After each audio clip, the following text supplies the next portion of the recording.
Alrighty, hello. Hope you're all doing well today, and hope you're ready to jump back into our dwarf maxing run, where we are running around with some submods that allow us to get access to every dwarven mission tree in the Serpent Spine, as long as we have the hold in our possession. And also we have the Dwarven Knowledge submod that allows us to interact with some new mechanics, including a metallurgy mechanic and special kinds of research, which can unlock special kinds of abilities for our units, which we do need to actually start doing, because currently we have not unlocked any of the specific schematics that we have access to. We just haven't researched them. It costs a bit of money to do so, and we haven't had the most amount of money. But we're doing pretty well now. We're making some good income, and we're in a pretty good spot. I say we're in a pretty good spot. We're in a pretty dominant spot. We already own, let's see, there's 4 holds in Omdir. We have Mithradoom, Airnat Veer, Ram Dwarf hold. So we own 7 holds. We have a Vassal and Verkal Kozanad, which we can annex soon, so that's going to be 8. We are almost all the way to getting Durvazatoon through colonization. That's going to be 9. We own Kugdir, so that's 10. And then we just need to colonize Haraz or Doom, and that's going to be 11 holds really quickly into the game. So our income is going to spike once we can start to actually build buildings and everything's repaired and we can get some development going. We'll probably hit the Horde Curse pretty dang fast. So we'll see how that goes. Hello, Modoc's Dad, Forever the Sickest Gamer, The Broken Mind, Super, and Alexander the Great. Hello. Hope you're all doing well. How does the multiple mission trees thing work? Do you have to accept goblins and such into internships for the platinum tree, for example? I don't know. That's my honest answer. I have no idea. It may just be that we can't. Though, if we recall, if I'm recalling correctly, the platinum dwarfs specifically, it is the tier 1 government reform that says that you can't purge or expel. So as long as we don't use that tier 1 government reform, then we should hopefully be fine. I guess it depends on if we need like goblin and orcish minorities in certain provinces, but I don't remember off the top of my head. You think a mission needs it? Well, we may have to do some adjustments to our current policies there then. But we'll see. I'm mostly wanting to focus on the Mithradoom missions and the Ram Dwarf missions, and then we'll do the other ones like in addition to those. But of course, we need to just keep developing. Right now, we have Mithradoom down to a tier 2 dig hold level, so now we need to make sure that it gets down to 3. At the same time, of course, we want to also make sure our capital is being deepened. So what we need to do is start stacking up dev cost reductions. So that way we can actually develop in a whole bunch of places for kind of cheap. I think it's going to be a important goal for us. That's what our next idea groups are going to do. Our current idea groups that we've taken is just good for starting and for getting some idea cost reduction, which we definitely need. But now I think we need to focus on dev cost as the highest priority. Yeah, that is what I was kind of looking at in general. Also, Olympics updates. The world gets to keep calling it football. Our men's team lost. They didn't just lose. They kind of got their asses kicked. US men's team. Our women's team won, though. So they're going to the semifinals. So it's possible.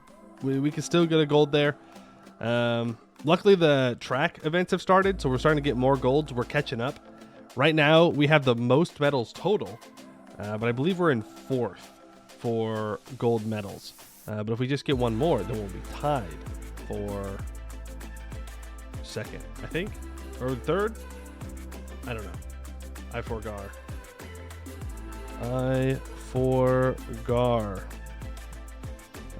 Let's see here. I did look it up before, so yeah, I have forgotten. Wow. Okay, never mind. Things have changed since I looked.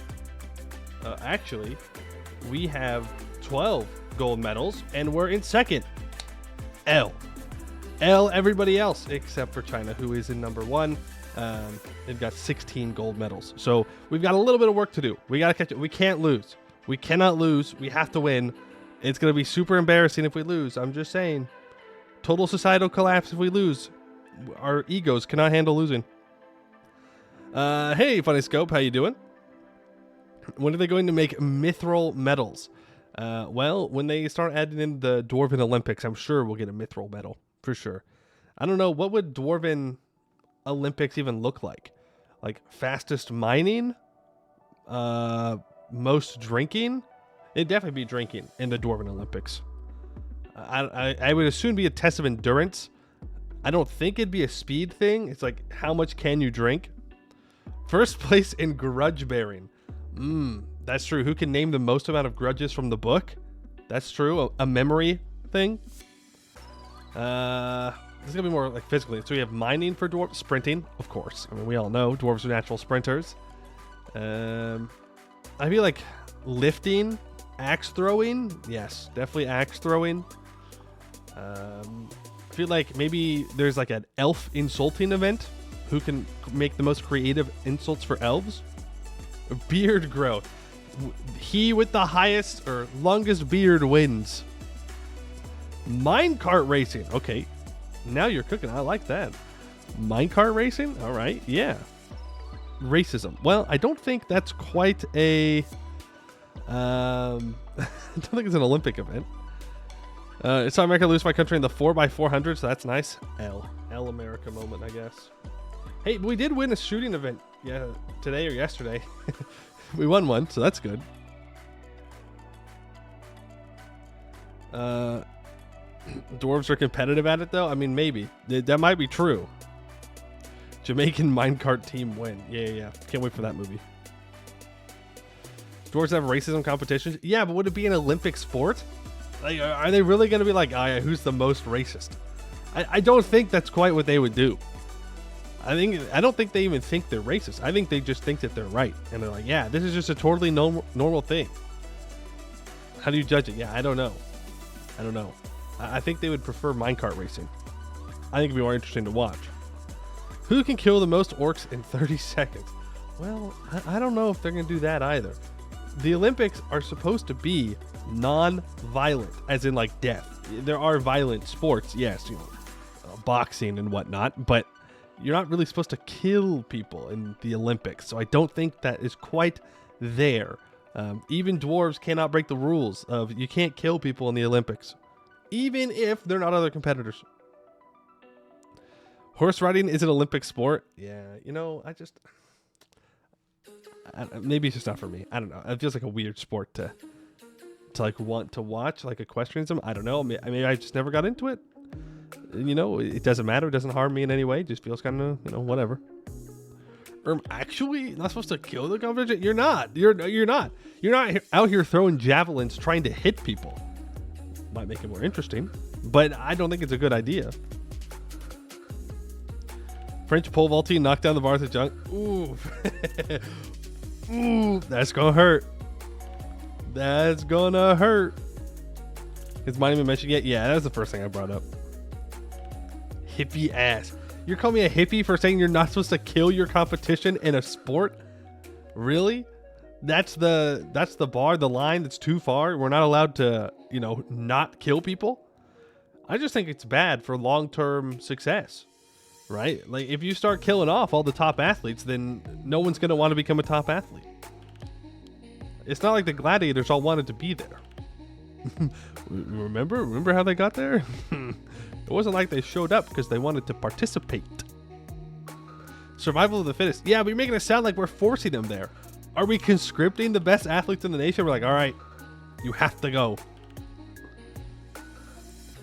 Communism?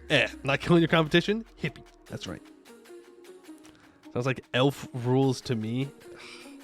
We're not Gore Barad. We're not out here like challenging people to duels to the death. Imagine being a 200-year-old dwarf and losing to a 30-year-old baby Dawi in mining. There might be violence then. Dwarven Hunger Games? No, they wouldn't have Hunger Games because they'd just be too busy mining. Right? That's just a waste of resources. A little gladiatorial combat as a treat. What if we just have like non-lethal gladiatorial combat? Surely it'll be fine. Gold stacking. Are you saying like you're stacking gold bars up?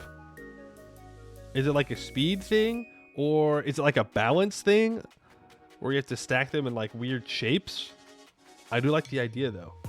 Mostly because, you know, I think it'd be cool to see gold stacked up like that. Highest stack wins. Okay. All right. I'm down with that. Gorbarad kind of touched on it with the lava duels. Yeah, and I'm telling you, we're not Gorbarad. That's crazy. That's just a great way to just be killing your people for no reason. What? Because you're angry? Because you're mad that there's a fire giant in the volcano below you? Well, get over it.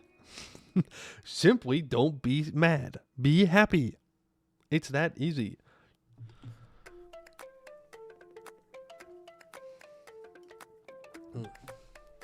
But I'm liking the idea of the Dwarven Olympics. We should do that. We should have Dwarven Olympics. Dam building. No, nobody wants to participate in the dam building. Talk about a boring, stupid, dumb event. Who wants to go outside and build a dam? Not this guy. Basalt Dwarves kind of crazy. They're super crazy. It's not totally their fault since they're under the effects of magic, but that doesn't change the fact that they are still kind of crazy. To be fair, every dwarf is kind of crazy that goes back into the serpent spine. Number one, why? Number two, they think that they have to exactly emulate their ancestors, even though odds are their ancestors are dead and they did not actually come and were not descended from them in any way. But they don't want to have that conversation. They'll get real upset if you start bringing that up. They're like, no, everybody in this hold was massacred by orcs a long time ago. They're like, no, my grandpappy, he made it out. And you're like, no, your grandpappy's from like Kugdir and left, you know, like 200 years ago to be with a dwarf from Silverforge. You don't know what you're talking about. Like, nah, nope. I am definitely 100% directly descended from Ernet Veer. Environment ruining, think Silverforge specifically. That's not exactly a sport. Do we know what the Olympics is, guys? Like, it has to be sports, something that you can sportify. Just environment ruining, that's just, you know, that's like everyday stuff. That's not a sport.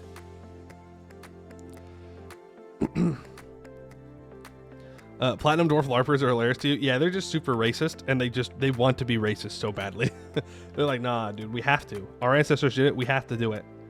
We have no choice. You're like, you do. You do. Clear Cut in the Deepwood speedrun. It's kind of lumberjack games. I mean, I feel like a lot of the lumberjack games would fit dwarves pretty well. Just in general. Slay the Fate. Again, you're not supposed to kill people in the Olympics. This the whole thing. Is that it's non-violent. You're not supposed to kill people. If your sport involves killing people, it doesn't go into the Olympics. I'm sorry. That's just the truth. Hey, Nurker, how you doing? Gold hoarding competition. Again, not a sport. Gold stacking, interesting. Could be fun. If you have to make it into certain shapes, whoever makes the most interesting shapes wins. I think that's cool. Gold counting, that's just counting. And like gold hoarding, that's not a sport. That's just being rich, and then you win. Don't rich people just win enough anyways? They don't need to have a whole sport. Another point of the Olympics is to be naked.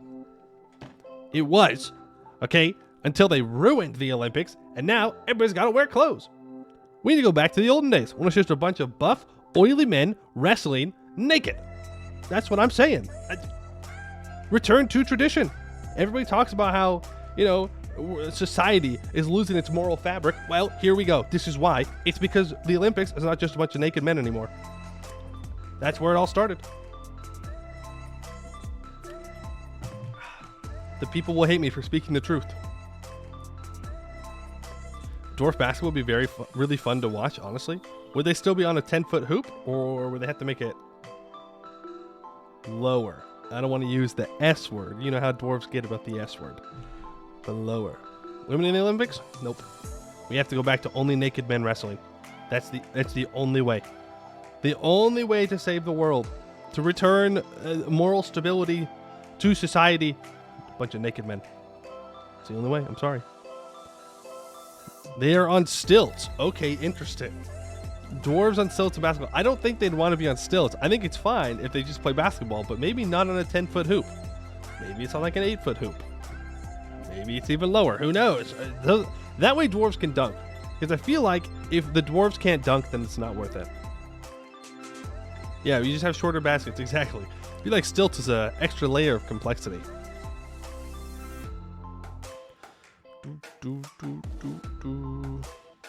We're talking. I wonder if anyone has died in the Olympics. I mean, yeah, of course, there's people that have died, but the point's not to kill people. Super excited to watch a sport live at stadium, and they just up and croak. I mean, I guess it could happen. I think a lot of ball sports can be done with a gobbo instead of the ball. Well, from what I know about goblins, I don't think they're very bouncy, and that kind of defeats the purpose. Especially for basketball. If you try and dribble a gobbo and it just hits the floor, it stays on the floor, that's not very good. Dwarves can't dunk the hoop, so they're bad at b-ball. The dwarf requested throwing the ball from one end of the court to the other at mock speed. The elf stares dumbfounded. No, I'm not saying that they have to, that if they can't dunk, they're bad. I'm just saying I want to see dwarves dunk. That's what I want. So the hoops have to be lower. Goblins are definitely bouncy. How else do they survive all explosions? They don't. They don't survive the explosions.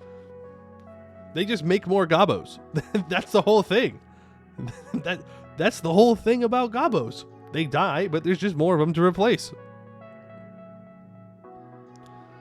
Will there be a little league, or are they just the normal league? That's rude.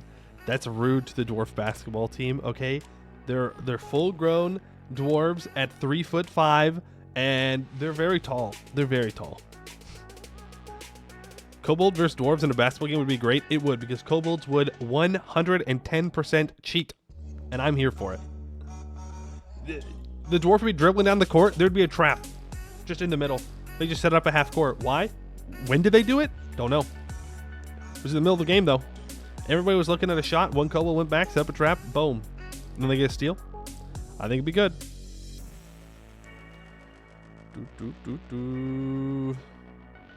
If there isn't trees for rubber, then what are the balls made of? Yeah, leather. Yeah, that would be it. It's really funny having a short friend because you can constantly bully them, and it's really funny to everyone, especially them. Short people love it when you make fun of the fact that they are shorter than you. They find it hilarious.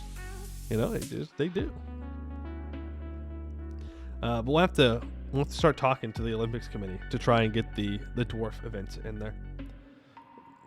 There's a dwarf category on Steam now, so if we put that kind of energy towards the Olympics committee, maybe, just maybe, we can get some dwarves. Now the only question is, where are we gonna get the dwarves? I don't know. Haven't quite figured out the portal to a different dimension where dwarves are a real thing, but I'm working on it. Okay, I'm working on it. It's funny because I have a short friend that makes fun of us for being tall. Damn, that's crazy. You should just like pick up your phone and just like hold it, or pick up their phone and hold it up high. What are they gonna do? Actually, I know what they'll do. They'll just punch you in the stomach. But you know, it'd be funny for a second. Funny for just a second.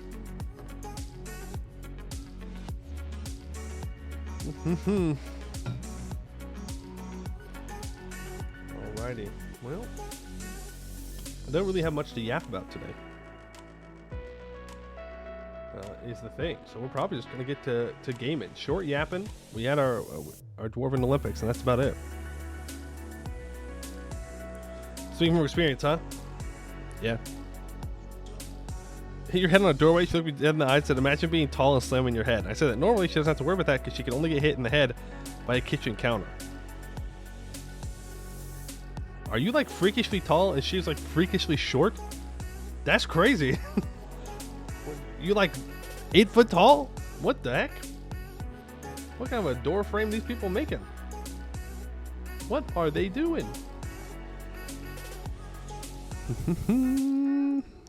EU4 time. EU4 time. Oh.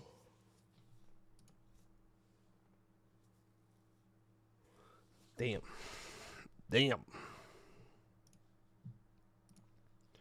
Alrighty, let me switch over the thing. Oh man, people who think I'm going to be yapping for an hour are going to be disappointed when they get in here and see that we've already been dwarfing. She is 4'8". You're an average of 5'11". Was a doorway to an old house. Oh, okay, that makes sense. Wait a second. You calling yourself tall when you're 5'11"? She's calling you tall when you're 5'11"? That's just like a normal ass height. That's not even tall. That's just like, yeah, okay. You're like the height you would expect people to be. That's crazy. 4'8's pretty short. That's pretty crazy. That's short. Is it Hammerhome friend hours? I don't know. We do own Kugdir, so we should probably start considering Hammerhome as a friend. To her, I am a giant. That's funny. That's funny. Like, whoa, you're so tall. You're like, I'm 5'11". Like, I'm not that tall. Must suck traveling if you're super tall. When I was on a plane the other day, I was next to this guy who was 6'4" in an economy seat for an 8-hour flight. Yeah, someone who's 6 foot flying in economy is rough. And I'm not that tall. So I can only imagine being 6'4", 6'5", 6'6", and having to just squeeze in there. Just feels like you need to get business class or first class or an aisle seat or something. Like, you've got to. You've got to. But the seats are so small, too.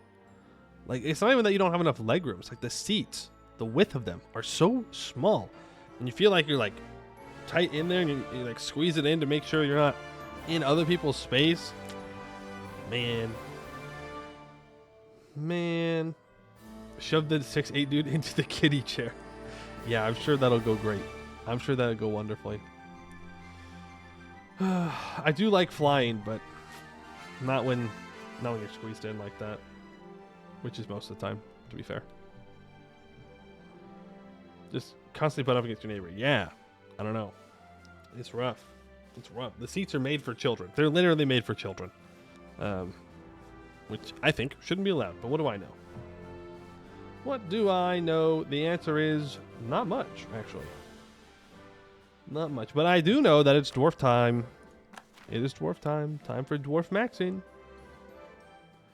Dwarf Olympics. Shooting gobos out of cannons competition. Yeah, all right. I'll put that one in. Flying stinks. They always make me throw out my gasoline. No questions. No further questions. I don't, you know what? I don't need to know. I don't want to know. You're allowed to bring, combustible fuels onto planes if you want to try. But yeah, they might take that away. Couldn't imagine why. Imagine why. Fun to fly the first time in like a decade, but only for the first couple hours. Around 7 hours of the flight, you wanted to self-delete. Wow. I mean, you just get to sit there and like watch a movie or read a book or something. I mean, it's not that bad, but I get it. All right. So we are currently playing as Omdir, but we have access to every single Dwarven mission tree, and we can go through them if we own the holds. Which is pretty good. We also have specific missions down here for the Dwarven Knowledge submod. And I do want to start the Project Explosives, but we are currently researching Mechanics 2. So when we're done with that, then we will start to get the Project Explosives going. It will cost us quite a bit, production efficiency-wise, and for yearly tax income, but I do want to see what happens if we complete it. So that's what we're going to do. As for our current goals, we want to colonize up to Durvazatoon and down to Hull Jorkad. That is on the priorities. We just got out of a war with Covenblad because they owned Kugdir, which unfortunately is now human. Yippee. We can't expel humans or purge them because that would mean that, all of Canor will hate us. So we'll have to manually culture convert it over when there is no separatism left. I think we can still fix it though. Even though it's human, we should be able to. So we'll build a fort, we'll fix it, and we'll see how it goes.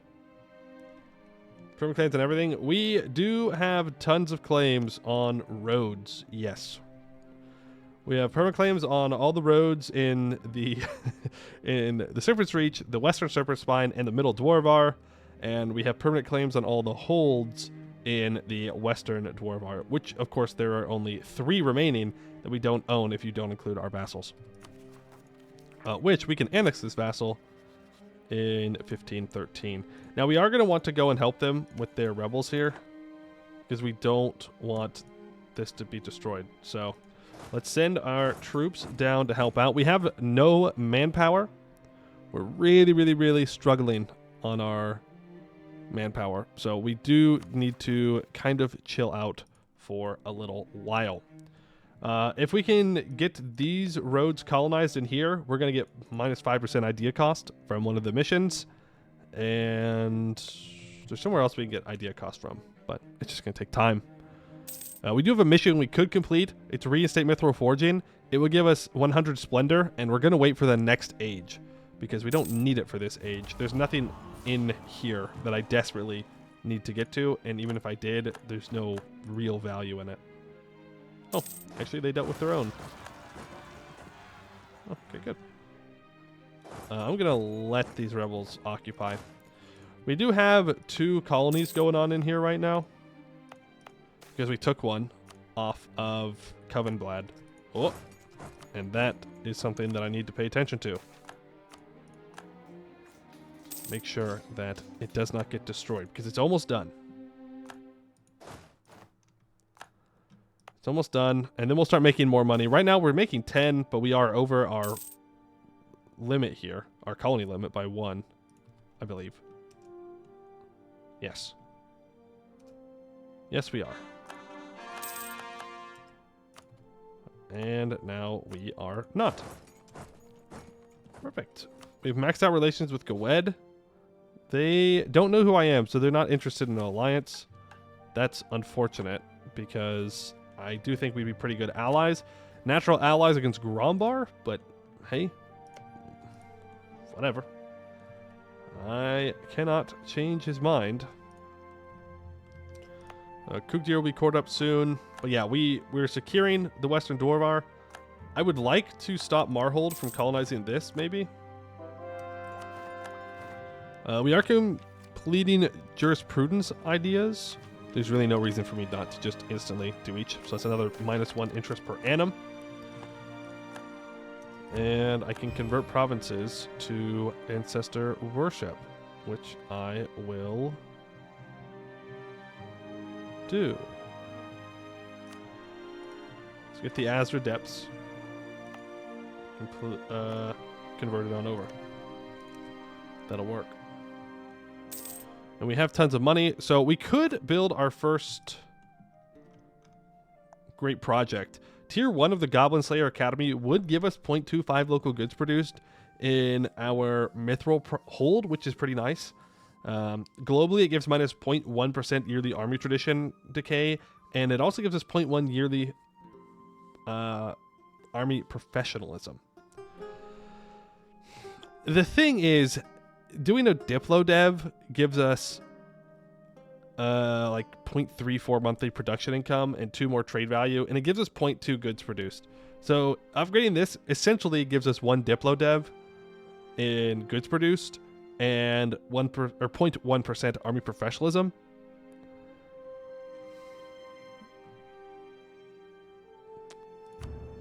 But I mean, let's do it. Let's do it. Let's get it upgraded right now. I mean, how often do I actually upgrade my things early in the game? Not too often. Let's get courthouses built everywhere so we can help with autonomy. Kind of an investment when you have money kind of deal. Yeah, I mean, I would like to get my professionalism ticking up. It's not like 0.1 a year is great. But right now, our yearly armor professionalism goes down by 0.1, so it would offset that. No, sorry. Yeah. Yeah, so it would offset it. So that is A-okay, actually. We can probably go to speed 5 as we chill here. And that is the mechanics higher accuracy completed. Our machinery needs a way better accuracy, or we won't be able to develop advanced enough machinery of any kind. So now, I should be able, next month, maybe. So we need to turn around and go here. I guess maybe I'm doing some other research I don't remember doing. Improve with the Hammer Bros.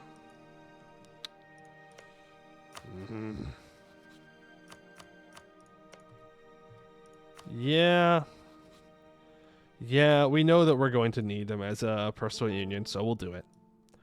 Beautiful cavern. Wonderful. I will open the cavern for a price, of course. Gives us +1 splendor. We'll make more money in the long term by doing that. I can get a 50% off Diplo rep guy. It looks like I'm trying to fire radical reforms here, so we'll not do that for now. And we will build a fort in Bladebreaker Pass when we get a chance. What do I need for this mission? Am I missing money or something? No. Have no active projects or researches. I mean, I don't know if I do or not. See, this is a problem.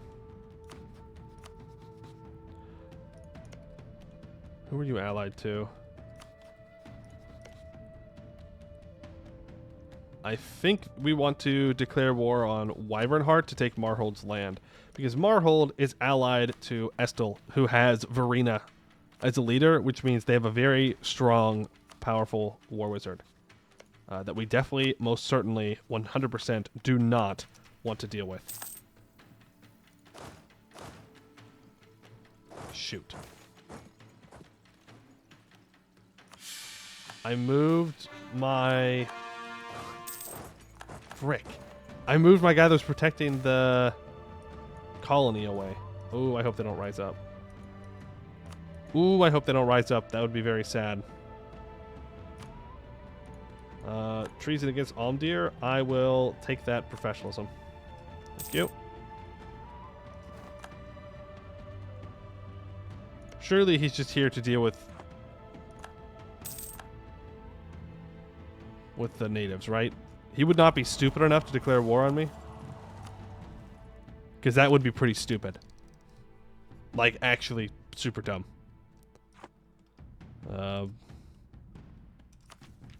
Because I do think I would win. Even though I don't want to fight Verena, I do think we could beat her. If we needed to. Apparently there's an expedition that we can do. Yeah, there's an expedition up here. We might want to prioritize that.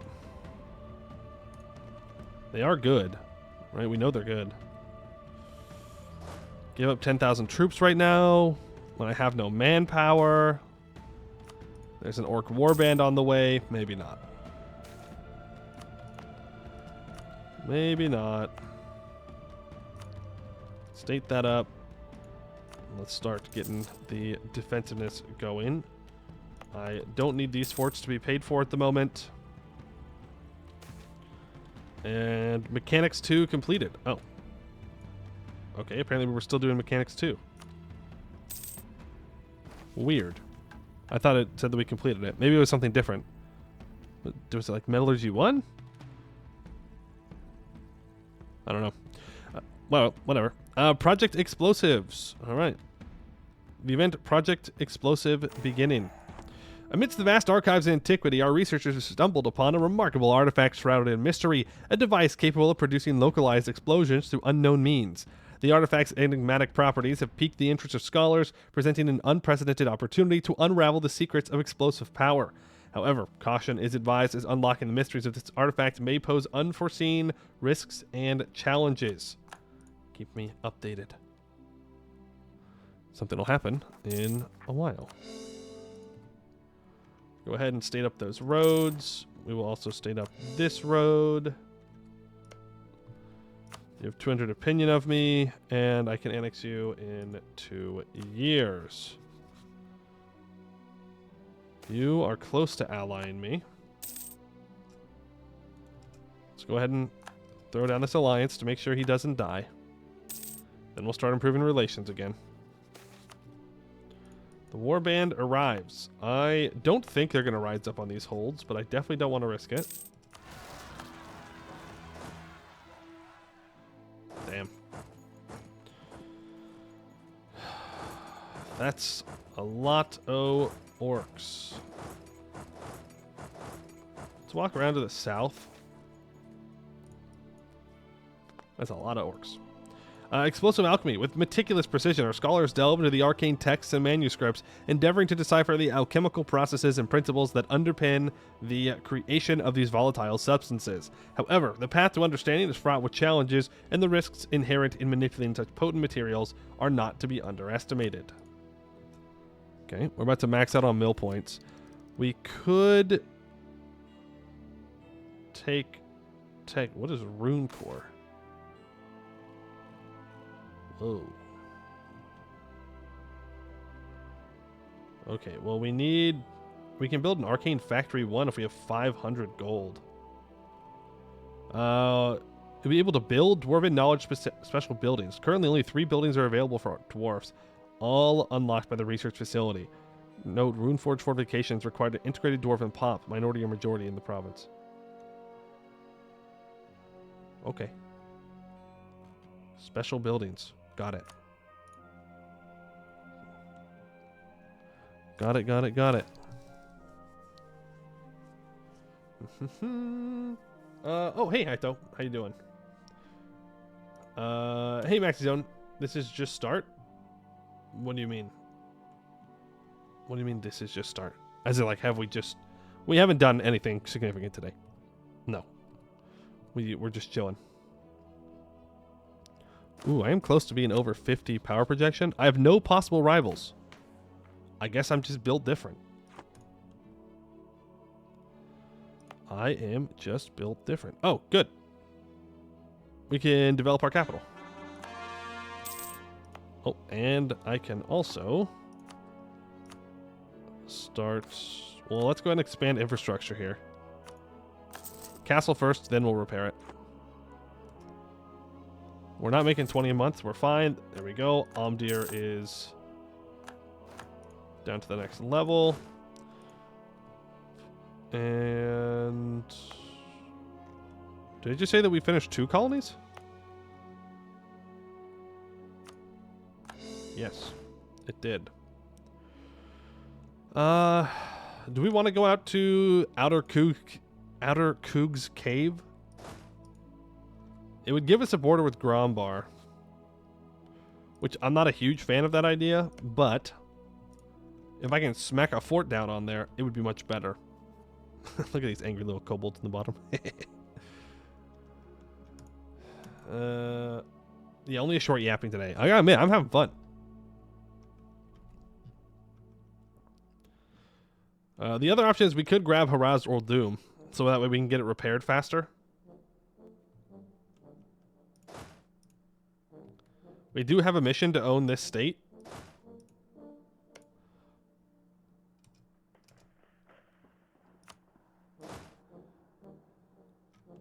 Yeah. And I think we completed the one in the south. We did. We want to get to Holshore Cat as fast as possible, so let's keep going. Alright, and we will deal all of that. Maxed out on points because I'm a fool. We don't have prosperity in our capital. Man, oh, we're using Dwarven knowledge for our development. That's alright. Gives us colonialism as well. Not too bad. Apparently it's going to take 13.14 years to dig this. Before we do that, let's get our barracks built, because that's a lot of manpower that we can get access to. Oh boy. And we can do a bunch of missions. A King's Rock, Omdir. Well, we're going to focus on the Omdir one. The old seat of power within all Dwarf Omdir was a sight to behold. With all of Omdir since restored, we must make haste to restore its former glory. Frick. I could have gotten cheaper development cost.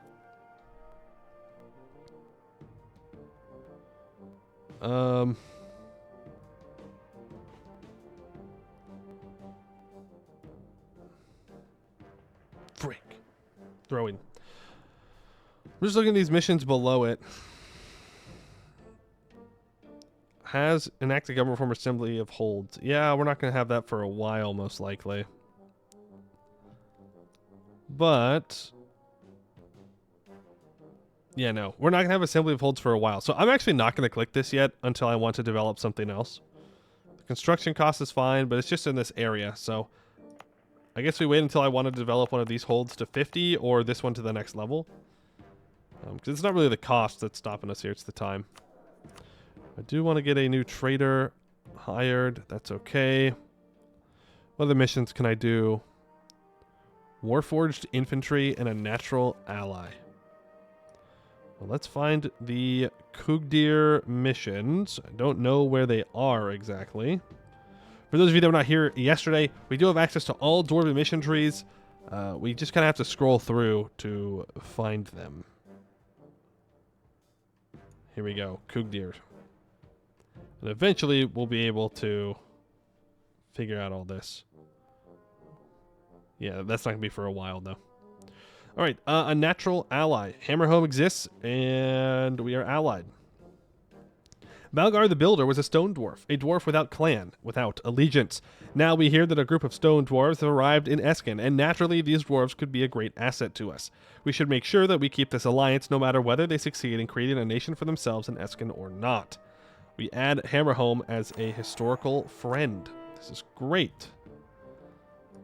And now, when it's true, Hammerhome is in a war where I am the war leader, and we have 60 trust. Okay. I mean, that might take a while. We gotta get the trust up. And that means we have to get our favors up.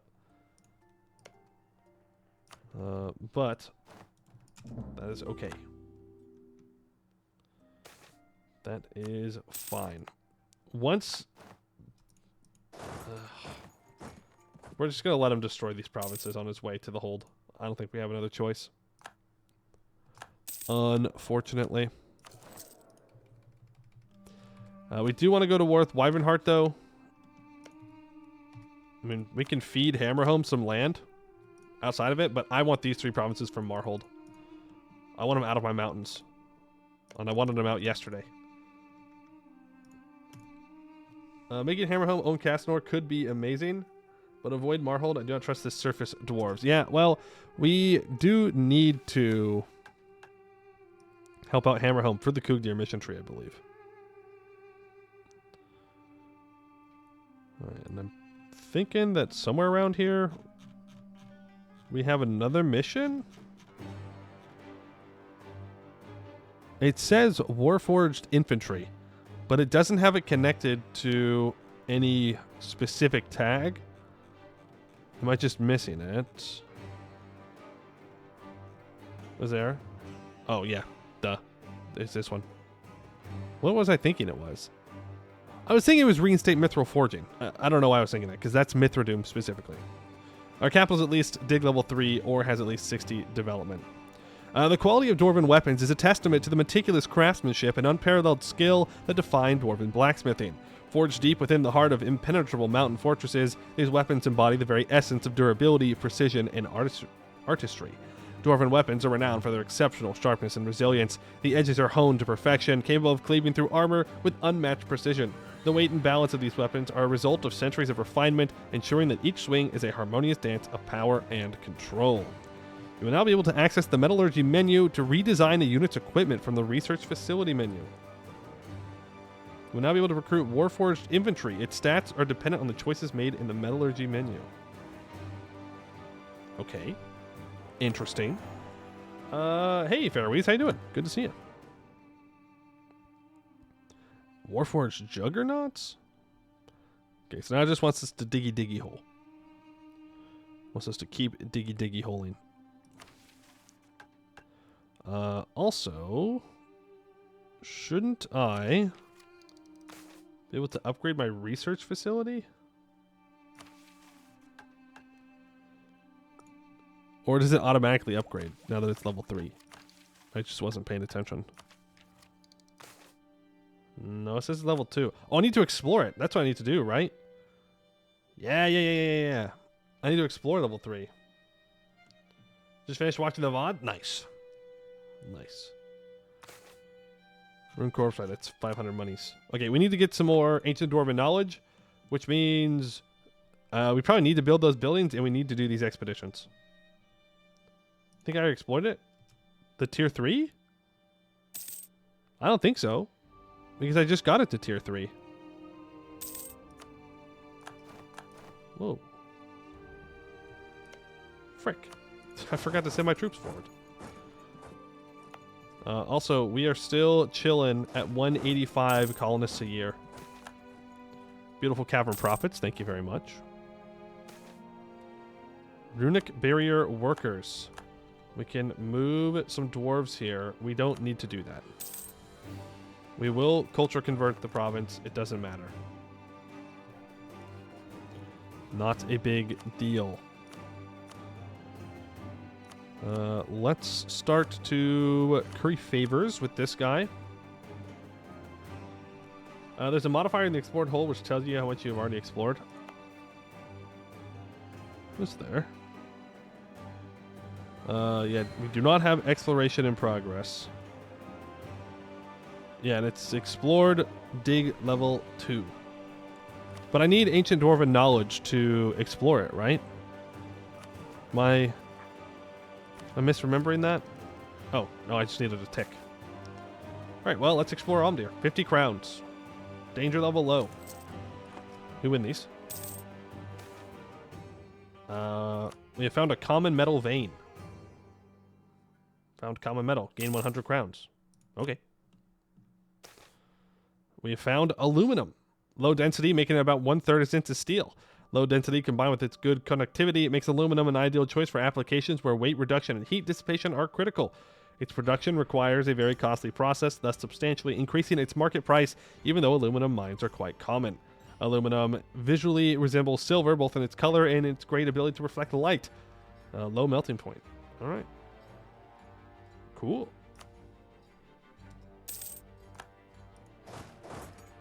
We will follow these orcs into the hold, or they will have a very, very bad day. And do you think I needed 2 more troops with these 4K? Omdir can get some more buildings. Let's get a mage tower built, because I didn't build another mage tower there.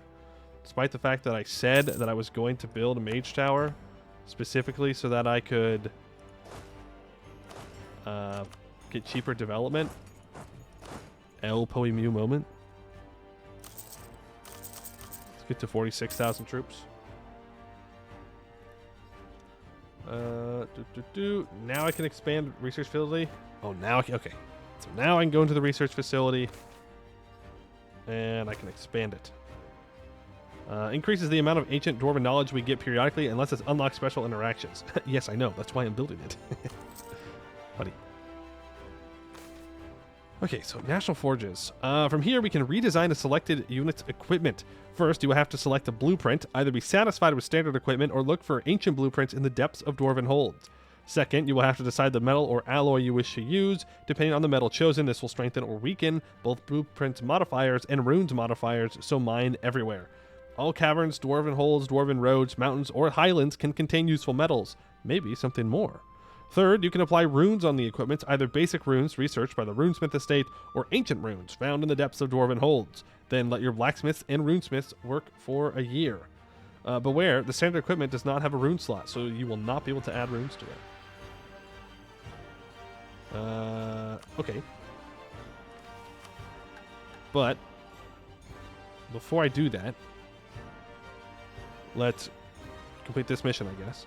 Research facility is being actively expanded as we have started to understand its importance. It becomes the level 3 research facility is granted to the runesmith estate, which gives 5% inno gain plus 1 max runesmith privilege. Okay. And we get a hold restore. A skill 1, 50% advisor cost. Okay, yeah. And we can complete early railway analysis. We must have admin tech at least 6 or 16. Or we have at least 4 core provinces that are old ruined rails. Yeah, we definitely have that. We definitely have that. The railway connecting all the Dwarves is now destroyed, but once an excellent means of transportation for both persons and goods. An analysis can help understand how it was operated. 5 years, we get research in railways, minus 5% national tax, 1% prestige decay. Okay. That's good, that's good. And our explosives is complete, so let's see what we can do with redesigning our infantry units. Before the rhythmic clang of hammers and the mystical incantations, the process of crafting a dwarven weapon began with the meticulous selection and design of a blueprint. In a chamber adorned with sketches, scrolls, and a multitude of precious gemstones were desks cluttered with parchment and ink, which bore the marks of countless hours spent refining the perfect designs for the dwarven arsenal. The walls were adorned with sketches of blades, axes, and hammers, each drawing a testament to dwarven keen eye for both functionality and aesthetic appeal. We have the standard equipment, which gives 1% infantry combat ability. Or we have the runic arquebus, which gives 1% fire damage. These effects will be multiplied by metal strength stat, except cost. Okay, well, what kind of metals do we have access to a lot of? So 15 to 29. It can be used in forged equipment, but with a malice. Enough to act as a secondary metal in alloy. So we don't have anything that can just be used straight up without some malices. But let's go with the runic arquebus, even though I don't think the fire damage is as good right now. It's special. So I'm going to choose it anyways. Okay. The forge is spectral in itself, a cavernous chamber filled with an assortment of hammers, tongs, and molds, all meticulously organized for the creation of weapons and armor. The air was thick with the rich scent of burning coal and the metallic tang of heated iron.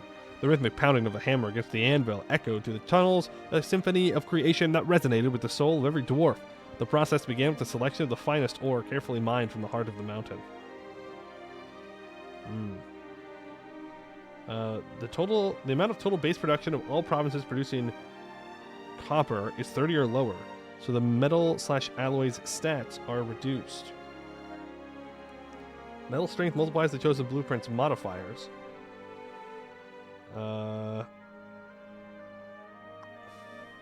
Magic conductivity will multiply the chosen rune's modifiers. So copper has 1 conductivity for magic and electric. Silver has 2 electrical conductivity, and then mithril has 3 metal strength, 2 magical conductivity, and 1 electric conductivity. Meanwhile, steel just has 2 metal strength. So like mithril here. So what does that do for us exactly? We can build Warforged Regiment Infantry. Okay. 0.3 per month upkeep. The unit's modifiers depend on this. Number of Warforged Infantry regiments is calculated based on the provinces with Mines modifier. Okay. Cancel that unit. Build one. Oh, it takes a year to get the changes? Okay. Well, then we'll leave 1 slot open for them.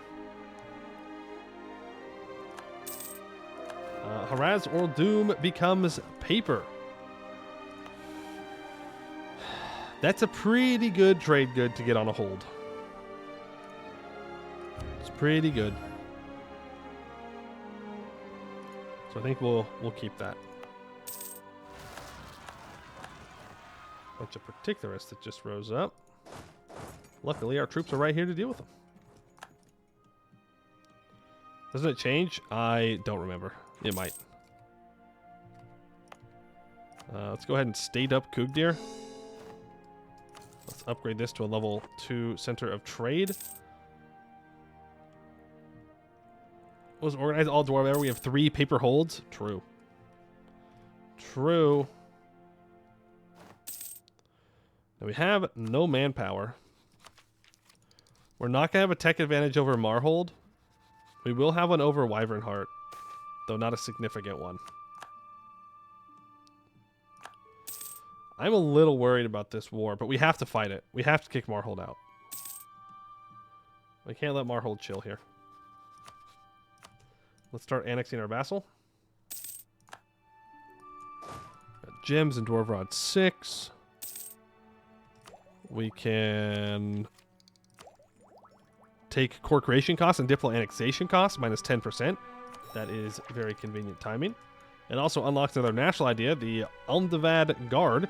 The Almdavad, also known as the Shields of the Assembly, were an elite guard consisting of the Khazalug, which meant clanless ones. This ensured that the guards responsible for the defense of the Assembly were not beholden to clan allegiances and were impartial to the Assembly's plots and affairs. Gives us 5% discipline. Makes me feel a little bit better. Now, where is Everwarren?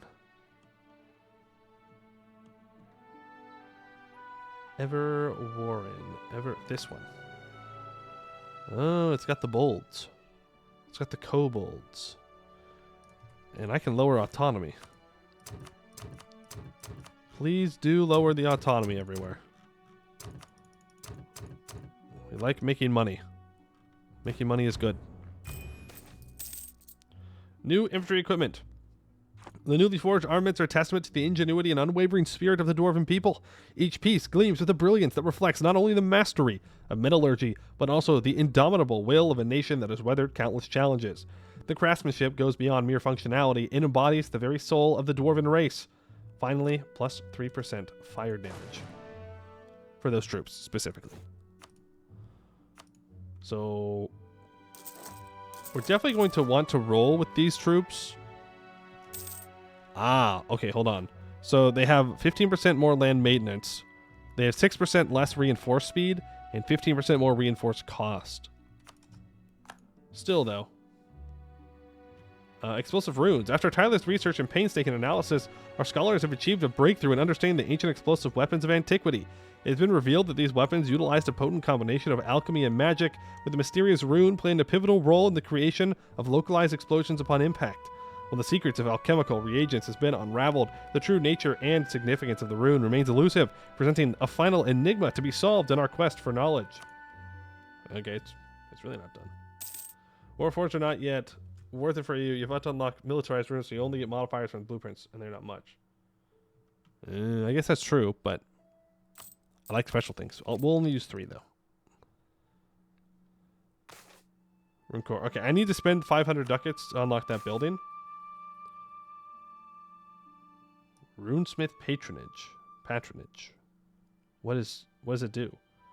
The estimated time necessary for the research facility to unlock an available ability is currently not modified.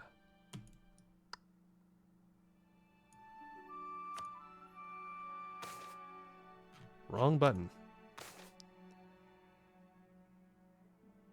Oh, okay. So we give up 10% national tax, and in return we get 0.25 yearly prestige, and we can unlock available ability by 15%.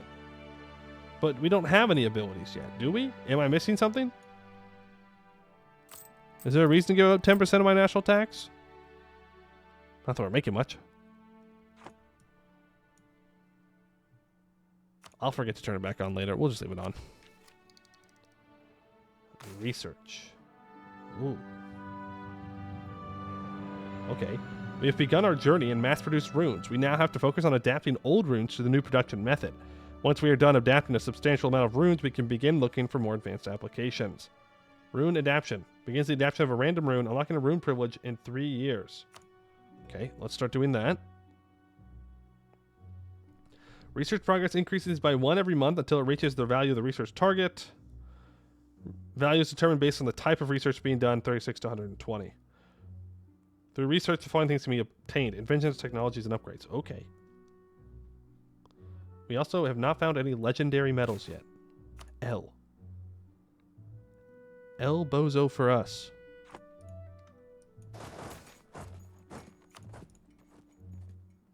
Okay, we have 31,000 troops. Let's get a little bit of drill in. It's not going to be much, but... Oh, research facility breakthrough. There you go. 3 ancient Dwarven knowledge.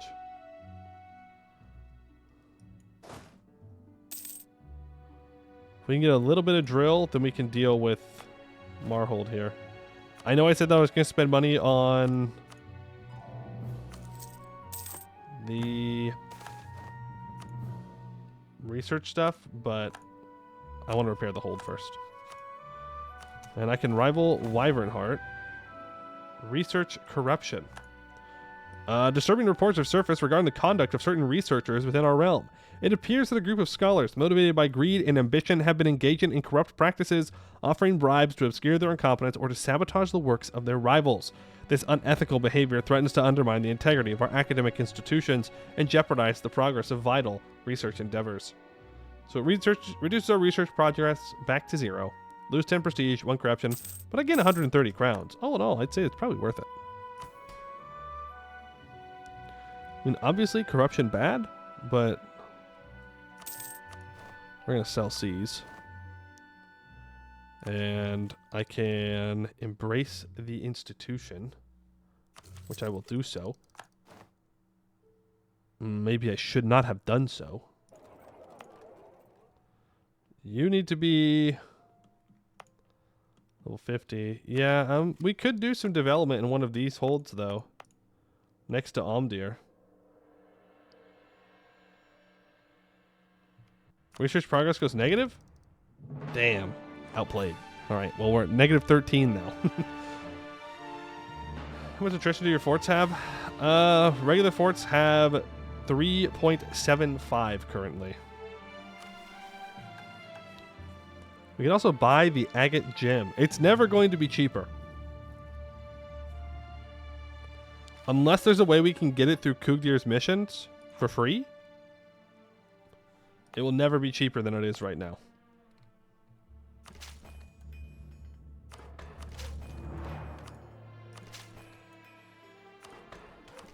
Do a little bit of development. Okay, this little bit of development is turning into a lot of bit of development.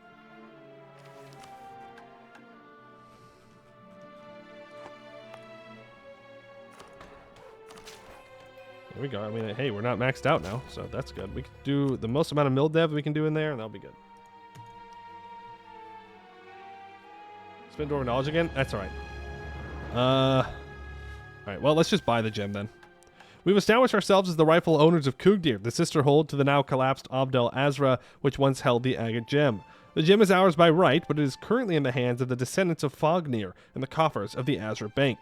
Still, they seem to have accepted that they will not rule Kugdir again, and they may part with the gem if we were to offer them a generous enough sum. Alright.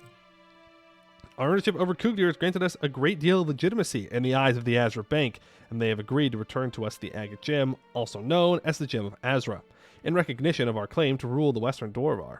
Of course, we also had to donate a few treasures of ours into their bottomless vault, which was a small price to pay for the famed agate gem. We are grateful to them. We gain 1 stability and 2.5 national tax, or 2.5%. And we once again do not have enough money to buy the thing I said I wanted to buy.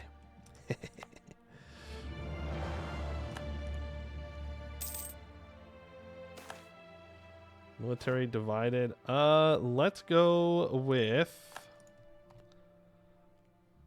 fort defense. Beautiful cavern profits again. We are about to max out on mill points. Good news. I can throw some development onto Mithradoom. Never really hurts. Yeah, Meyermod does still live because we're colonizing elsewhere. We have other priorities.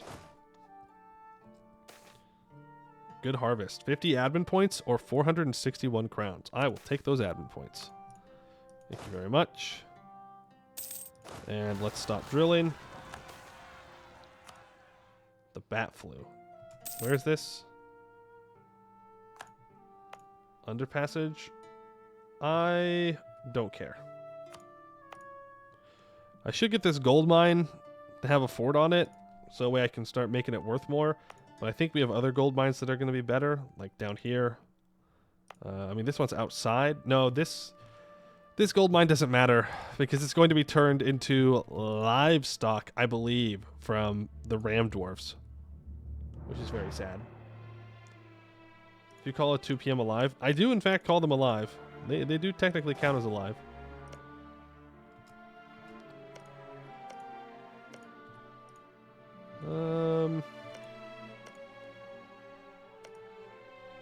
That has an expedition camp on it. So let's grab it. Alright, our forts are built. I think we're ready. Get our morale back and we're going to go to war. Yeah, I will sell you the institution Rokokozinad. That's fine. We can get rid of the dev cost edict on our capital. We have some manpower, which is good. We're still building the mage tower in our capital. Elsa's -1 good produce from the flooding. This is true. It's -2 actually. It's -2. So yeah, it's completely useless. We could take Miltech early here for some Inno. We could wait for the next year tick to gain the Inno as well. I don't see any reason why we shouldn't do that. Convert Everwarren. I don't want to waste my edict. And we're going to go after Marhold first in this war. Mithril Arm Cartel wants an alliance. I don't think so. Our biggest threat currently is Karakanbar. Without a doubt. They are the biggest threat to us. They just have lots of allies. I do not have to be a specific religion, no. No, okay. We will just declare war on you. I could call in Hammerholm. I'm just a little bit nervous of calling them in immediately. Maybe we call them in after we've been in it a while. I'm just a little worried that they're going to get pieced out immediately and the alliance will be broken.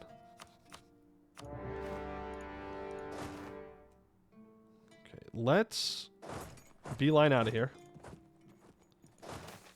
Would love to catch out Marhold's troops before they can leave and go unite with someone somewhere else. Look at that morale difference. We have 1 morale on them and 13% discipline, 0.2 tactics. We still lost more. Marhold moment. Marhold moment for sure. Let's get these 2 occupied. Get this occupied. They are going to go for Kugdir immediately. It does have 107% defensiveness. That's with a ruined hold, by the way. Or not ruined. I think it's damaged. Yeah, it is damaged. So that's 15% less defensiveness than it would usually have. But we'll hopefully hold on. Why do I have a lazy colonist? Because I'm throwing, that's why. You know we have to go to war with Silent Blade. Like, immediately. We know that we're going to need this state. As much as I loathe that I have to take that state. I know that we have to do it. Oh, it makes me so frustrated, though. It really does. It really does. But it doesn't matter. It is what it is. It is what it is.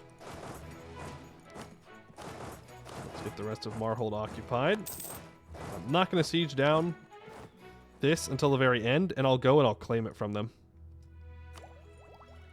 We could finish jurisprudence ideas for less aggressive expansion. Not terrible.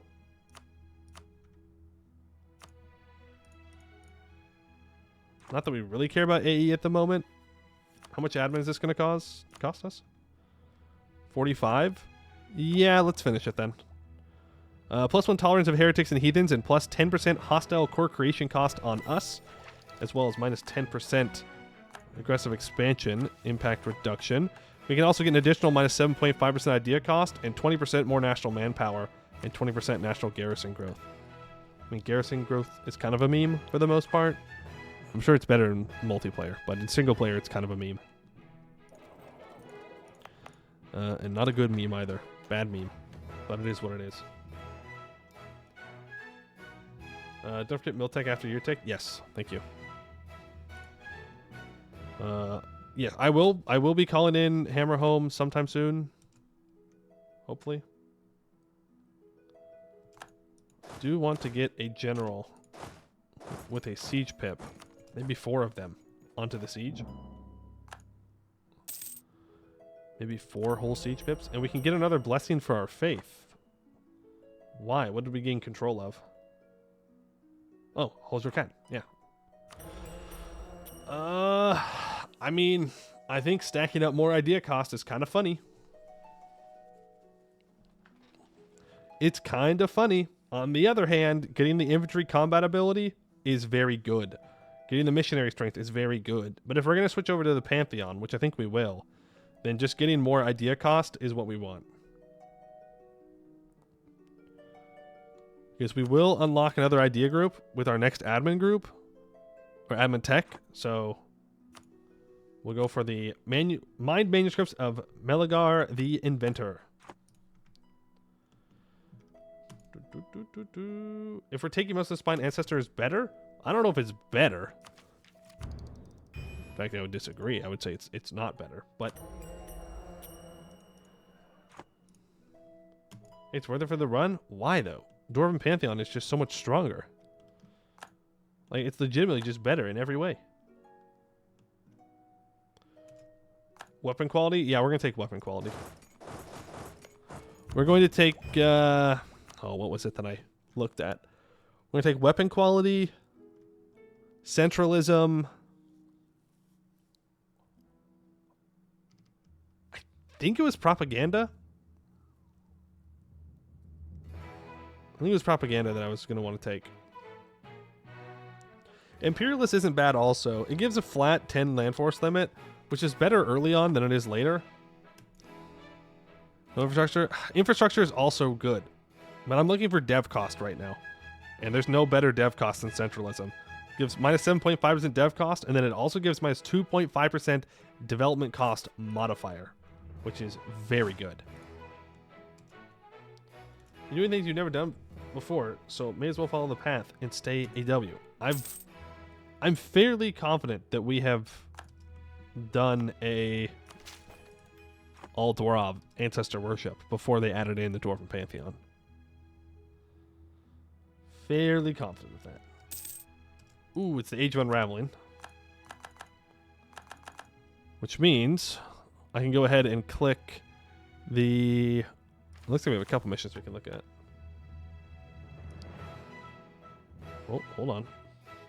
Did I see one down here? No.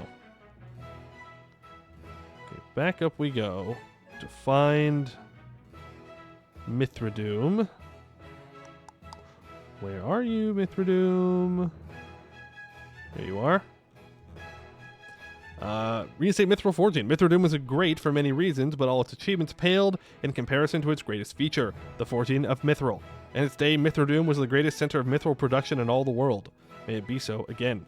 We gain 100 Splendor, and until the end of the game, we get minus 10% local construction cost. Then in Omdir, we have Ancestors Due. Hall of Ancestors, Omdir, Ernetvir, and Holzurkat are all owned by me. The Hall of Ancestors held the knowledge of all dwarves, but it too has fallen on hard times. With dwarven rule restored over many holds in the West Dwarvar, the knowledge of those who came before us can finally guide us once again. Hall of Ancestors gets the Halls of Ancestors until the end of the game, giving +1 tolerance to the true faith and minus 5% idea cost, which is much cheaper now. Omdir, you have almost built your mage tower. Almost. We're getting there. Ooh.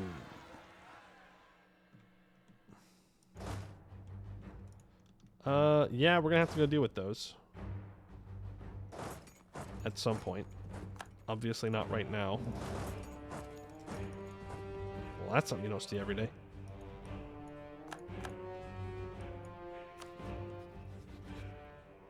Huh.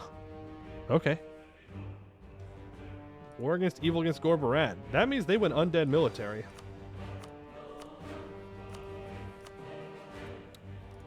He did a funny. He did what he should not have done.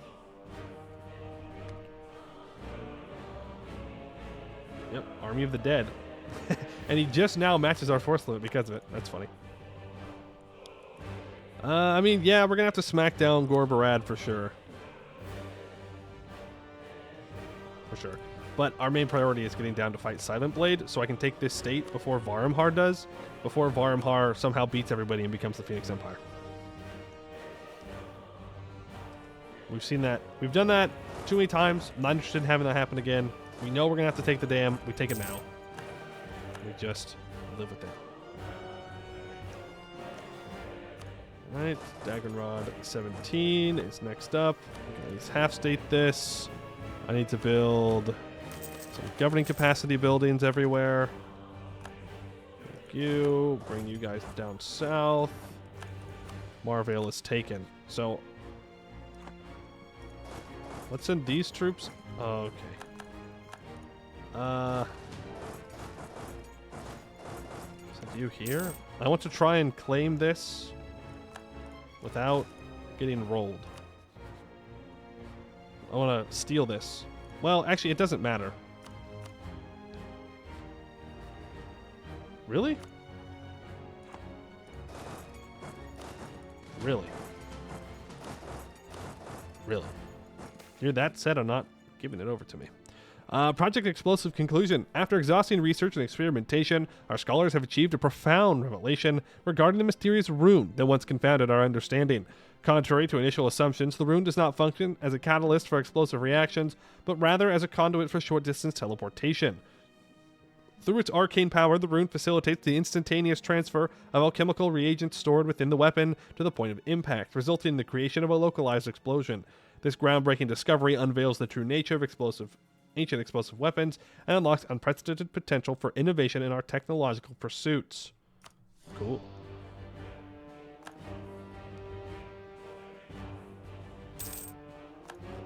Take tech. Did I forget the mill tech? 44 days. Thank you.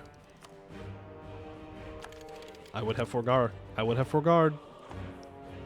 For sure, for sure, for sure. I would have foreguard.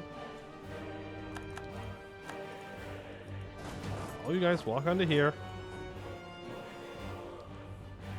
Oh, thank you for dealing with my rebels, Vertical Koznat. Appreciate that. Okay, Marhold. You're actually insane for wanting to stay in when I've occupied this much. Unlocks Runeforge Castle. Oh, hey, remember when I said I was going to spend 500 ducats and then I didn't? The implementation of runic knowledge and dwarven military engineering has brought us a new type of fortification sturdier than any other. As they require quite the maintenance in specific conditions, they are buildable either in truly strategic positions or in one of our holds. The research facility's chief researcher is not yet convinced about the design, but it is usable. The building will cost 250 gold and 1 ancient dwarven knowledge. It will be buildable from the special buildings menu.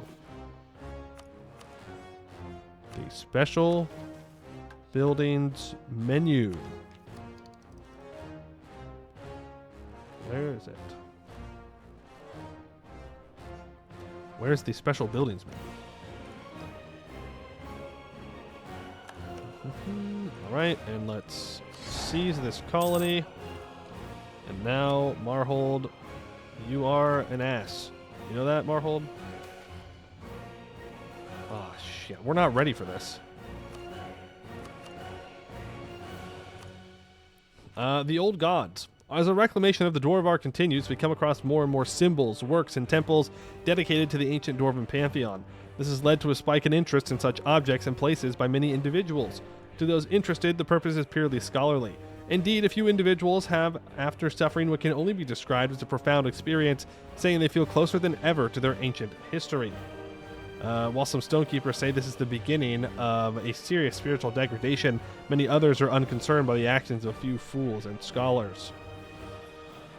The event Stones to be Capped happens in 1 year. Don't want Kugdir to fall. That's my biggest concern.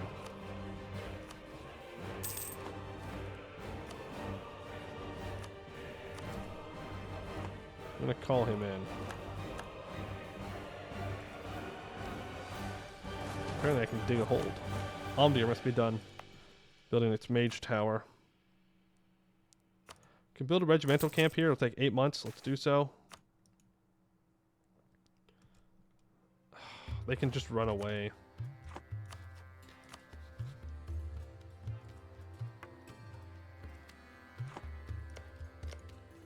It'll hold. It'll hold. Let's move out. Oh, Rogeria. I forgot about Rogeria. No, my ally. Exactly what I said would happen to them is happening. No. I do need to steal a colonist away from here. Throw it down here so this turns to dwarf. Airnet Veer is also being sieged down now. There are no natives in that province, so let's bring these 6,000 guys up. Let's tell my vassal they can attach to me. And let's do expanse. 1, 2, 3, 4. So now I can auto dig. It's worth a lot of money. Tier 3 government reform. Let's go for...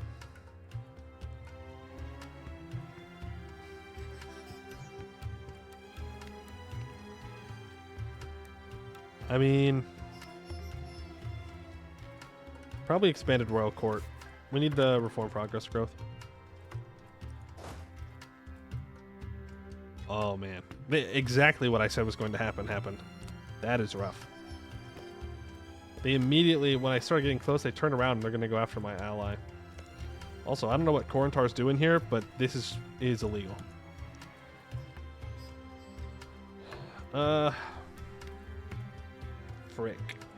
Frick, dude.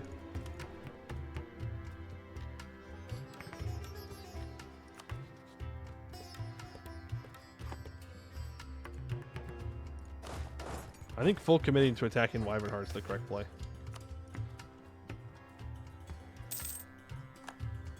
And try and just convince Wyvernheart to give me these 2 provinces in the regular peace deal.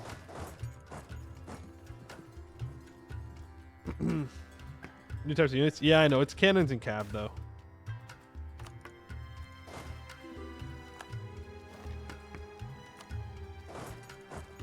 Cannons and cav, not a big deal. Are you... Dude, nothing makes me more upset than seeing that the AI got access where I could not. Ooh. Ooh.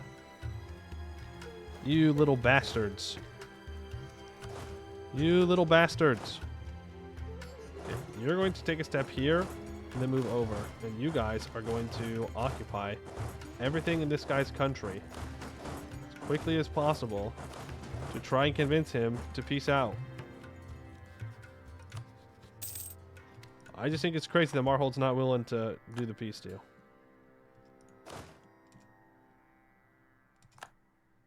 And you need to get the 4 siege general.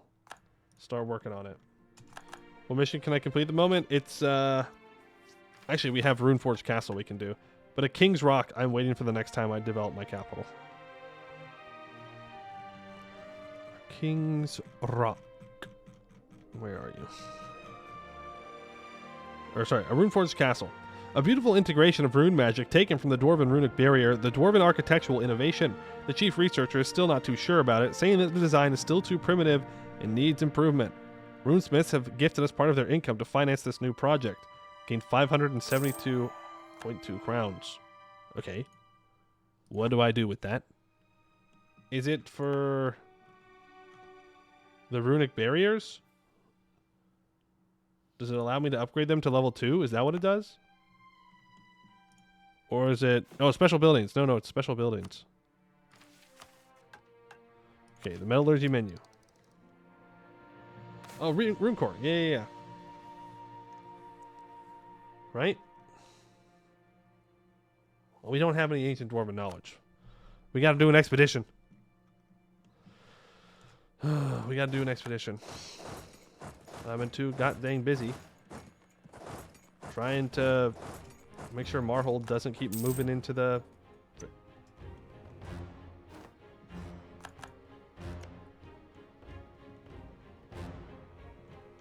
illegal. Cursed and illegal. Why is Wex snaking into Eskin? I don't like that. There's not much I can do about it, but I don't like that. That's going to make it a huge pain in the ass to ever do anything in Eskin. My God. All right.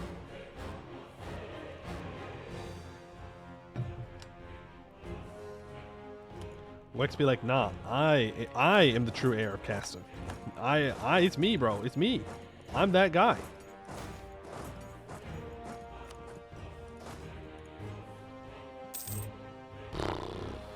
That is really going to complicate things at some point.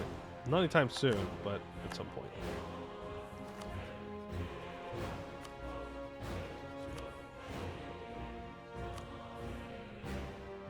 Alright, that's good.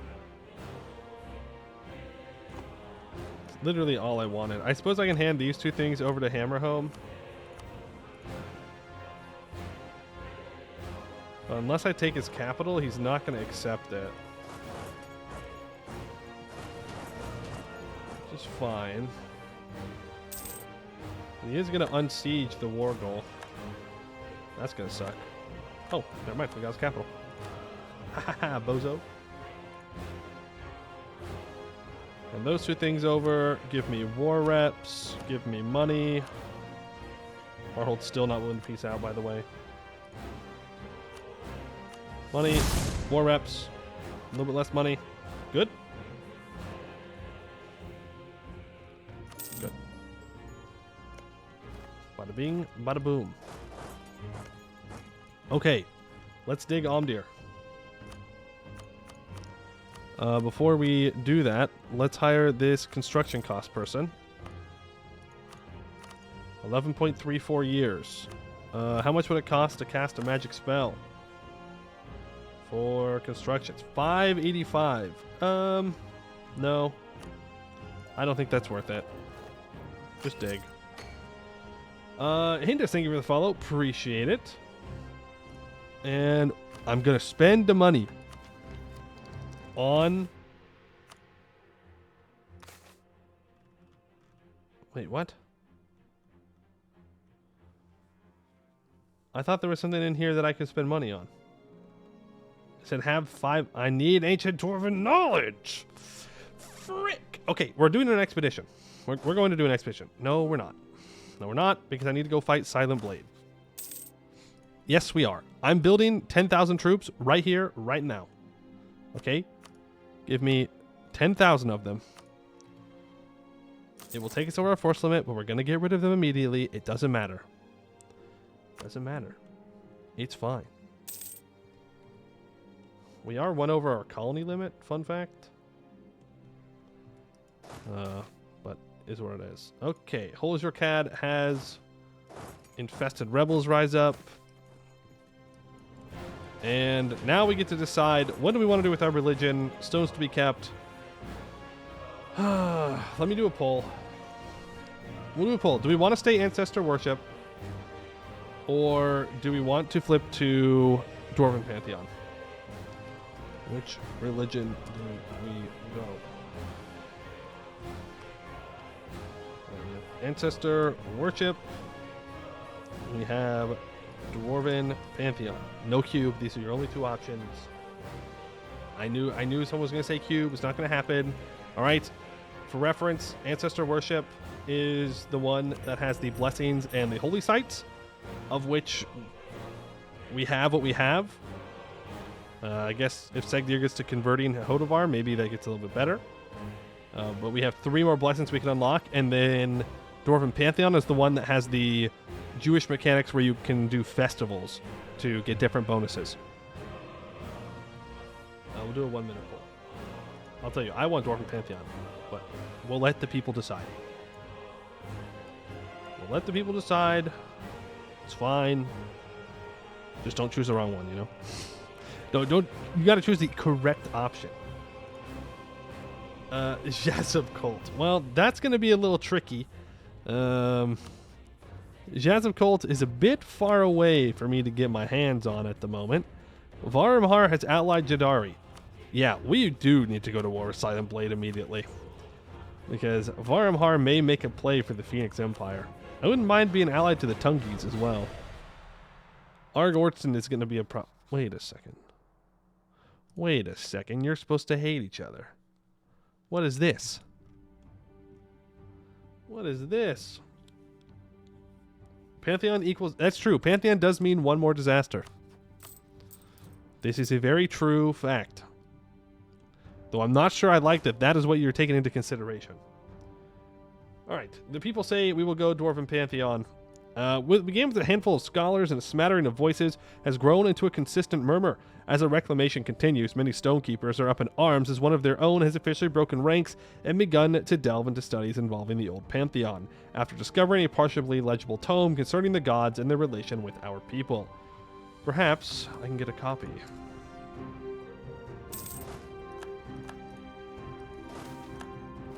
Research Facility Mage Creation. An unprecedented breakthrough was reached by our capital research facility while studying Damestier properties.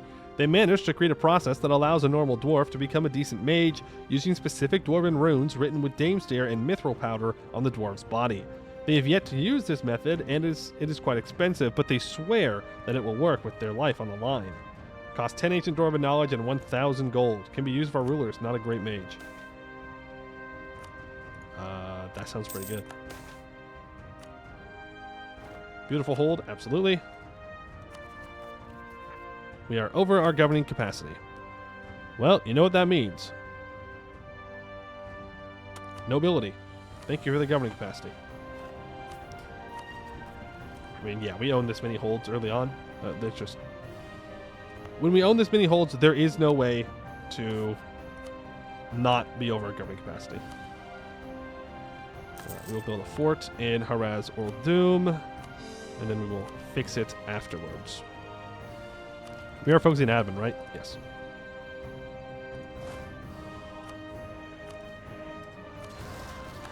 I should be able to deal with these troops. I think I was wrong. I think I was very wrong. And I do think Mithradoom just got to level 3. No. What did I mess up? Veer was dug? How did you see that? That's crazy. That's crazy that you saw that. Alright. Well, I mean, I'll take it. Bro, you got like super eyes or something? We are going to need to upgrade our cav because we're going to need to use cav in this run, which I'm not thrilled with. But that's okay. We can complete the mission, Artificial Mage Creation. As the first runes we have ever placed on a ruler, we have to put extreme care and detail in them. The result should be a body so proficient in the management of magical essence that even elves would admit it. The mage say was very intrigued by it and is hoping that our ruler undergoes the process. Mages have gifted us a part of their income to finance this new project, as they want to see their ruler becoming a great mage himself. We gained 567 crowns. I mean, that's great.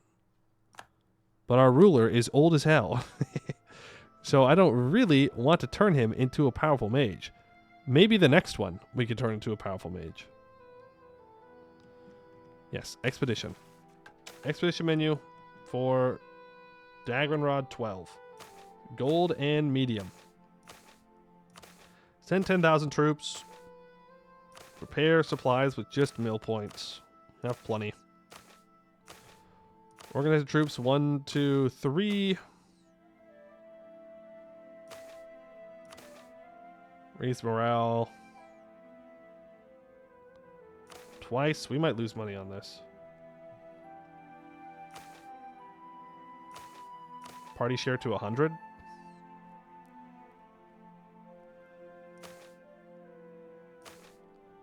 Reset the organization. Do it twice. We still might lose money on this. But it doesn't matter. We're in it for the Dwarven knowledge anyways. How many gems do I have? 2? We have the agate gem and the crown. So I guess 1 gem, 1 crown. Are we going to win this? Huge. Actually build different. Actually build different. Why are you not walking? Walkie walkie down here, please. Keep walkie walkie. Great mushrooms. Sure, we'll take them with us. Thank you very much. We have an edict we can get rid of. I already know it's this one. No new missions can be completed at the moment. We can upgrade a bunch of runic barriers. We're sitting on all this money.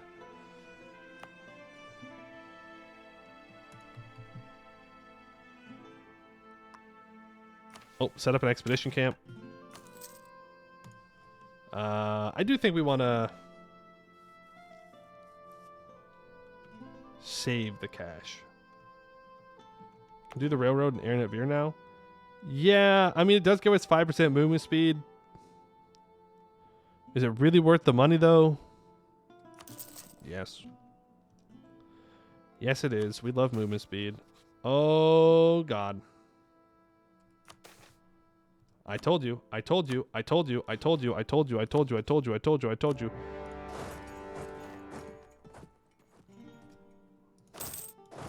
Fucking elves, dude. I'm literally on my way down. You couldn't have waited like 5 minutes? Literally 5 minutes. Oh, did we finish this hold? No, we just have to send it back. We have not taken general staff ideas, no. I know, surprising.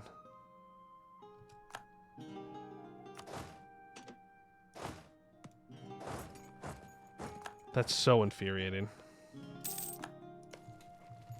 It's so infuriating, dude. I'm literally on my way down. We're not going to be able to take the whole thing. And then he's going to be allied to fucking Abdel Tunger, Bersartenchus, and Jad. Are you serious?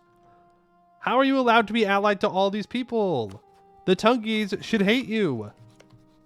Actually, they don't have any reason to hate them at the moment. But they should anyways. I mean, Jad's not doing too hot right now. I had to seg deer. What a joke. What a fucking joke, dude. Absolute Joker moment.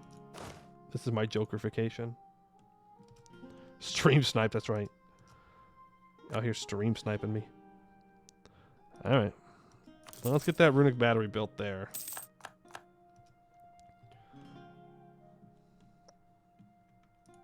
And you can go deal with these guys. Can threaten them later, maybe? Threaten? No, I doubt it. Dude, it's... Oh, this is so tilting. Literally, as I'm walking down. So dumb. So dumb. So dumb. So dumb. So dumb. So dumb. So dumb. I think my... No, we're still good there.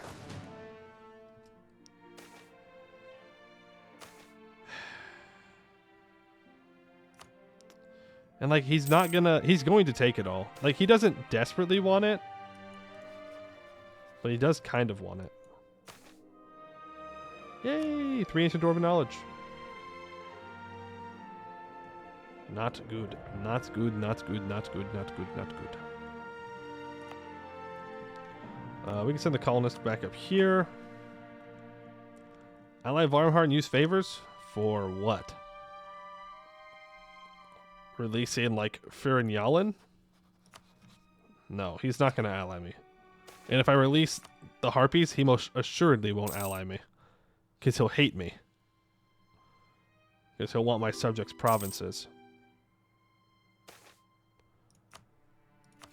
Just the reality of things. Take the Diplotech. Rune Strength. If applied on a piece of clothing, armor, or accessory, it lightly enhances the user's physical abilities somewhat. The most noticeable improvement is the maximum strength the person can exert, roughly increasing by 20 to 30%. Alright. Keep doing more runes. And if we go to the rune privileges, which apparently they give dev cost reductions and tech cost reductions. Strength, if I have a little bit more production capacity, I'll get more production efficiency. Ooh. And 2% shock damage. Soldier Cat of Mission Tree. I don't know. I don't know. Okay, we're gonna let Varmhar do their thing. And we're gonna hope that give me the money. We're going to hope that they don't take these 2 provinces. They will, but I will hope they don't. What if I said all of these is vital interest? I can't because, of course, my vassal probably has. Okay, so everybody wants the everybody wants the dam. It's gonna make all of my freaking allies hate my guts. Also, I need to build a fort somewhere in here, since you can't really build a fort around here anymore. Oh, well, you can. You just can't build a, what's it called? You can't easily build a ramparts here. Did you take Deepwoods eventually for Skomdir? Oh, damn, I didn't even think about that. Didn't even think about that. Well, for right now, it's recently been found that different historiographical records of a revered ancestor conflict with each other, leading to a heated debate between different factions of the Stonekeepers. Well, this isn't really our business to interfere. The debate is starting to interfere with their other duties. I'll take the admin. I do see that his ass is being very rude and trying to siege me down. You've had alliances break over these damn provinces, even if they're on the far end of the mountain range. Yep. When we take these, every single dwarf is going to hate us. It's just... and that is just the reality of it. Not much I can do. Ooh. Early repairs and upgrades. We are no longer researching railways. We are now able to partially repair some rails to a certain extent. These few years of research have also left us with some interesting insights. Repair up to 4 random railroads, and we get an event. After careful analysis of the ancient railway and having restored many of them, we have come to realize there is still a lot that can be improved in them. From now on, we will devote some of our minds to the improvements of the railway. The research facility will come up with some upgrades for the railway. Once discovered, each of them must be enabled from the research facility menu. Once enabled, the upgrades will become automatic. Okay. Sounds good. Good enough, I guess.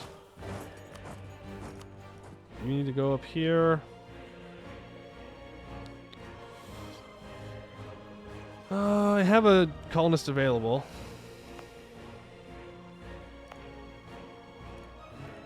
Do we just keep going down, or do I start coming back up and filling in the... So, the answer is I come back up and I start filling stuff in.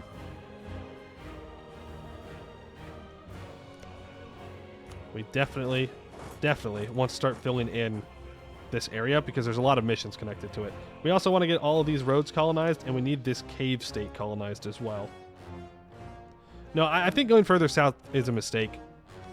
We need to take the Serpent's Reach, and we need to take the Western Dwarvar before we even think about going to the Middle Dwarvar.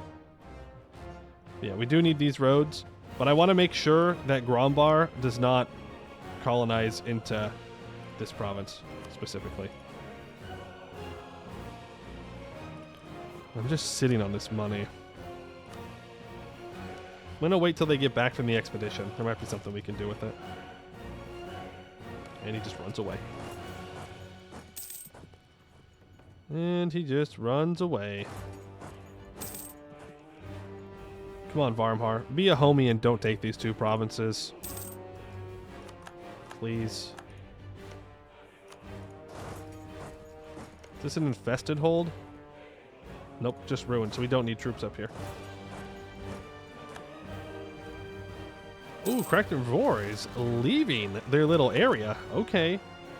Look who's feeling big and fancy. Gorbarad wants a royal marriage. I would never royal marry a Witch King. Just so we're clear. Not gonna happen. Not gonna happen. Build a special building. I think that we have to have our dudes get back, don't we? Yeah, I can do a whole exploration though.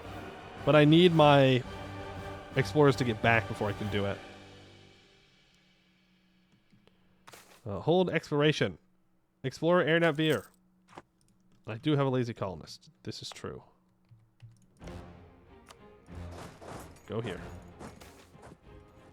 We have found a runic blueprint for runic tower shields. Okay. Oh. And we can complete Sapphire Hold for Omdir. All the way to the top.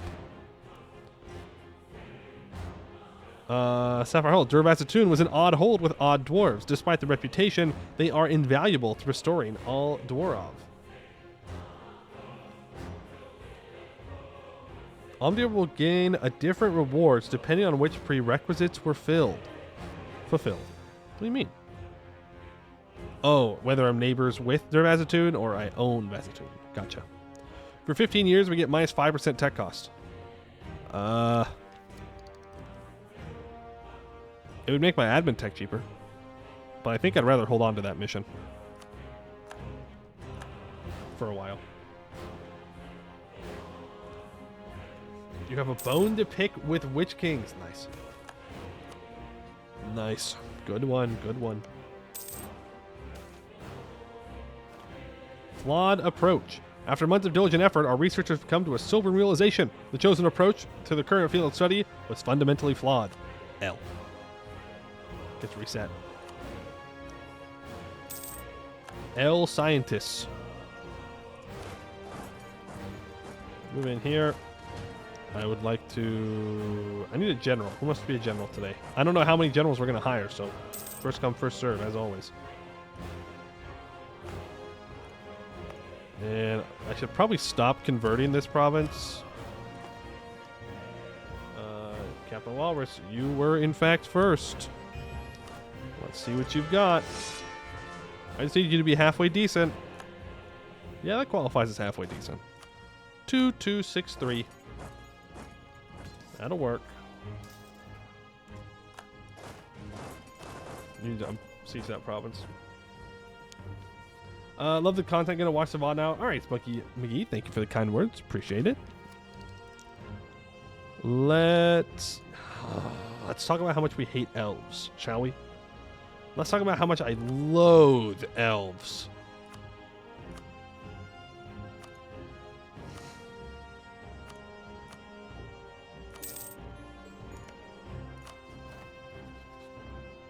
Well, there goes that.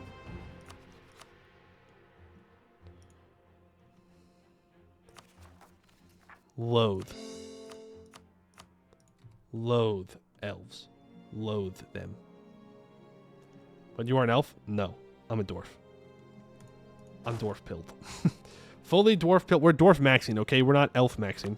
Come on. It's in the name of the stream. It was in the title. And all these runic barriers upgraded and ready to go.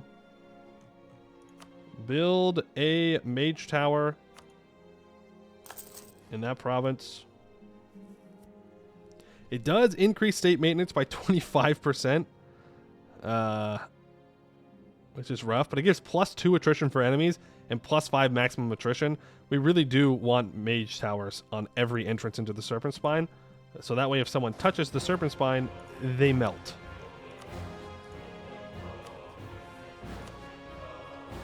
After let them currently wouldn't join, 66.5% of the way through annexation. I wonder if I can threaten war on Gorbarad here. Well, it's a colony, isn't it? Yeah, so I don't think he's going to give me a colony. No. He's not. So we're going to have to fight him, but we know that he has undead army. So do we really want to rush in and fight him right now when I have a disaster coming up? No, I don't. Like, we know we have a disaster on its way. So let's not be dumb. Disaster? The Azir Nuke, a religious disaster. Old and new. Speaking of, long ago, during the time of all Dwarov, our ancestors worshipped the ancient pantheon, which consisted of many gods. However, when all Dwarves fell, our ancestors believed that the gods had abandoned them, and subsequently gave up their faith. But as we continue to reclaim our ancestral home, there are those who wish to revive the old faith, despite the objections of the Stonekeepers. They propose that perhaps it was our ancestors who abandoned the gods instead. The Stonekeepers demand that we authorize the burning of these individuals who were considered heretics for such blasphemy. We cannot avoid taking a side any longer. Action must be taken. Perhaps we did abandon them. Yes, we are going to flip. And yes, he is, in fact, immediately hostile. Let's start improving relations with Jad. Because I don't want him to be called in against me. Preferably. I'm going to subjugate Bladebreaker.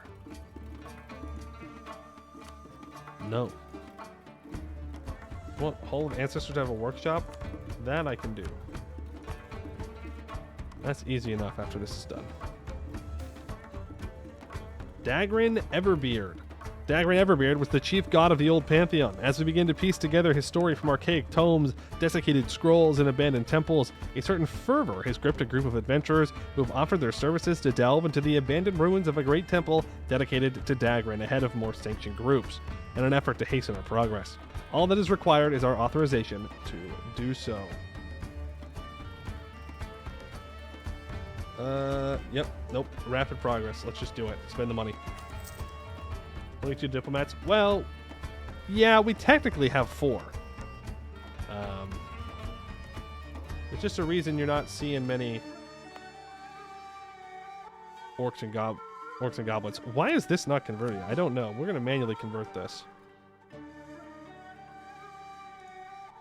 Is there anything else I can manually convert? No, that was it. How's our expedition doing? Oh, clear that infested hold, please. Are you going to retreat now? They are. They are. Retreating rebels are illegal. Stop. Stop doing this. And now we have a ruined hold. It has an expedition in it as well. I believe we're good to seize some land here. Dwarf or god? The nature of Dagrin Everbeard has been a contested subject. He is the model of every Dwarven king aspires to be. Wise, just, and ruling with paternal instinct over their entire realm. Although in ancestor worship he is lauded as the first ancestor, in the old pantheon he was also the patriarch of a vast clan of other gods, whom we are sure to rediscover in time. Interestingly enough, both views place him as the first creation of Helana, the Mother Earth, the primordial of Earth, and her favorite child. This still begs the question, is he really a god or merely a favored progenitor? He's a god, of course. Kugdir has been restored. So we can now start doing Kugdir missions, I believe. Let's get a marketplace built up first. We'll do the merchant's proposal. We'll dig as fast as we can. We'll save up money for this disaster, because we're going to have to convert a whole bunch of stuff as well. Ooh. Research facility breakthrough. We found 3 ancient Dwarven knowledge, which means... Ooh, railway upgrades? There are none yet. We can build a Dwarven rune-forged castle, or we can build an arcane factory 1. What does an arcane factory do? I don't know. And the only place we can build it in is Haraz or Doom. I don't think that's the place I want to build it in. Considering I haven't even fixed this province yet. Which we'll do now. I don't think it's really worth it. If you're going to attack over Brad, can't you ally him to avoid him attacking you during the disaster? He will not attack me. We're fine. He will leave me alone, Copium.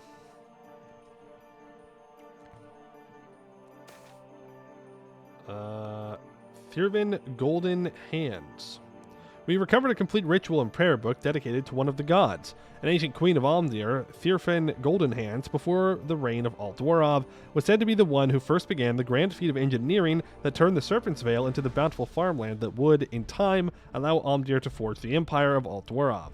Pious and devout to the gods herself, she took no husband and sired no children, even as her hold grew fruitful and rich from the grains of the vale. Just as her reign was reaching its apex, it is said that Margurs himself, likely another god, took her as his wife, emerging from Dagran's halls and whisking her away in front of her entire court. We must know more. Honestly, I'd be kind of pissed, not gonna lie. If I was chilling, ruling over my kingdom, you know, investing into farming infrastructure, and some god was like, hey, you're my wife now, I'd be pissed, dude. You kidding me? We can spend 250 crowns to gain 6 research progress. No thanks. Like, it's probably worth it to do, but no thanks. Secret passage, another ancestor's workshop. That's great. We don't have to eat bugbear meat. Anvelind Hearthmaiden. After much effort, we have gathered enough information to gain insight into another god. Anvelind Hearthmaiden was sculpted from pure elemental essence and intended to be the equal and partner of Dagran when Halana realized that one individual, no matter how mighty, could not shape the world alone. In the old pantheon, Anvelind is regarded as the divine matriarch, and it is she who judges the gods and maintains order in their court. Her priests are traditionally lawmakers and judges who seek to emulate her just nature under the earth. Divine justice, useful. Very useful. And apparently, Verkal Hull is under attack. What a weird name for a random province. I thought Verkal was only for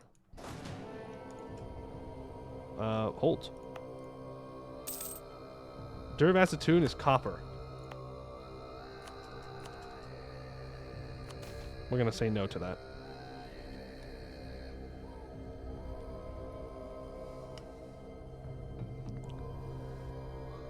Going to say no to the copper.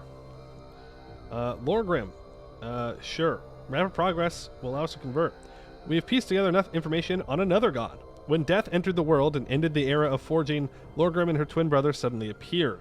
Lorgrim's role was to gather the souls of dwarven kind, while Dagran stood stupefied as the oldest of his people suddenly grew weak and perished from the monsters known as age and sickness. Lorgrim wandered the world, gathering the dwarven dead and bringing them to the care of her yet-to-be-discovered twin brother. I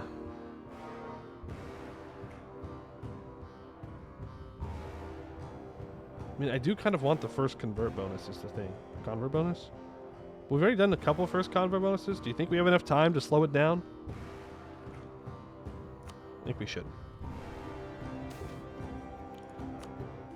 Like, you want to be the first convert, but you definitely also want to get some deities in. Otherwise, well... Otherwise, it's not so great. I kind of wanted a tax guy. It's not too often you say that, so...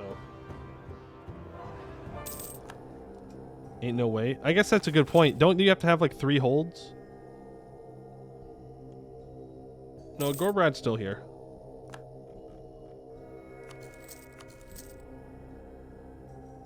Come on.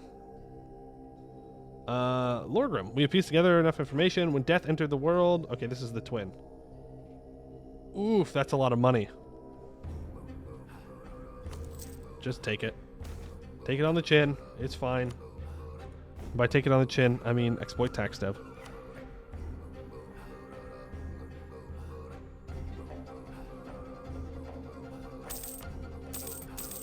Preferably not on holds, though.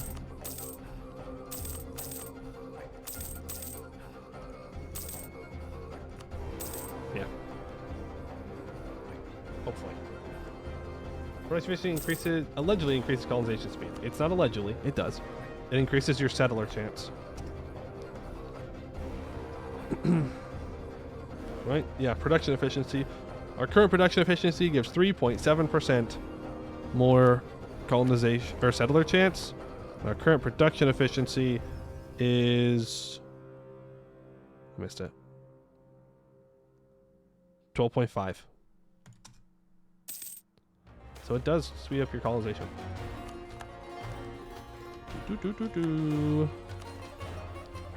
The expedition returns. I will go ahead and send them back out. The province gains a slime colony, which is good. 282, 94. And we will store the 6 ancient dwarven knowledge. We currently have 11 ancient dwarven knowledge. I don't really want to build that there. I'm going to be so totally real with you. I want to build one of those. And then I want to walk over to our other expedition in Dwarf Hope. And then I'll need to build 5 more troops. 1, 2, 3, 4, 5. Twin gods. With the discovery of Lorgrim and Lorgram, a question has arisen that no doubt plagued theologians of the old faith. The question is, where did Lorgrim and Lorgram come from? Not even the ancient dwarves knew. Every other god that we have discovered thus far has a defined origin, but these two just appeared. It has upset a number of scholars who demand that we halt our studies for a time to properly consider the possible implications that this lack of origin could cause in society as a whole. I don't care. Keep going. Mostly I don't want to lose the Diplo rep because I'm annexing my vassal. Raz Doom, level 2, Center of Trade, and we'll need to get Holier Cad to level 2 Center of Trade as well. Forgotten Deity. Oof, I don't want to lose the stability. We've unearthed a temple dedicated to a major god of the Pantheon. Man. Fine. Marger's Brewmaster. Hey, isn't this the guy that took that wife and stole that dwarven queen?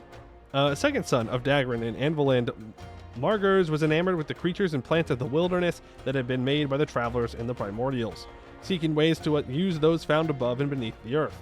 Margers would earn the title Master of Ale and Herbs by discovering the process of fermentation and creating the first culinary and alcoholic wonders of dwarven kind, as well as discovering the medical properties of herbs and alcohol as consequence of his earlier enlightenments.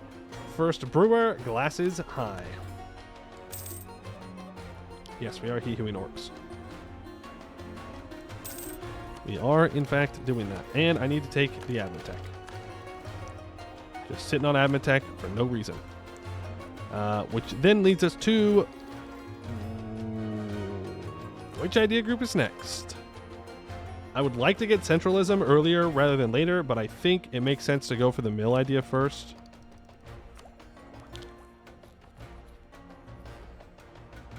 I think we just need to go weapon quality first. Yeah. More production efficiency, infantry combat ability, cav combat ability. Unlocks another national idea, illustrious ancestors. The reverence of the ancestors is very prominent within Almdir, with the prevalence of statues of the High Kings and many other prominent ancestors, especially in the Hall of Ancestors. With the rulership of such great dwarves from the whole, the expectations for their descendants were very high. The need for young dwarves to prove themselves led them to feverishly pursue their own greatness. Inevitably, many would fail, due to both the difficulty of their goals and to the implacable commitment required to achieve them. Minus 20% stab cost. We can also get an additional merchant. We need 194 points for each idea. It's getting better. Next guy also sucks at admin. This is true. We can throw a merchant down.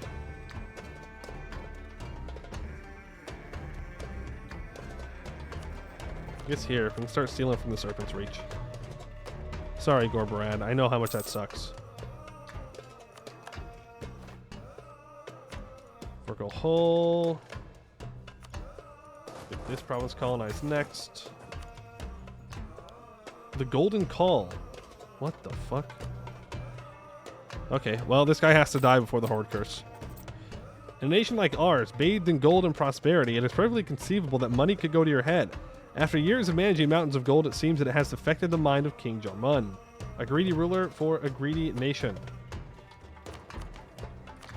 Is he actually greedy? I don't think we're actually greedy. I think we're fine. Because we have 4 things. The The mini gods of the Pantheon. After much excavation, research, and reconstruction, we have discovered the temple to a minor god of the Pantheon in a relatively good condition, replete with objects for study and restoration. A team of experts have put together a rough summary of their findings in an effort to disseminate their discovery. Word curse is not triggering, well, I mean, sometime soon, but we're good for a while, at least.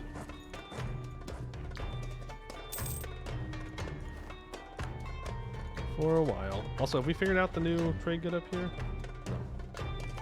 Copper is the most likely. We're hoping for like iron or something. Iron would be good.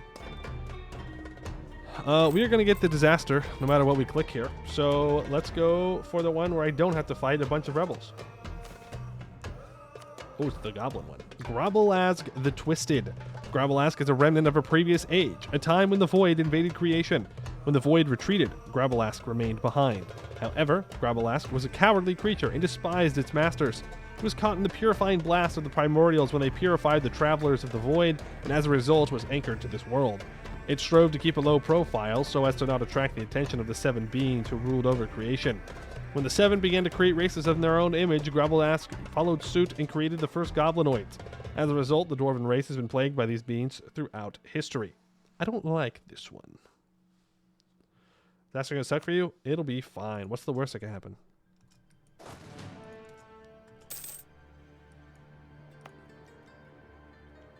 We're still coring this up. The Godwake. Turmoil engulfs the country. Our decision to abandon ancestor worship has upset or enraged significant portions of the state, the army, and the civilian population as a whole. Ancestor worship fanatics have begun agitating for open rebellion, and evidently some individuals are certainly contemplating it, if they are not already moving in secret to do so. This will certainly be a period of turmoil unlike anything we have experienced before, for this is a struggle near unheard of in Dwarven society, a struggle of faith. So it begins. Boom, boom, boom, boom, boom, boom, boom. You will convert everything as fast as you possibly can. Please and thank you.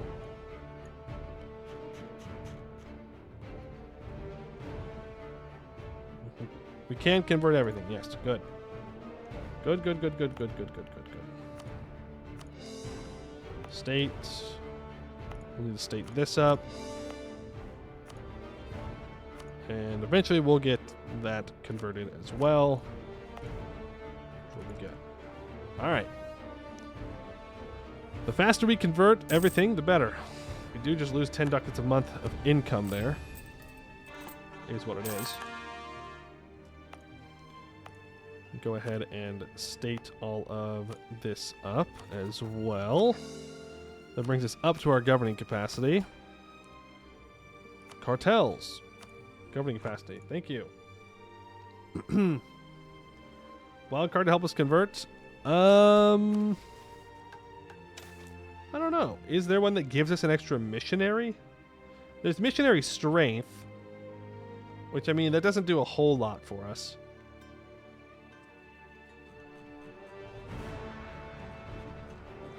I don't know if there's an extra missionary.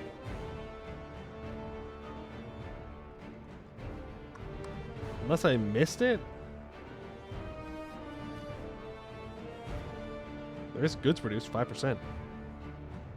Foreign progress, governing capacity, corruption, splendor, religious power, unity, missionary strength. No, it's just missionary strength. Galley combat ability, huge. Yeah, I think we're fine with our conversion speed. I would rather keep colonizing faster. Without a doubt. Colonizing is #1 most important thing for us at the moment. Ooh, we are going to annex our vassal here at a very inconvenient time. The Stonekeepers, the traditional priests of ancestor worship, had long been an important part of our country. However, with our official conversion to pantheism, the communities they represent and the power they once had have become increasingly marginalized. Now, several representatives have come forward to us, demanding that if we will not return to the fold, then we must formally issue a rather humiliating series of concessions, such as letting them worship in practice and in peace, among others. It will auto-convert Daggerrod 12. No, fuck you. Absolutely not. Research choice. As the researchers delve deeper into their respective fields of study, they are confronted with the realization that pursuing all planned experiments simultaneously would strain our financial resources beyond sustainable limits. Therefore, a decision must be made. Which experiment shall take precedence, guiding our research efforts as we allocate resources wisely in pursuit of knowledge and progress? Well, let's hope we complete this. I don't think we did. I don't think we did. Nope, we lost more progress. This one's been unlucky. Been unlucky. Also, we could do this expedition. And we should. Dwarf Hope. It's copper and short. Organize it. Send 10,000 troops. What happened to my morale? Oh, my prestige went away. Yeah, that's fair. Okay, let's raise the morale once. Set party share to 100. They should be good. Start the expedition. Good luck, boys. I need to enact the expedition camp as well. Set it up. Check privileges for expedition 1. Who am I looking at for expeditions? Adventurers? Ministry of Expeditions. Minus 20% national tax, minus 20% manpower recovery speed. Our expedition speed will quadruple, and new expeditions will begin with full supplies of manpower. We will also receive a slight morale and organization boost. I mean, that is pretty good. But it's not worth it. Like, it's not worth it. To go down for minus 20% manpower recovery speed? Nah, I'm good. I'd rather pay the points. If we get like a mithril and long, then maybe we go for it. But for now, I don't think so. Not really worth it in my eyes. I can get more manpower. I feel like I need development for money. At this point. Dwarf Hope, let's get a fort built. I should get a fort built here in Dwarvrod 14. It's not the most preferable fort.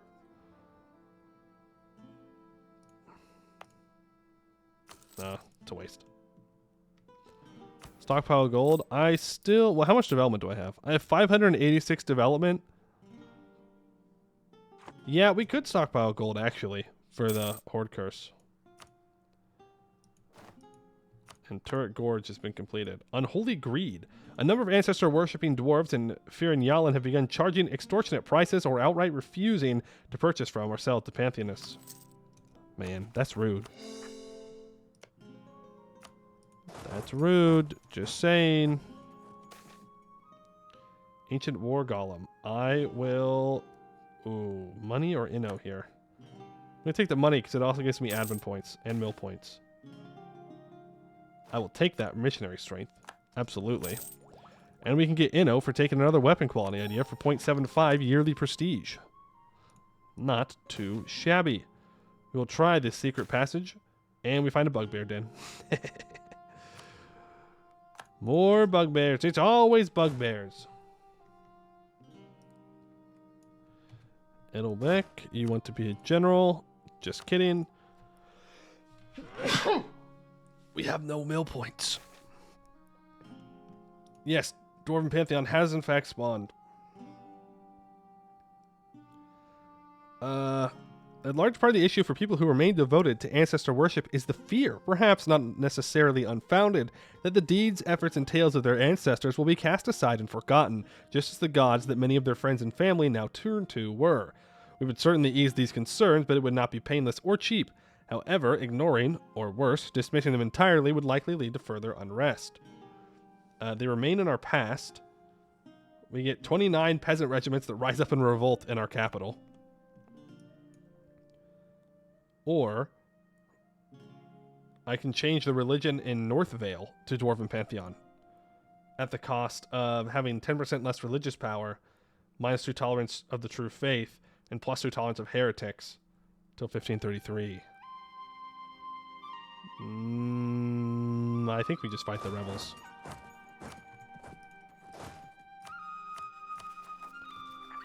We're about to have a lot of rebels too. Yeah. Yeah. If we lose... okay, fine. Not worship, but honored. We have other rebels we have to deal with. So be it. So be it. We'll take the hit on our religious power. I don't like it, but whatever. Hey, we can leave the rune. Heating. Increased temperature of adjacent objects to a limit. Mostly used in forges and workshops to maintain ideal temperatures with little to no fluctuation. Okay. Research. Rune adaptation. Start another one. What was that rune going to do for us? Heating gives 2.5% production efficiency and 2% shock damage. This is not Bib Bucket. No, we are using a bunch of submods. That is why there are different things. And we have integrated Verkokoznad, which is great and also terrible. Because now I have to take care of all of Verkokoznad's stupid stuff. We have to convert it. Which is ridiculous. Ridiculous, I say. And he has cavalry. Gross. We're not there yet. When I need the cav, we will deal with the cav. Let's get 10,000 infantry down here so we can deal with this. Gorbarad announces me as a rival. Yeah, you fucking wish. You wish you were a valid rival of mine. You wish. We might go do a show strength war there. I don't know. Fighting an undead army for a strength war might not be worth it, but at the same time, it's pretty good. God, I forgot to fire my advisors.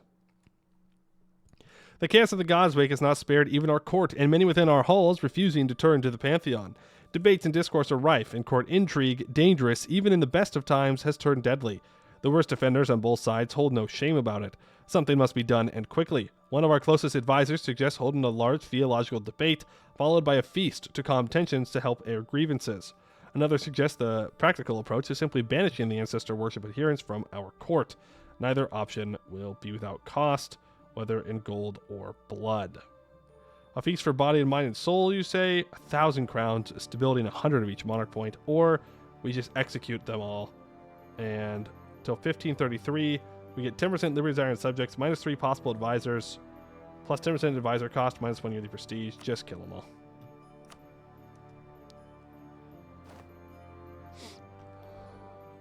We can hire level 1s still. Level 3s are probably too expensive. And morale of armies.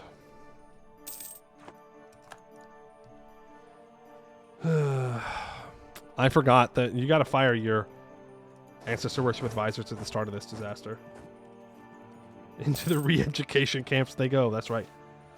They're going to learn how to be better dwarf. We can send the cannons north. You can go here. Who's closest to being done? That one is. Oh, we're down to 135 colonists now. Very sad. We've lost our mission tree buffs.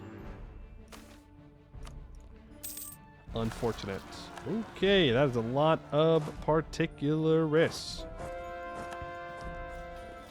For sure, for sure, for sure. A lot of them. I get that you are upset. I hear you. I see you. I get that. Edelbeck, can you please kill them? I think. Is it that we want the fire general? Yeah. Get them. Get the asses. We can go ahead and sortie out for another like 4,000 troops. you. Now let's go do with Mithradoom. Doomsayers, a cult of ancestor worshippers, has emerged and is coordinating activities throughout our country. Several preachers have taken to the streets, spreading messages of doom and gloom, warning that we will abandon the pantheon in times of trouble just like our ancient dwarven ancestors did, and that our nation will fall just like all Dwarov did. Nonetheless, we have apprehended most of them and put them in chains. We should issue a statement to address the concerns of the people. We are stronger than they are. This is true, I guess. Not sure what evidence we have to back that up, but yeah. We are stronger than they were. Pros versus cons of ancestor worship versus pantheon. Cons for ancestor worship. It's worse in every conceivable way to dwarven pantheon. Pros. You don't have to do the disaster.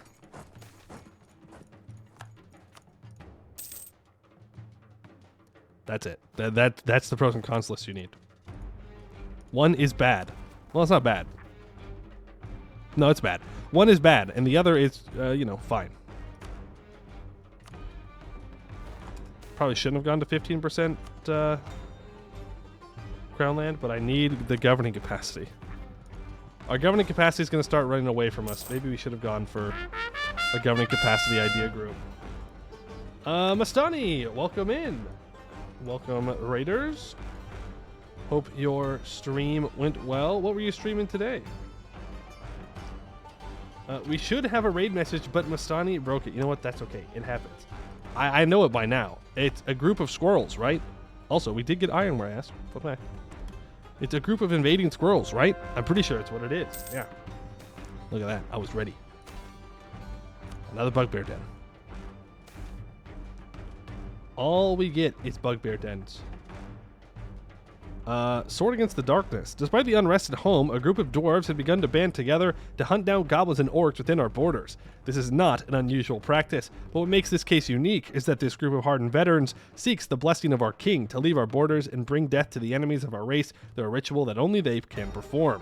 Sending a band of well-armed veterans out on such a dangerous mission is a difficult decision to make, even in times of peace, but during this time of trouble, some may view it as an opportunity, or even worse, a sign of weakness.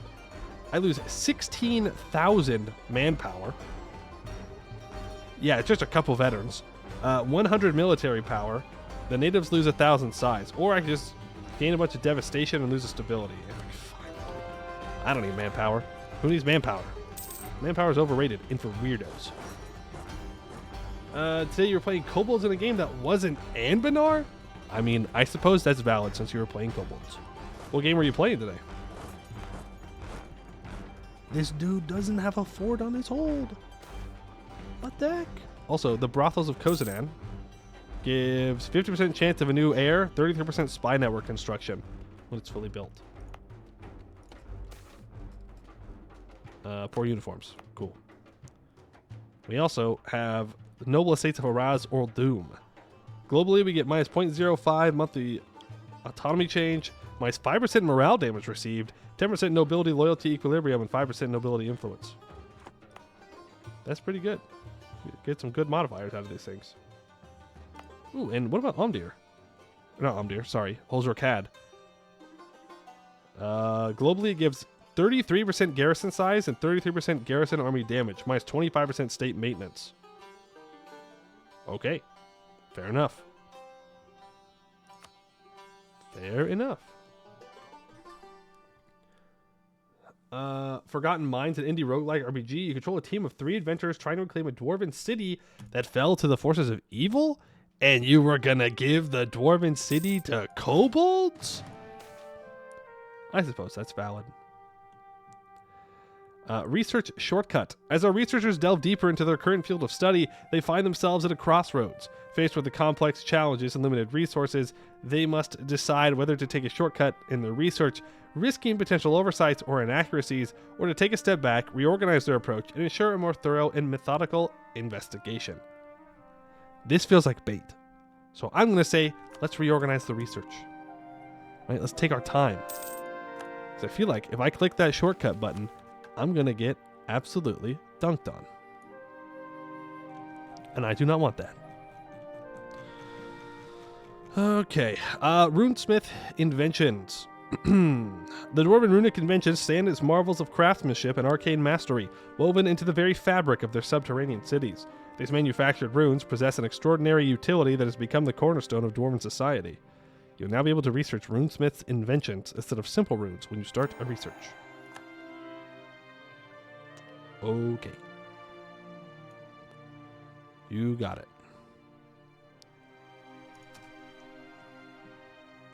You got it. I have sent my colonists down here. That's good. Hammer home. I'm a little busy, man.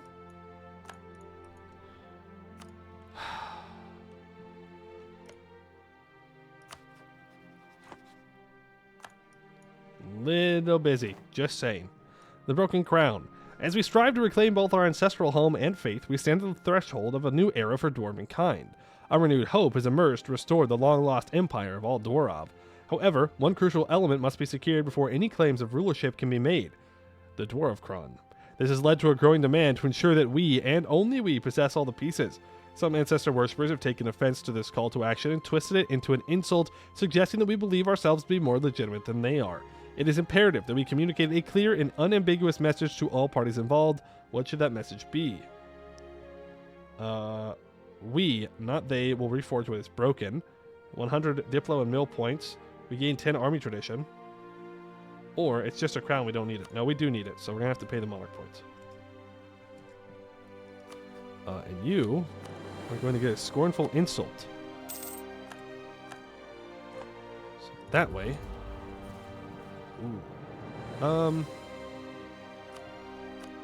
War score cost versus different religions, for sure. For sure, for sure. We're converting at a decent speed here.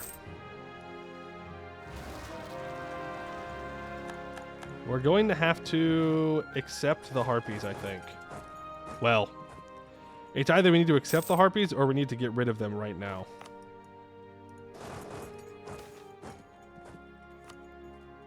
Minor distinguishes themselves. I'm surrounded by fools.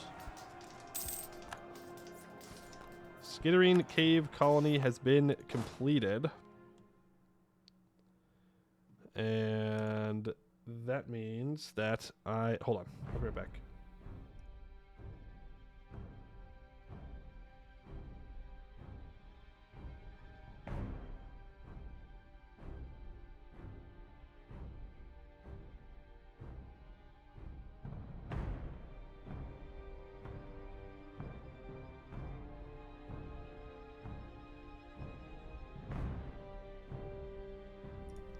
Alright, sorry, I got a phone call. Yeah, we either have to get rid of the Harpies or we need to accept them. Because we have to convert everything to finish the disaster. And I do mean everything. So, I mean, stating it up would also probably help. Not that I want to state this necessarily, but we will. Drunkards in the expedition. I can't lose one morale. Derv as a tune has been fully colonized. Let's get a castle built up there immediately. And we can core it. And we can send colonists to this road. And you 10 can actually divert, come deal with the colony. And you can go deal and help with... Oh, never mind. You don't have to help deal with anything. Problem is solved. Unholy greed. Great. Ooh, I'm so glad that those rebels did not rise up on the hold. Oh, I'm so glad they did not rise up on the hold. When's this going to be done? Doesn't say. That's so nervous. It makes me so nervous. Learnings of an Elder. We're going to go for the mill points. Secret Passage. Let's try it. We find 3 more Ancient Dwarven knowledge.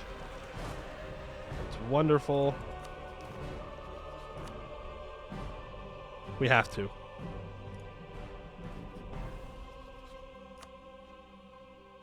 We have to go for it.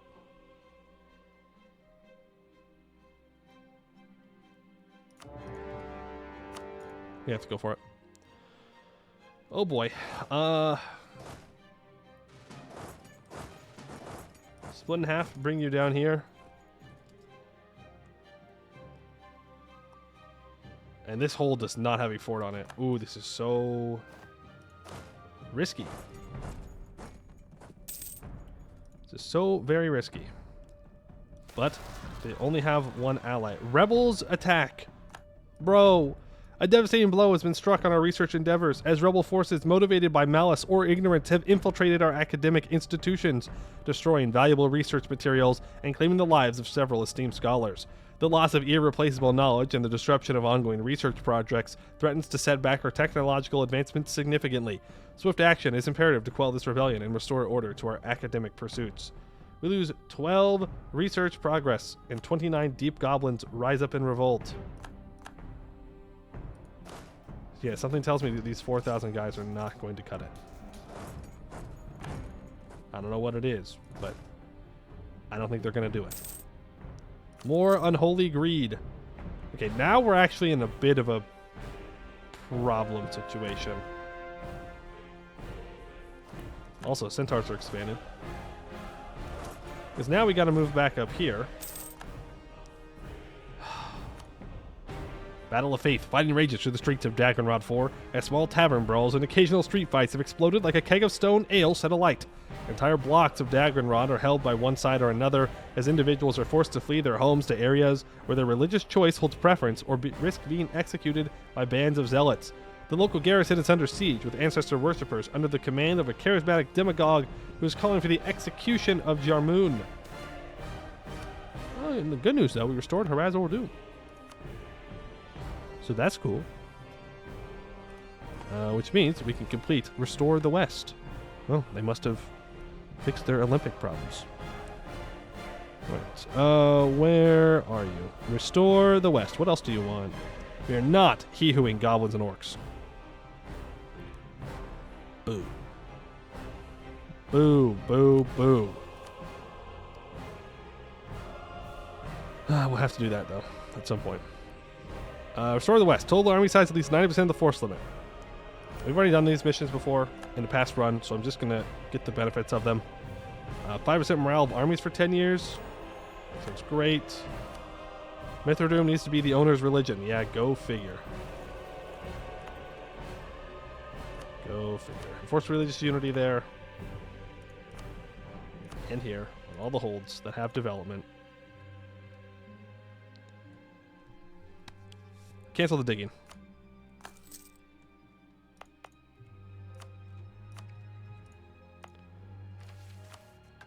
We have to. We don't have a choice. As much as that pains me to do, just absolutely pains me to do, we have to do that. Otherwise, we're going to be stuck in this disaster forever.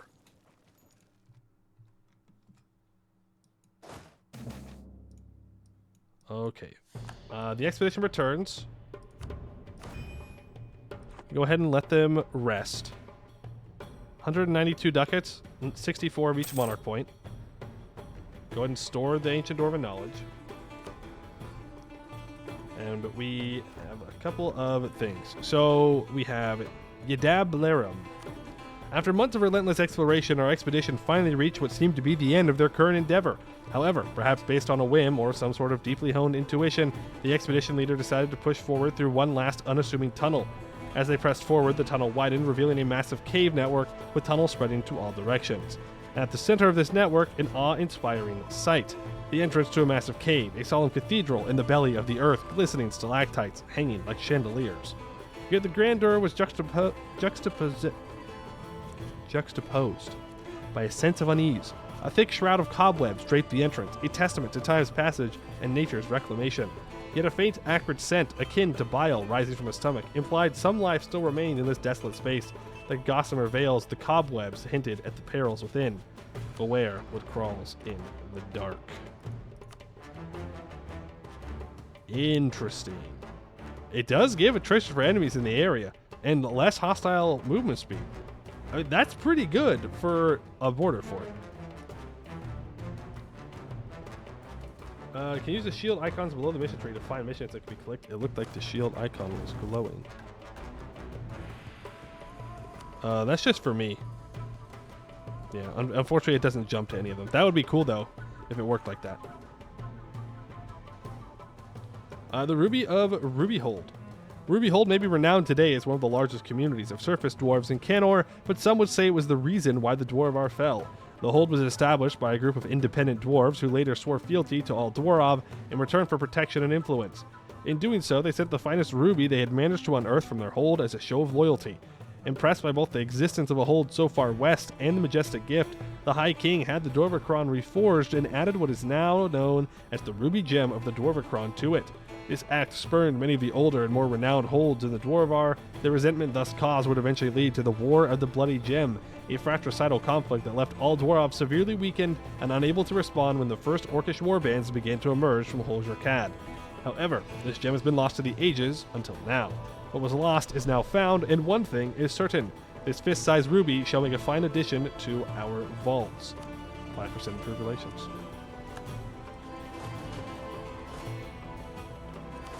Can I please get these two? Sit you down here. Do not go get stack wiped, please. Do not get stack wiped. Avoid that option at all costs. There is another expedition, 2 expeditions that we can do. We will address those after the disaster. Well, we can address them now. Don't think it really makes a big deal. We can select a deity, though. Let's go for Lorgrim. Well, let me check. Okay, I do have a major deity in other places, so let's go for Lorgrim for our first one. This is good. He will give us 1% missionary strength, which will help us convert the larger provinces, or provinces that are going to take longer, faster. Remember, we are still at war with Karakenbar. Hopefully they're just so scared of me that they leave me alone. I say as I see the first of their troops.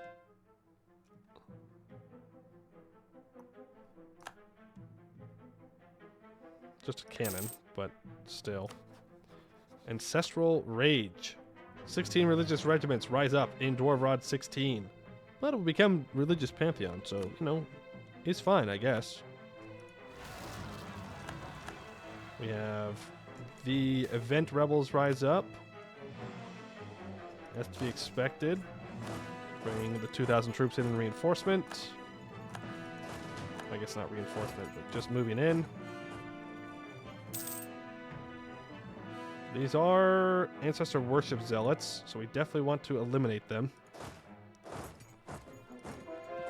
Definitely don't want them to be sieging stuff down. And we will hold off on the idea, even though it's going to be dirt cheap for us to take. 216. If we wait for the mages to be loyal again, which they currently are not. Right, we have less loyalty because of the disaster. Right. Oh, and I have colonists that I can send out. What am I doing? Make sure that we're still... Oh. Never mind. Recall you. And send you to here. So it's saying that I can stop he-whoing orcs and goblins now. I don't know, man. I don't know. I mean, there's not that many goblin or orc provinces left. So it is probably fine to do so. Do we have any goblin or orc majority provinces left? No. And no. It'll cost us 100 admin each.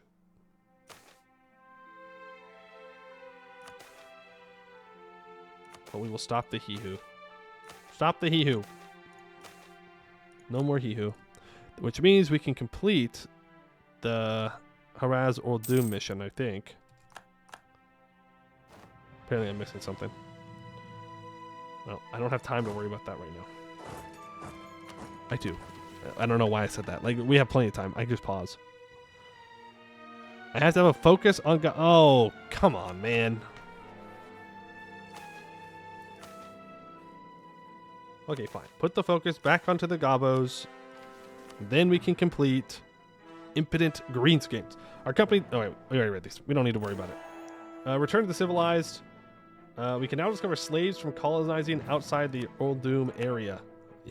Yippee! Yay! I probably shouldn't have clicked that until we were done colonizing. Because getting slaves in any of these provinces is going to suck.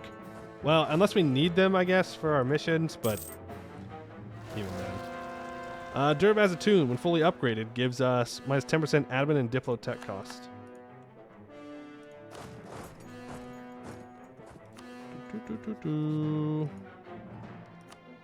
In this war, for right now, I just want anything inside the Serpent Spine. Eventually, we will need to take stuff outside the Serpent Spine. But for now, I just want to finish taking everything inside. It's not that difficult, not that crazy. I guess I could build a regimental camp, but we're gonna start saving money because we're gonna hit the horde curse here pretty soon.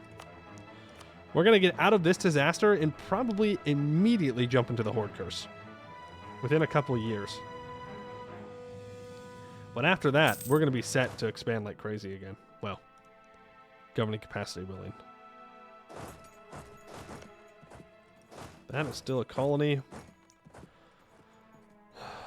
Which I don't really care if it gets destroyed, so we'll not rush it. Ancestral Rage. Great. Great. Rising up there. Bro. What do you mean? What do you mean? Alright, send these 10,000 troops up. Oh, I'm chilling over my force limit by quite a bit when I could not do that. Expedition. Holy Orcad. Platinum and long.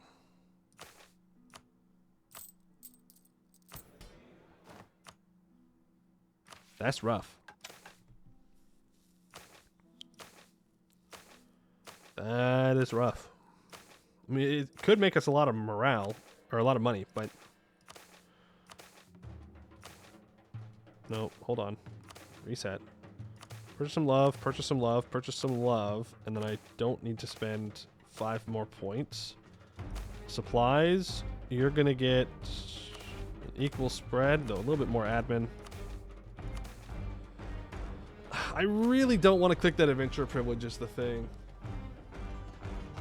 Like, minus 20% manpower recovery speed when we already have minus 20 from our ratio military is super, super rough.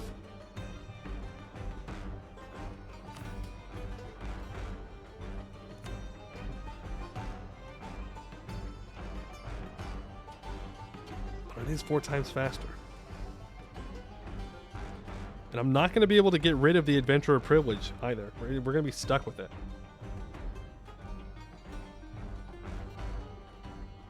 We'll quadruple. Quadruple. Well, I guess actually we could.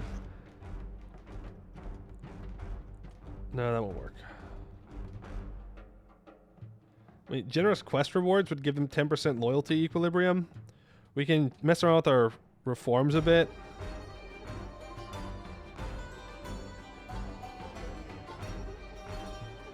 I think I'm gonna regret this, but we're gonna click it in. And I don't think we get the bonuses for this one. We might get the speed bonus, but we don't get the setup bonus. Which, whatever.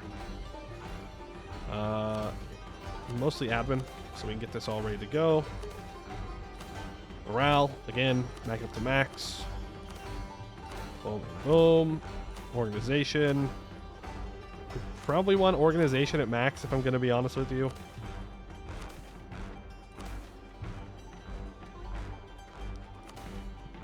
And party share, we set at 500. Should we go higher than 500 is the question.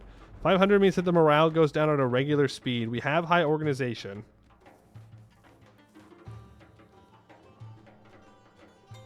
We have 100 less manpower a month. Let's go to 800 party share. Let's see how they do.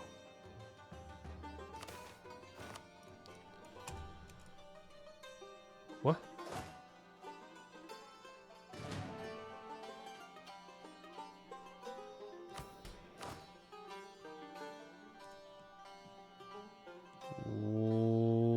Where did I get 20,000 troops from?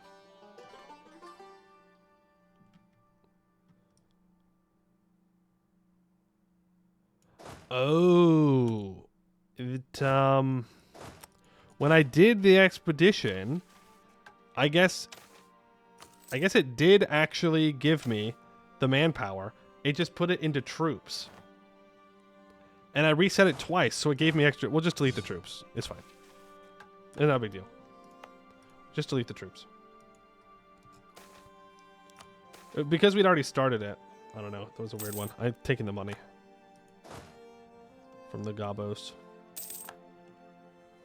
I need the monies. Secret passage. Yes, let's start out with the secret passage. We lose 4% of supplies. We find 3 ancient dwarven knowledge. Gelatinous cube. We lose 0.5 morale, 50 soldiers. Oh boy. How close to being done with the disaster?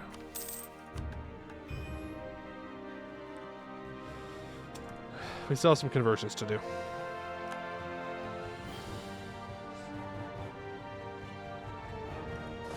Is what it is because we are so very large.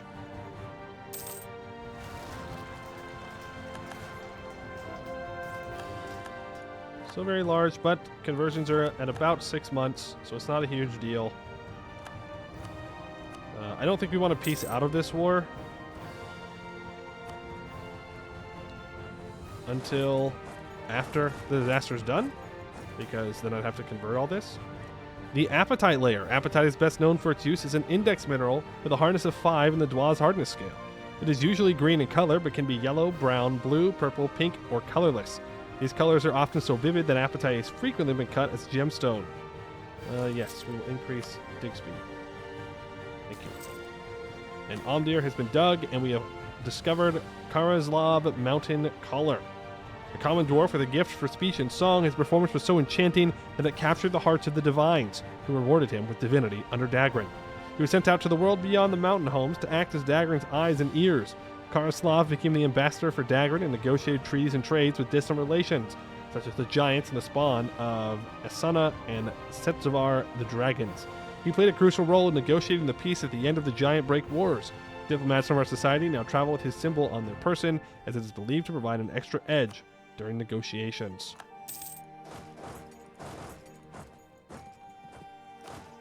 You go back to there. You need to make your way around. Drums in the deep. Bellowing screams and drum-like pounding echo through the winding hallways, sure signs that there are cave trolls nearby.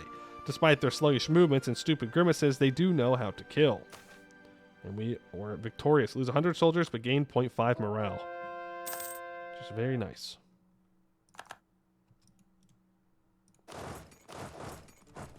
Okay, he does have 2,000 troops down here, which I don't appreciate. Let's deal with them. And they sure are zooming through these expeditions. They were not kidding about 4 times speed. Not kidding at all. The girls are fighting. Drunkards in the expedition. We don't need more organization, so we're going to lose the least amount of morale that we can get away with. Which is very good.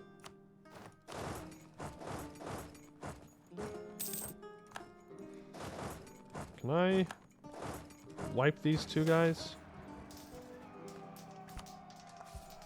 Research effort. Research progress increases by 12. And we have found the freezing room. Or rune. Sorry, not room. Okay. Well. Runesmith Research 1. Start Runesmith Research 1, Tier 1. This process will take approximately 48 months. Do that. We have more capacity. We can do some hold exploration of Omdir. Let's go ahead and do that as well. I can build an arcane factory in Mithradoom. I don't know what that's going to do, but let's do it.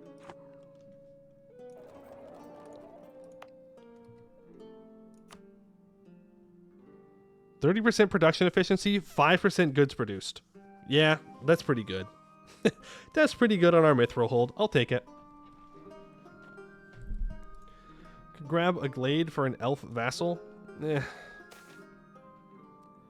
Working workshop. Our exploration team found fully functioning workshops in the depths of our hold. There are still a lot of supplies left that we can bring back. The workshop is a bit detached from the hold's main structure, but there is a possibility to make it work once again. Find 4 ancient dwarven knowledge, gain 200 crowns. Exploration completion 1 of 2. Another battle of faith. Haraza Depths has completed its colonization. Okay, we're gonna run out of a extra colonist here at some point. Soon, I think. Just something to keep in mind. Actually, you know what? Don't go there. Let's try and focus on getting these roads done. I think that'll be good.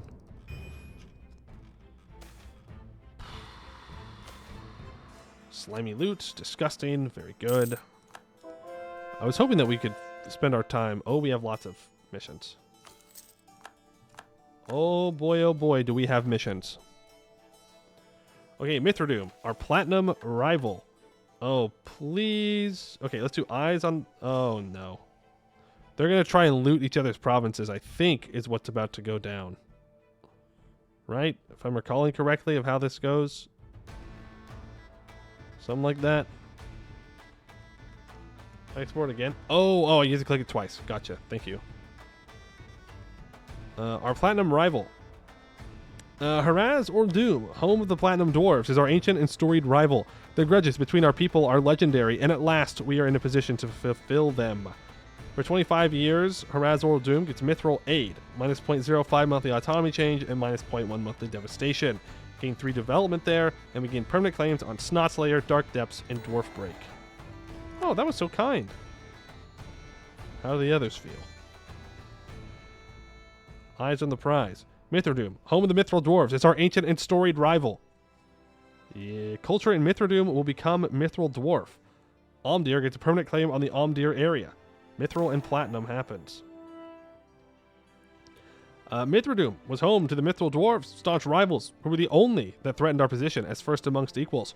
All rivalry is ancient, with grudges held for millennia, always opposing us with the sway garnered by their strategic position and the High King's favor. Yet here we stand, a renewed successor in control of our old rival. We can either destroy my own hold, or I can not do that. Our predecessors fought side by side despite rivalry. Honor those long past.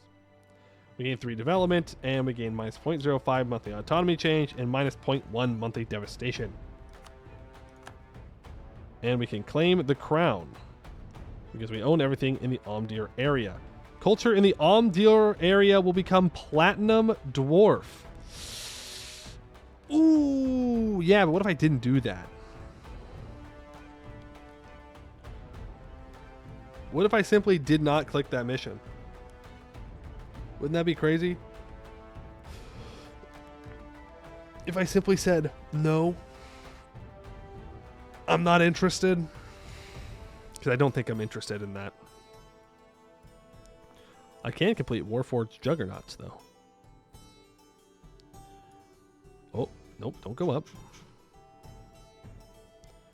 Warforged Juggernauts, a cavalry unit renowned for their strict training, unparalleled discipline, and mastery of exotic and magical metals, clad in enchanted armor, forged from rare and mystical alloys. Each Juggernaut is a formidable sight on the battlefield, exuding resilience and strength. Mounted on robust steeds, donning magically fortified armor, the unit embodies an unstoppable force. The Warforged juggernauts wield weapons adorned with elemental runes, delivering devastating blows depending on the runes and metals used. Their diverse array of exotic metals enhances their weaponry, making them a unique and powerful presence on the front lines. Recruits undergo rigorous training, mastering physical conditioning, weapon skills, and tactical drills from a young age, forging a cohesive and disciplined unit that stands as a symbol of Dwarven might.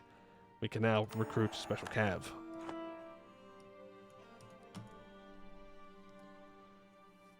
But the event could be anything. This is true. It could be anything. But I'm pretty sure it just moves our capital to Omdir, which, you know, it already is. So I'm going to go out on a limb here and say, no, I don't want my capital to be culture converted. Thank you very much. I'm good. Especially because I would have to claim it manually. If it gets converted to... Okay, they really, really, really want my ruler to be greedy, and I don't know why. I don't know why they want that so bad. But luckily, we're maxed out on our traits. Ancestral Rage. Let's go deal with it. Hey, Arc Novel.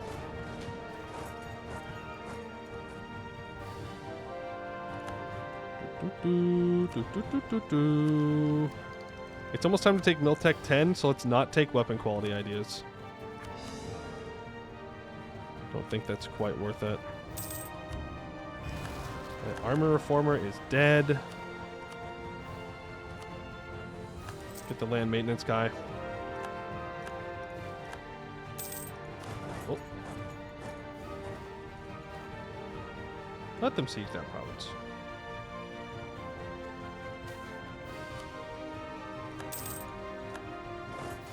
Wait, what? Wait. Scam. Scam. Actually scammed. It didn't convert the province. The fort! I forgot about the fort, bro. Throwing you. Advisor cost or monthly mill power from Anvil End sounds great. But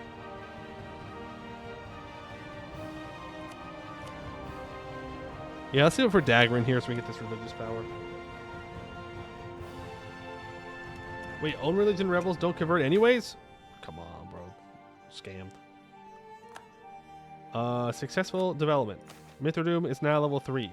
We've unlocked Asmir Thazine, Forge Tender. Brother of Dagrin and made from a different stone by Halana, Asmir Thazine is the patron of all smiths and metalworkers. He's also known to dispense his sister Anvilin's justice, wielding his mighty forging hammer, Maynalnalir. His crafts are known to be unparalleled, although some say that the items crafted by his grandnephew, Uris Azirn, rival or even surpass his quality. I also forgot again about hold exploration of Omdir. Level 2. Goblins, Elven Slaves. The expedition has reported numerous hostile goblin encounters. We managed to defeat them every time until we reached their base of operations. After taking care of the goblins, we found a surprising amount of elves. The goblins have kept them as slaves for God knows how much time. How shall we deal with them? Oh my god, that's fucking rough, dude. Yeah, an elven slave, that would suck. I mean, it sucks to be a slave at all, but I mean, elf, you live forever. Yeah, we can sell them in the hold. Why not? Put them into hold. Gives us tax and trade value. Works for me.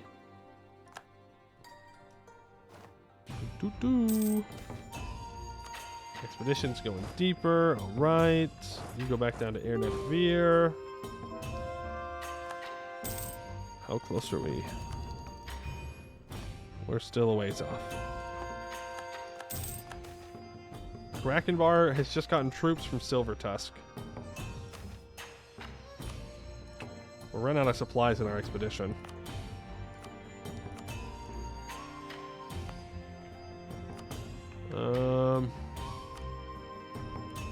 Save the money. At least try and save for Horde Curse, you know? Beautiful Cavern Prophets. You need to go move. We can send the expeditionaries back out. We get 850 crowns and 283 of each monarch point. Massive. Massive, massive, massive.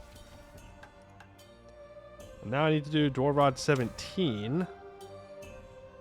Mithril, but short. Has 10,000 manpower, more organization, more supplies, more morale. I mean, this is actually kind of nice. Even if it does mean I don't have manpower, it's kind of nice. It's short. I think that's fine on morale. Let's organize the troops one more time. Set the party share at 100 to make sure that morale lasts. And actually, I don't think we need to. I'll raise morale once out of caution. Scam. Fun fact. When you click reset all, it gets rid of the supplies you got for free. Actually scammed. Actually straight up scammed. We need to do another exploration of Mithradoom. And buildings? Whoa. There's more stuff available.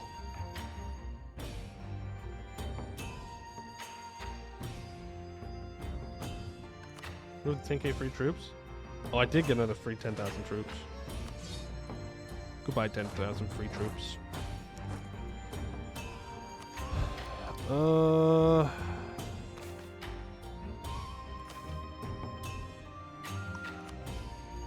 I mean, I should probably build stuff on Verkal Kozanad to make more money. Haraz or Doom, not really worth it right now. Neither is the Hall of Ancestors. I don't know why I can't build it on Omdir. I guess maybe it's because it's my capital and it has the research thing.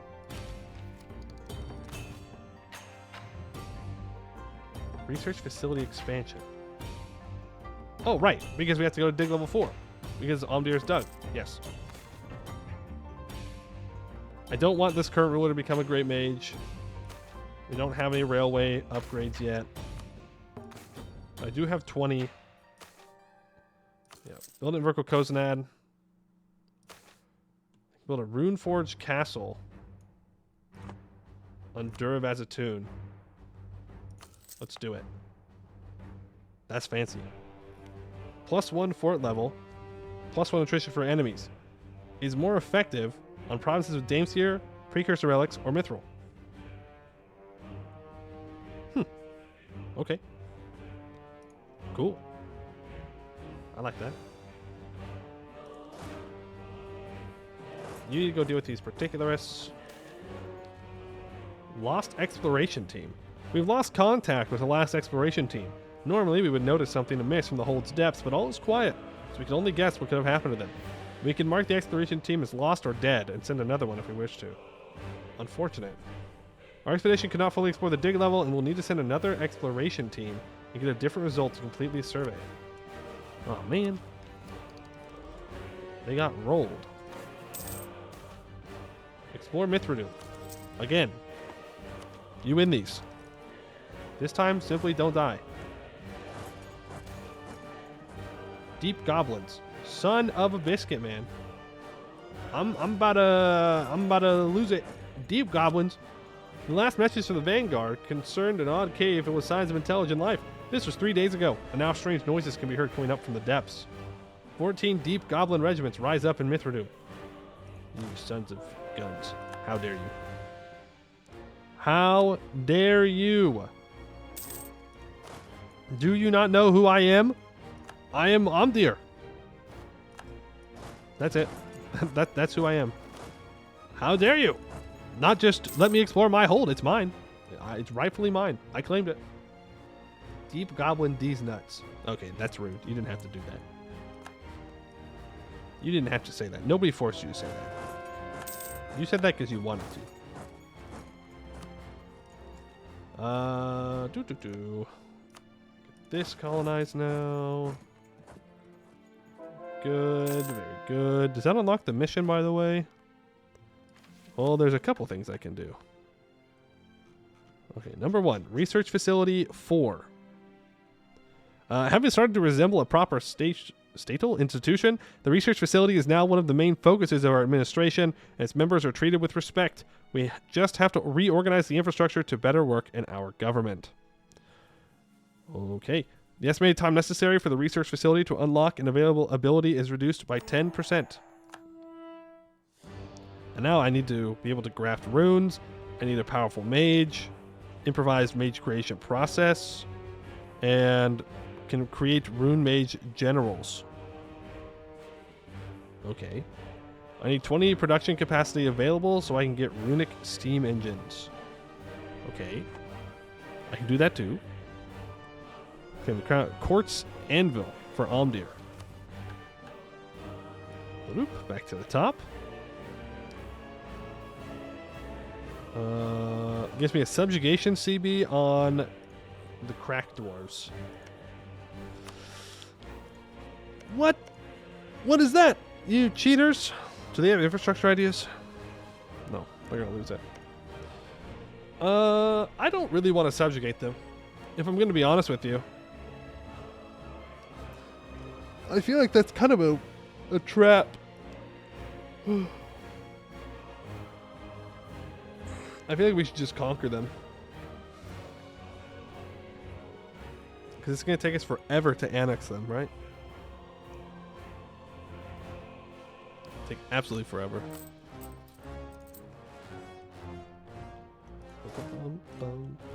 Miss another disaster? No, we're still in the same disaster. Right, we've gotten rid of the deep goblins. Truce with Marhold is up. We are about to max out on our Diplo points. Please explore Mithradoom. And this time, please succeed. Have we considered this? Have we considered succeeding in our explorations? I think it's a cool idea. Just saying. Also, I can click the Almdir mission that gives construction cost and development cost reductions in our capital area.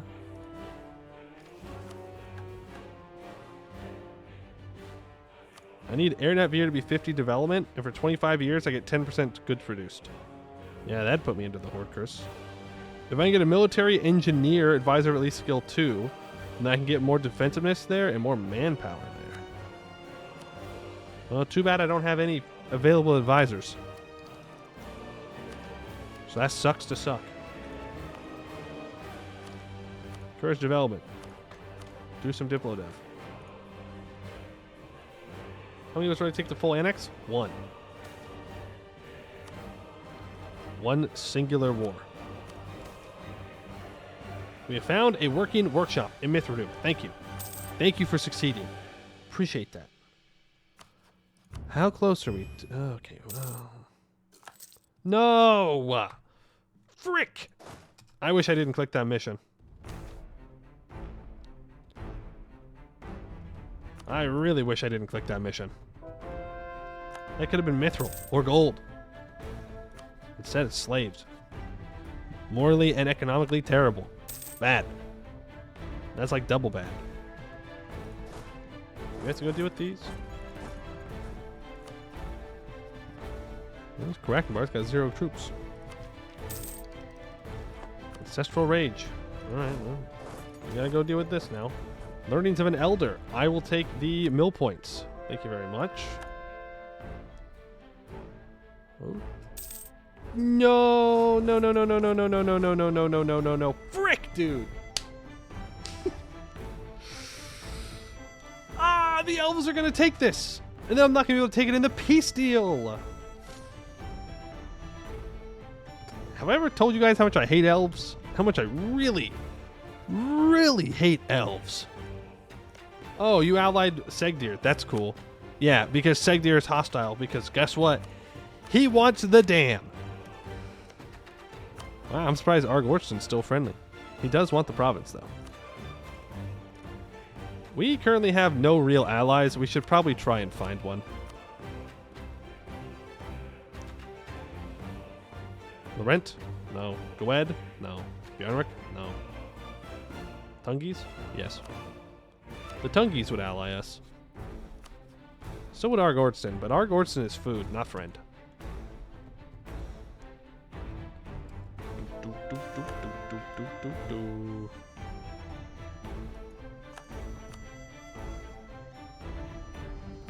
Do I actually get this manpower? Also, that's going to max out my points, right? Yes, it is. That is, in fact, going to max out my points.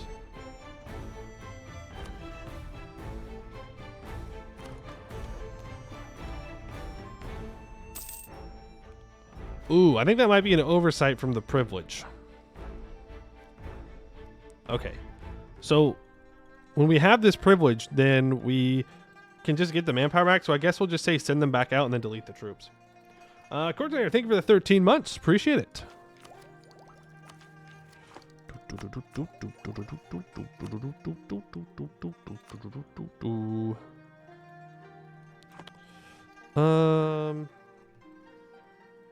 of the missions of Tunger's food too. Yeah, but you know, not for a while.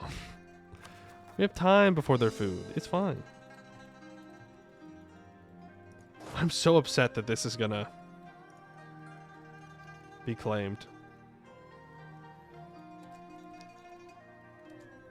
Oh, it automatically gets rid of the ministries of expeditions because we don't have any expeditions in our borders.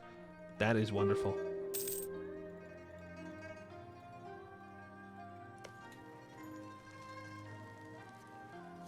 It kind of just looked like my troops teleported there, but they did move.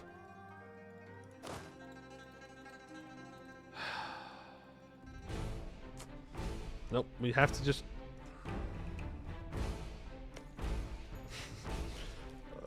Karakenbar is going to be left with one single province inside the Serpent Spine that I need.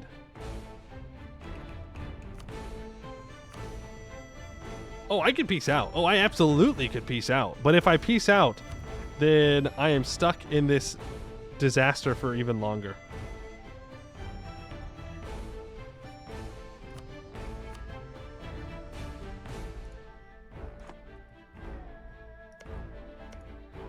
Is the problem. I can burn the colony, but I have to be in possession of it.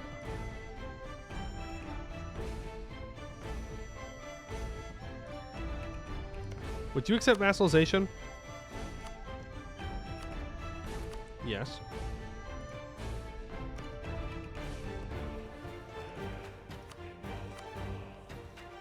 It's more important to me that I get these provinces. Though there is still a chance that natives will rise up and destroy this. I'm not gonna do it. Not gonna do it. Where are the next rebels? Vern Yalin. You go down here. He's calling wants to siege. No, I have to be in possession of it. Sellafield Guard is the one that owns it, so only they can seize it right now. Which would be funny, but infuriating. But it would be funny if they did that. You guys are going to do with this Battle of Faith. Oh boy. Oh boy, oh boy, oh boy, oh boy, oh boy. Railway Upgrade 1. The upgrade must be enabled from the Research Facility menu. Haraza Depth gets improved supply line 1 until the end of the game. 15% supply line modifier. So if I go to Research Facility, Railway Upgrades, for 500 crowns, I can get more 15% more supply line on... Well, it says Goblin's Road. Does this apply to every... It said that it applies to all the rails. But does it only apply to rails that have been improved and fixed? Or does it improve all of them, including the ones that are ruined?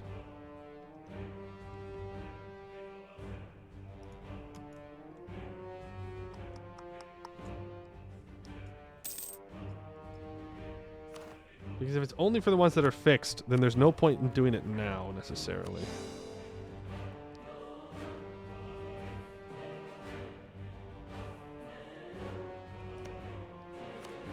Right. Just keep colonizing where we can. Converting where we can.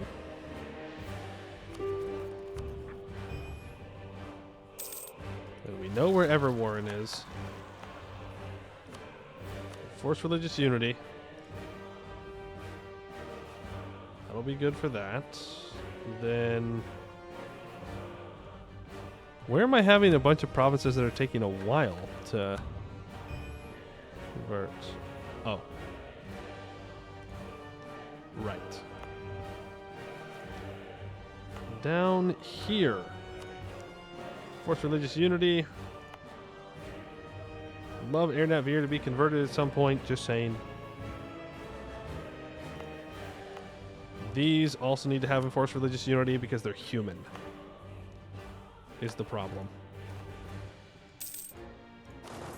Stop those.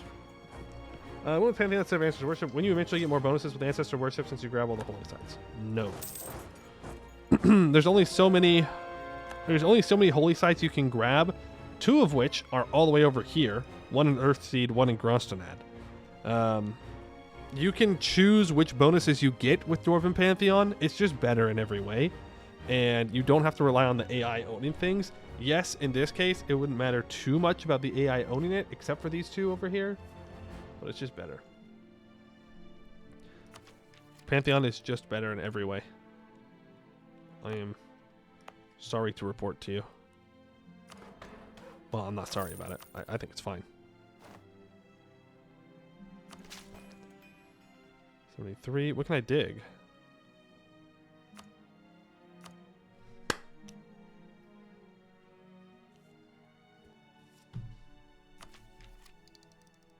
Rip my ancient Dwarven knowledge. Dude, I keep forgetting that I have that still. One of these days, I'm going to remember that I have it, though.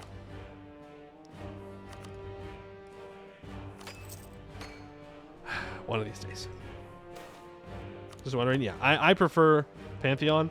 You do have to go through the extra disaster, though. And because we're so far spread out, it takes a while. If you're pretty compact, it's not too bad. And apparently we only needed, what, 95%? 90%. We don't need it full. Oh. Good. Like a dying fire, the chaos of the Gods' Wake has finally begun to cool down, settling into embers and ashes as our nation finally settled into a new status quo. The remaining ancestor worshippers have come to accept that Jarmun will embrace the pantheon of our ancestors and will not be changing back to their old ways.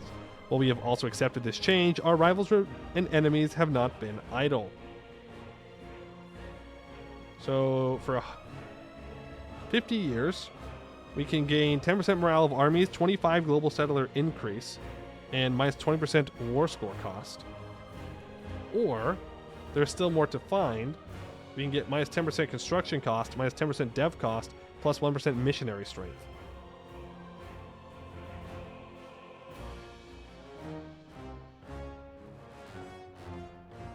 I think I want...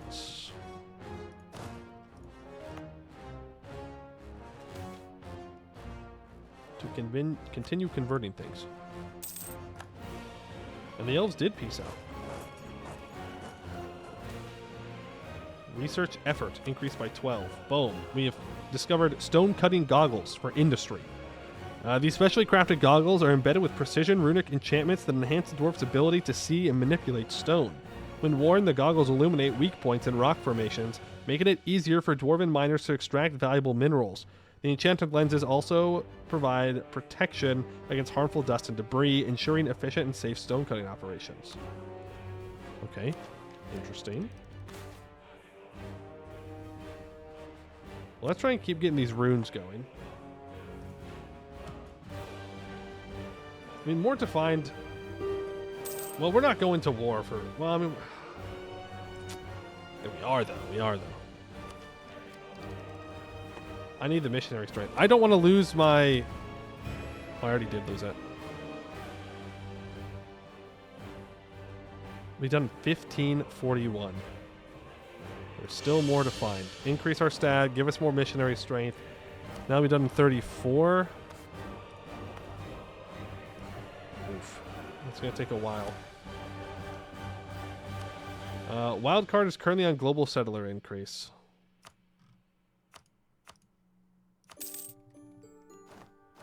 There is that. We will core all. I want to seize land so badly. We're going to. We'll deal with the rebels. Leave 10,000 troops behind. We'll deal with the rebels, and I will lower autonomy everywhere.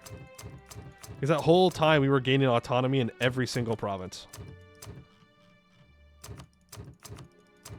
Boom, boom, boom. Oh god, I didn't mean to do that. This is going to give us a ton of particularists, by the way. Yeah, I really should not have seized land when I did earlier. Pretty large mistake on my part. Few rebels never hurt, that's true. Only a lot of them. Only a lot of rebels end up hurting.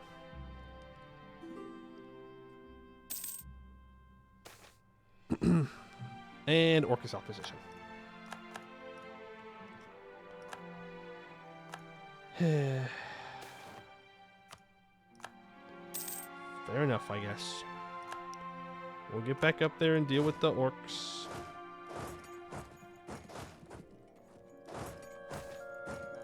Intellectual May.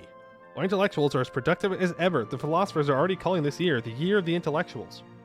Okay, we get bonuses for 10 years. Plus 1 unity prestige, minus 10% idea cost.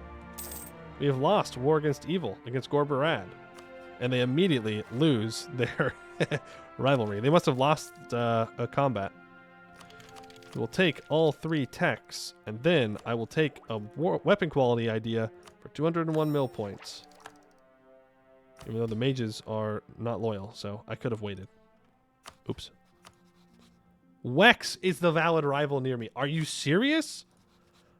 Go away, Wex. I'm not even playing in Canor, dude. I'm doing my own thing here. Like, I'm not even messing with you. And you're out here picking fights. Our income's at 112. We're making 51 ducats a month. That's good. We're going to save up 10,000 ducats, and we're going to do the Horde Curse now. That's how it be. That's how it be. Only the Emperor of Anbennar is a worthy rival of the High King of Dwarves. Yeah, but his ass shouldn't even be near enough to me to even make that happen. He should stay in Western Canor where he belongs. I'm going to get my advisors to level 2, though. Even though they're more expensive right now. Even though that cuts my income in half.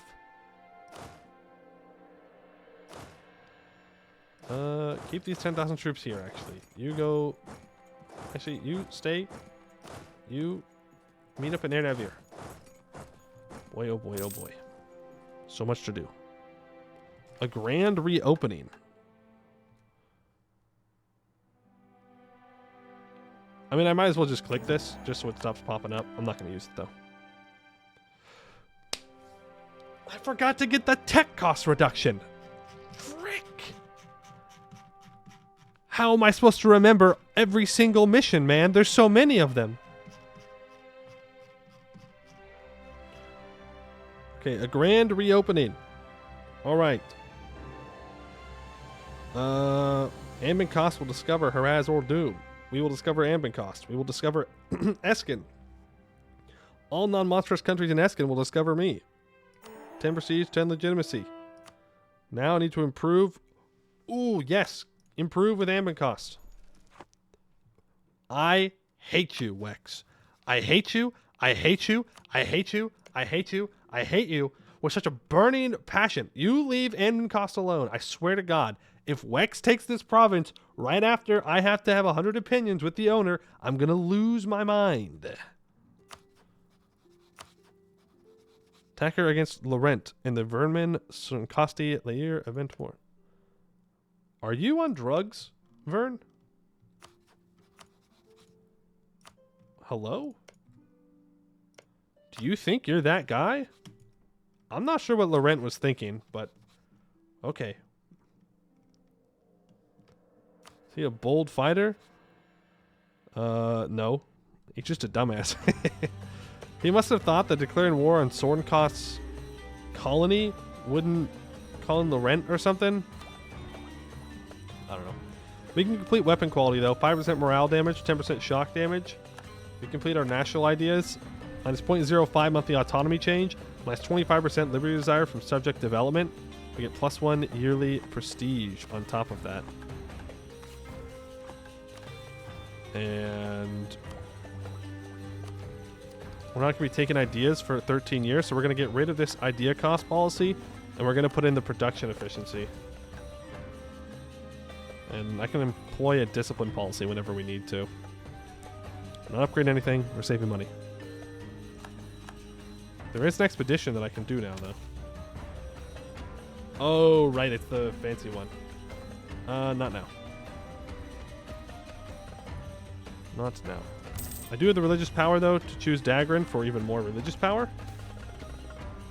We get 4 ancient dwarven knowledge, which I'm pretty sure we can build some more of these buildings.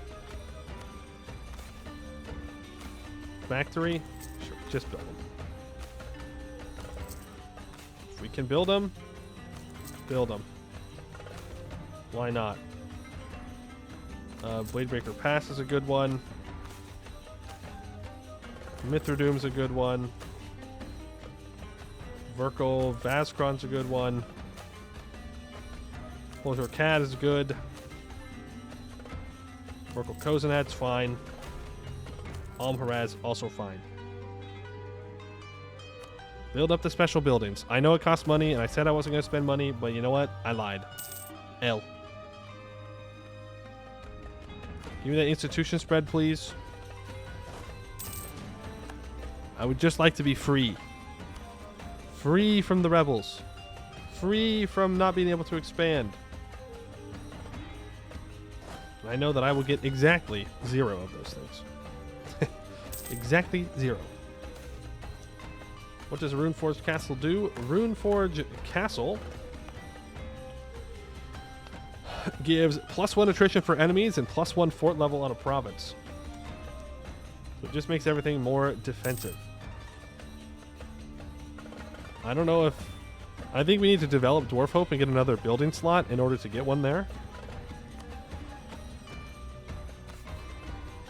We really need to convert stuff. Expanded infrastructure here is fine. The faster we can convert it, the better.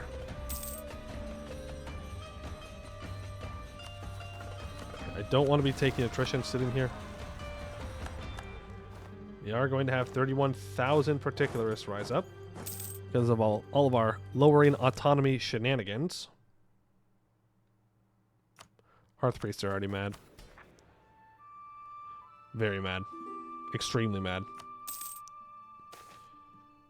Mithril Arm Cartel wants an alliance. No, I don't think that's what our relationship is going to be.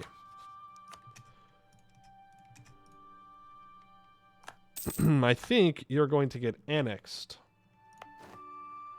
Okay, Daggerrod 8 has been taken.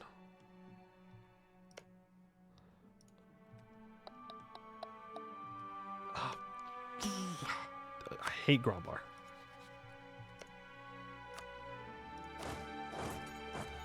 It's fine. We'll be able to take it off of him. We're going to need to take everything in the valley up here anyways. Remember the Ministry of Expeditions? Because when you finish all the privileges revoked? Yes. Advancement in mage creation process. After various years past reviewing the mage creation process, the research facility has optimized the process, rewritten the necessary runes, and enhanced the Namestir alloy used. This resulted in a substantial improvement of the initial magical ability of the subject after undergoing the mage creation process compared to the previous version. We cannot have a mage undergo the same procedure twice, but if there was ever a need to redo it, the results would be much better. The subject undergoing the operation will now gain talented in 5 random schools. Okay.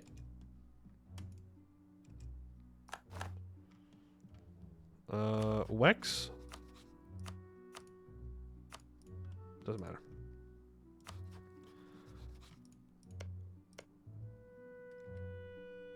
Amicus is no longer being sieged down. And yes, I can insult them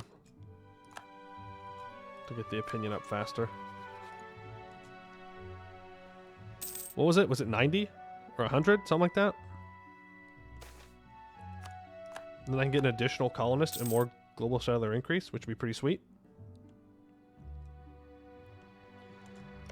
I need to deal with Cracked and Roar at some point.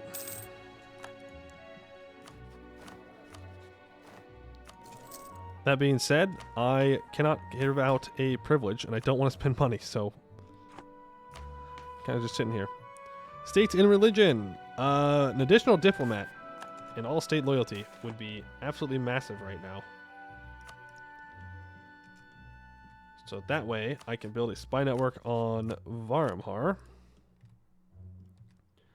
And, well, that's really it, actually. That's really the extent of it. I suppose I can max out my relations with Hammerhome. Why not? Insult Wex? No, I can't. I have to wait. I'm still on cooldown from insulting a rival. Learnings of an Elder. Let's go for mill points. Apparently they want me to move some dwarves. Sure. Move some dwarves up here. Why not? Makes my fort cheaper and gives me more goods produced. But we're going to convert the province.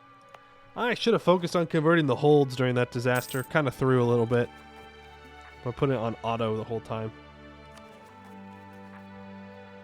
But we're recovering manpower. We are slowly gaining money.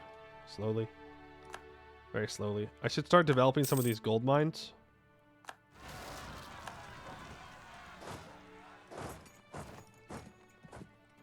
I mean, I have the Diplo points, so let's do so. So apparently, we will expand infrastructure.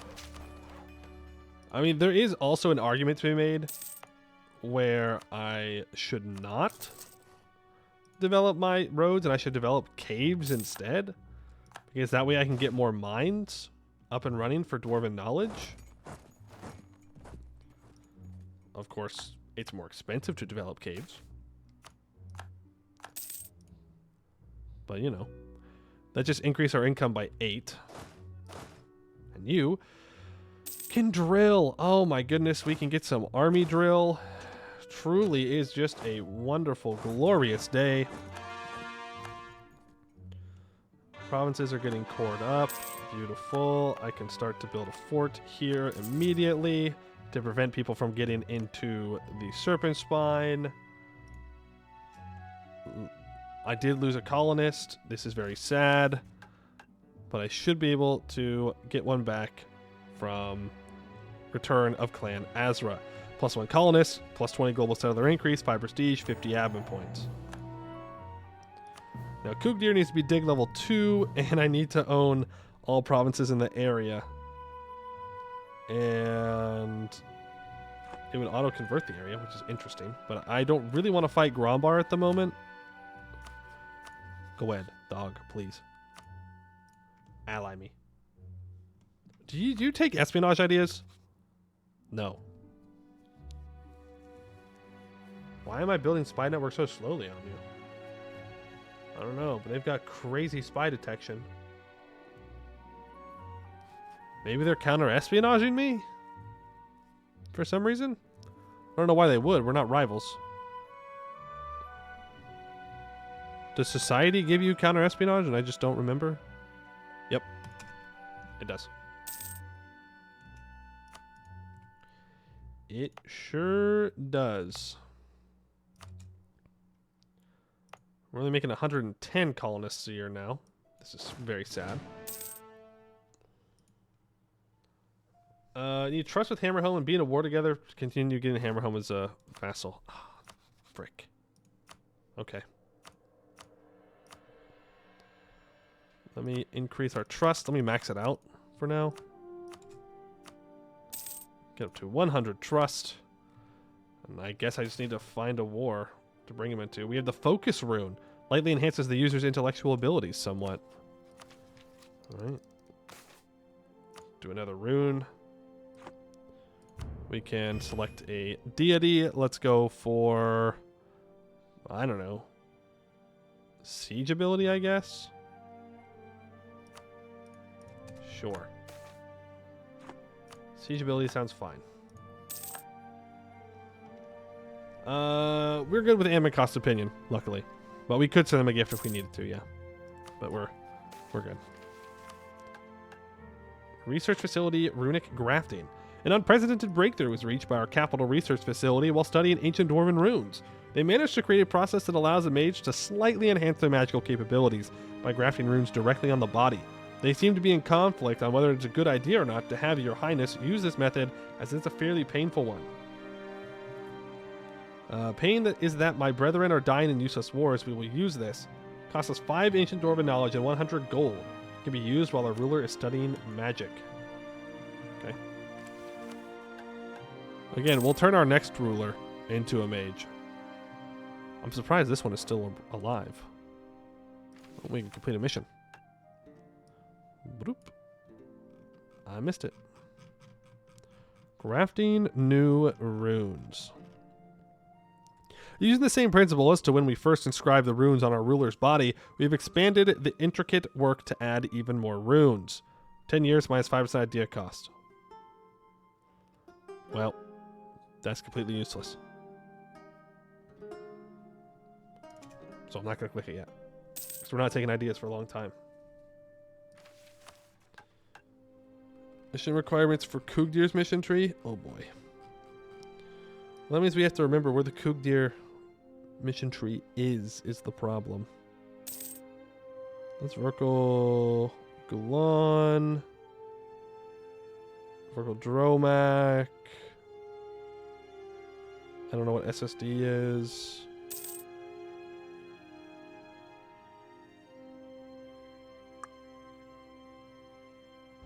That's Mithradoom. Did I miss Kugdir? KDV. No, this is Kugdir. It's fine. Kugdir needs to be development of 40. And it needs to be our religion and culture. And we need a diplomat of a skill of 1. So we need to convert it. That's the answer. We finished Airnet Veer. So now let's quickly convert Kugdir before some Coronite Center of Reformation gets after it. Shouldn't take too long. If you're a mage, it increases study experience by 25%. Ooh, that is really good. Very, very good. We will make sure that we will take advantage of that. Okay, yeah, Marhold's not a big fan of me. Bladebreaker's not a big fan of me. Grombar's not going to be a big fan of me. Nobody's going to be a big fan.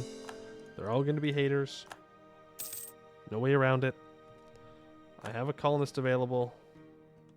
Okay, so this road is completely colonized. This road, colonized. This road, not all the way colonized, but colonized enough.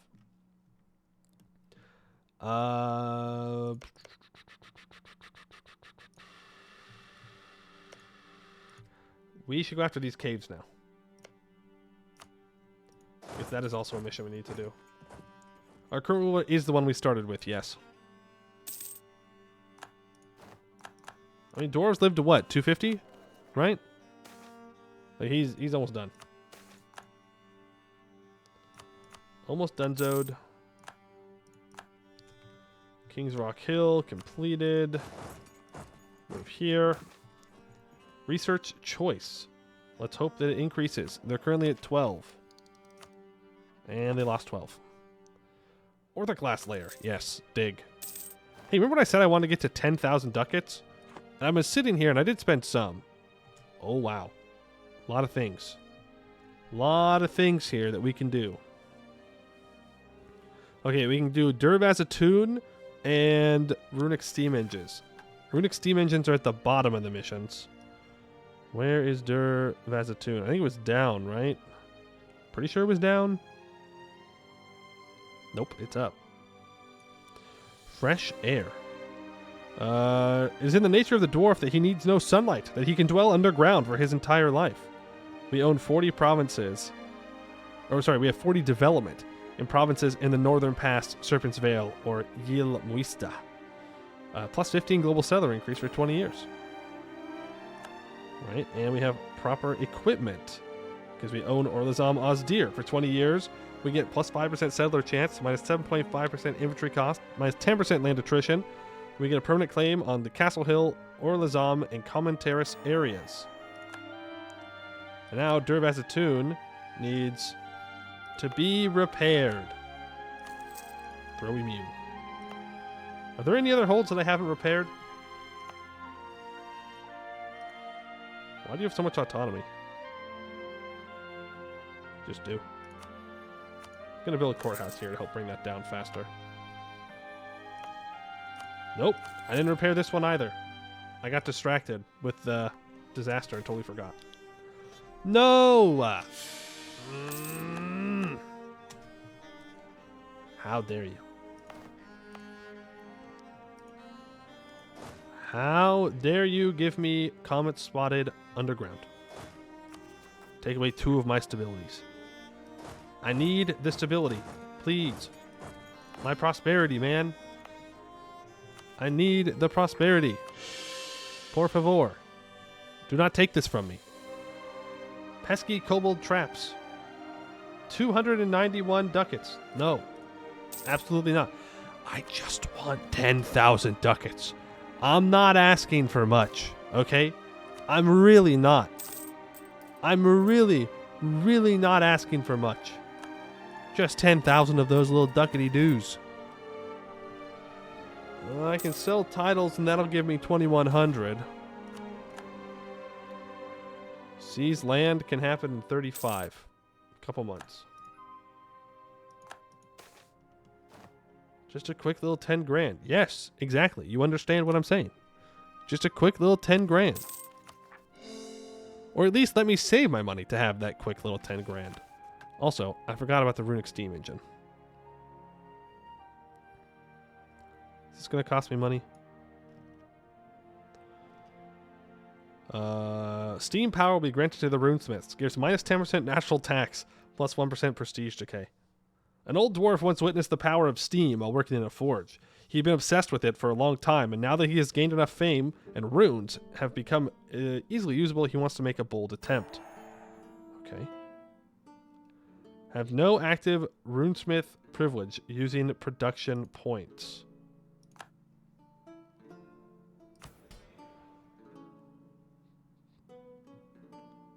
I'm guessing that it means production upkeep. I'm assuming that's what that means.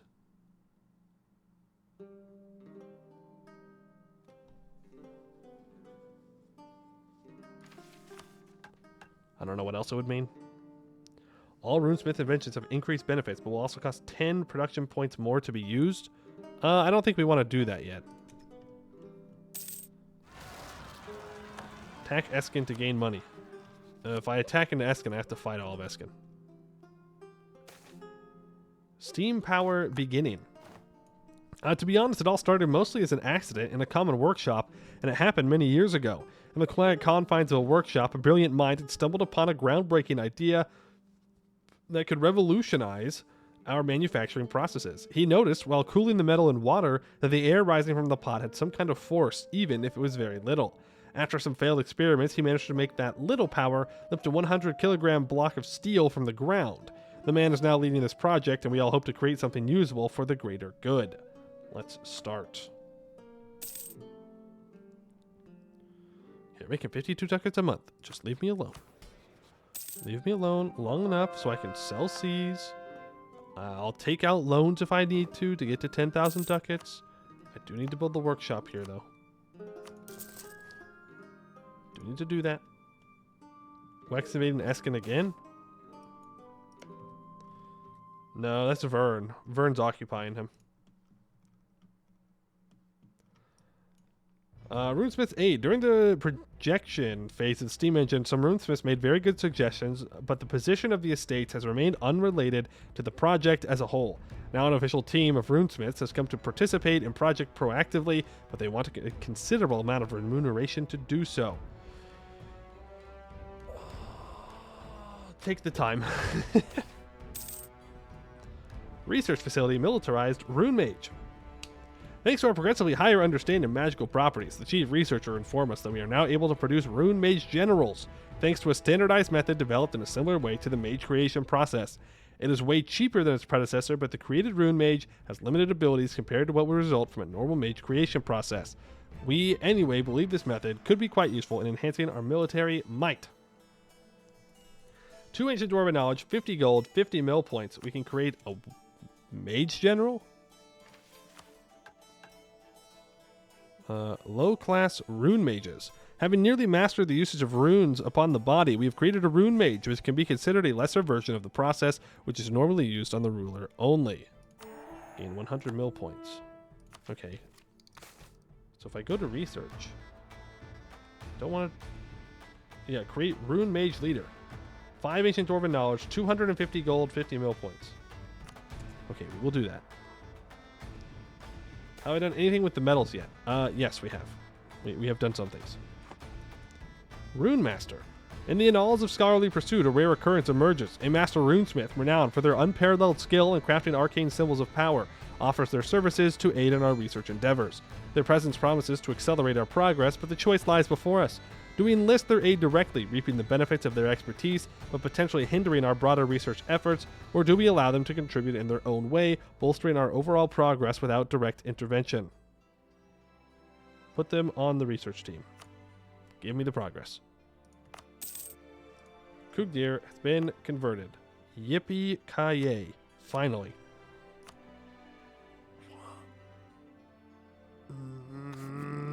Fine. Start culture converting. It's going to take 180 months. But we'll get it done. I can sell seeds now.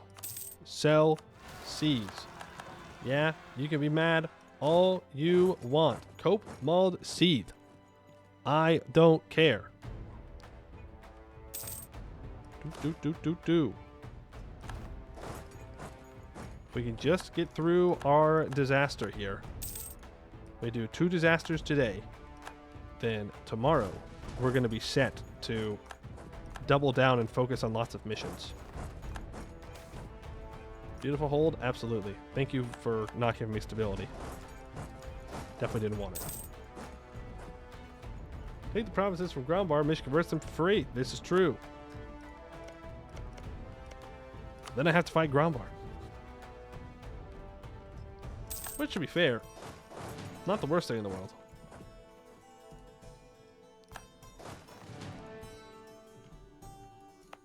Before I do that, though, let's get these 2 forts built up. And then I think we're good to fight Groundbar. Or Harpy Rebels. Just need 10,000 troops. Go south. Deal with the rebels. You stay on Kugdir. Yeah, we can beat up Grombar. I don't want to necessarily slow him down from colonizing is the thing. Pearl's Edge was just elected emperor. Okay. Sure, man. I guess. I mean, not exactly who I would vote for, but yeah. Pearl's Edge, woohoo. we love Pearl's Edge. That means the rent will probably be a little bit scarier. Cheaper trade efficiency guy. Yeah, I'll take that. We also have 2.22 corruption. Rune Spark. Create a spark. It can cause a little shock for enemies. Maybe we will understand other uses for it one day. Yeah, I don't know. Like maybe we can put it in a rifle of some kind. We can drive it somewhere. They see Wex getting mad into Eskin, searching for the last Silmuna, and they think, oh no, another Mad Emperor. No, please. True. True. Or maybe they just realized Wex stinky.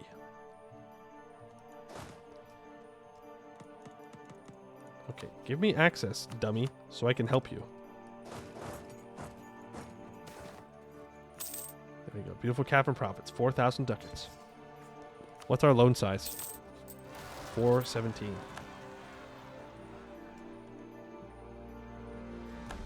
Here we go. Don't say I don't help my allies. I did it. I helped them. Assembly Terrace has been completed. Let's get this other cave going. Screw the Magi. How long do we have? We're halfway through building these forts. General Captain Walrus is DED dead. Rippy Dippy. Why are these 10,000 troops here?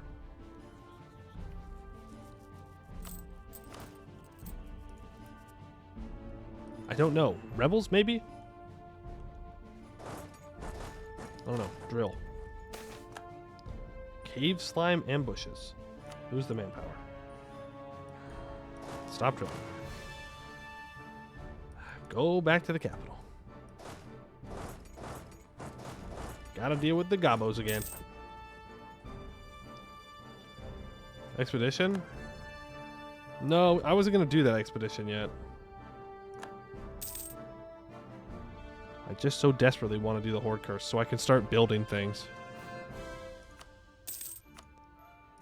Look at this. I want to click the button. I want to build the things.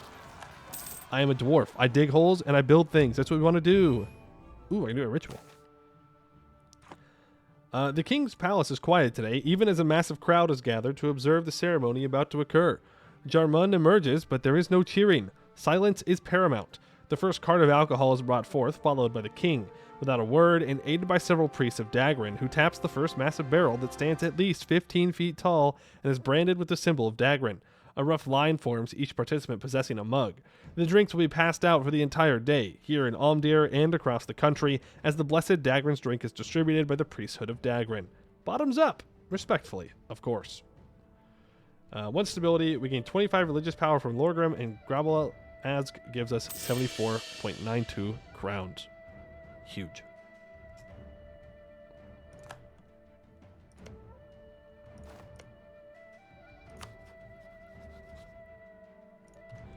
I always gotta do something. I always gotta rush to do things around here. I can never just have a good time. I can never just chill out and have a good time. No, no, no. We gotta go and frickin' conquer Crackton Vor now before Grombar does, because Grombar is an asshole. Grombar just, you know, he just wants to be a little dick. Okay, here we go. Say goodbye to those Crackton Vor troops. Get rolled. Okay, you guys go take the frickin' fort.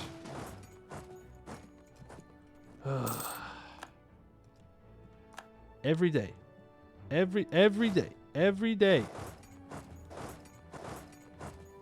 Crackton Vor, I swear to God, if you fight those troops, I don't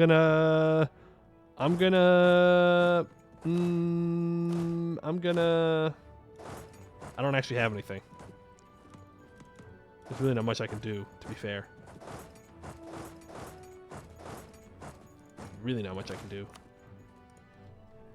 Are Warforged the addition of one of the Dwarven mods? Of the troops I can build? Yes.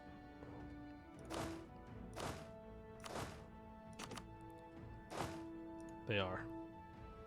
If you fight those troops, I'm going to do what I was going to do to you anyways. That's right. That's right. But this time, I'm going to mean it. Ain't no way he comes in and destroys this. Oh, you wouldn't do that, would you? You wouldn't do that. You wouldn't do that. You're going to be a good war enemy, and you're not going to do that. Power innovation. The theory behind it is working, but as intended, but practical results have been unsatisfactory until now. The team has started to have doubts in their own capabilities, and they have come to an agreement, asking Your Highness about their next move. If you think they have the ability, we can let them keep working and hope for the best. Or we can recruit some other minds to help us out. Yeah, we have Inno, so we're good. Ooh, don't you dare burn that colony. Don't you frickin' dare burn that colony, I swear to God. Well, he didn't burn it, so I guess I got what I wanted.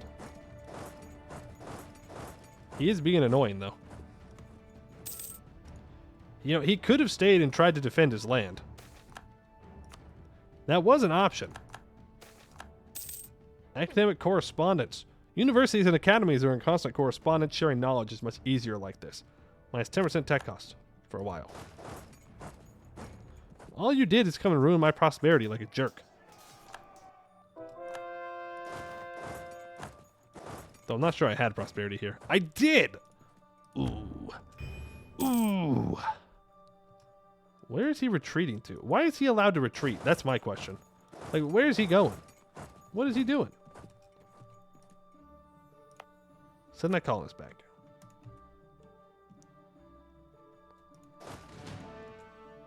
Man, oh man. This is going to be a bit of a race. Did his troops get killed? I think so. I stopped paying attention. Yeah, they definitely died. They're not here anymore. Rune Master. After all the time we passed on the project, both theories and design have been tested and approved multiple times. The end result is quite a useful piece of machinery, but it is quite lacking compared to magic's application, so we've decided to substantially increase the runes used in order to reach even greater efficiency. Etch the runes in the best metals. I assume I have access to this because I have Mithril. Get our greatest minds now. I gained 2.2 Inno.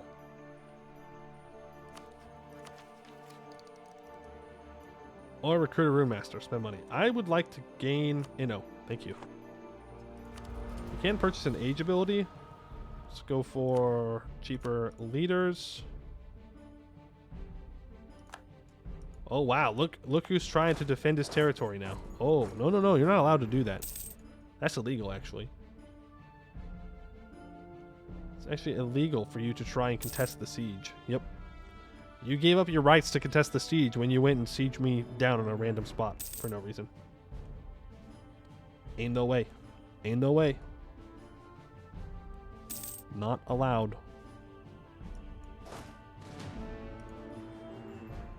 It's 71%. They're going to succeed. Intrigues in Omdir. I don't really want to lose my advisor. I say we let him run. Let him run. Let him go. Runic Steam Engine. After years of research, we have finally completed the Runic Steam Engine, a marvel of both engineering and runesmithing combined. Many have already proposed various applications of this magnificent invention, but we are now reunited to celebrate its completion. Freeze 20 production capacity. And it revokes the Project Steam power from the runesmiths. Okay.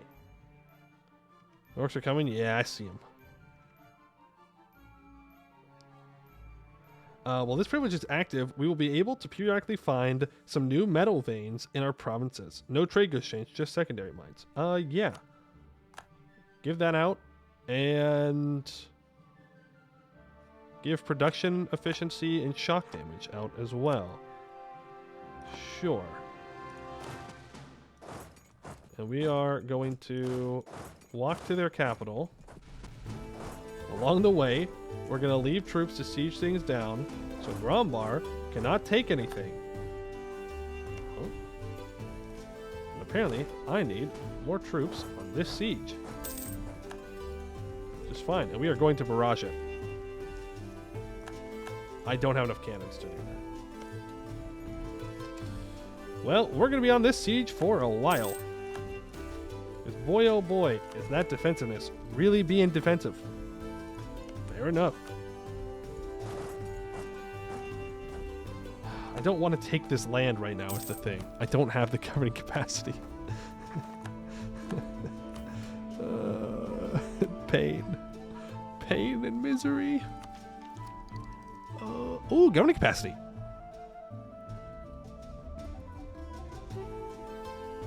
I can wait for the year tick though. Right?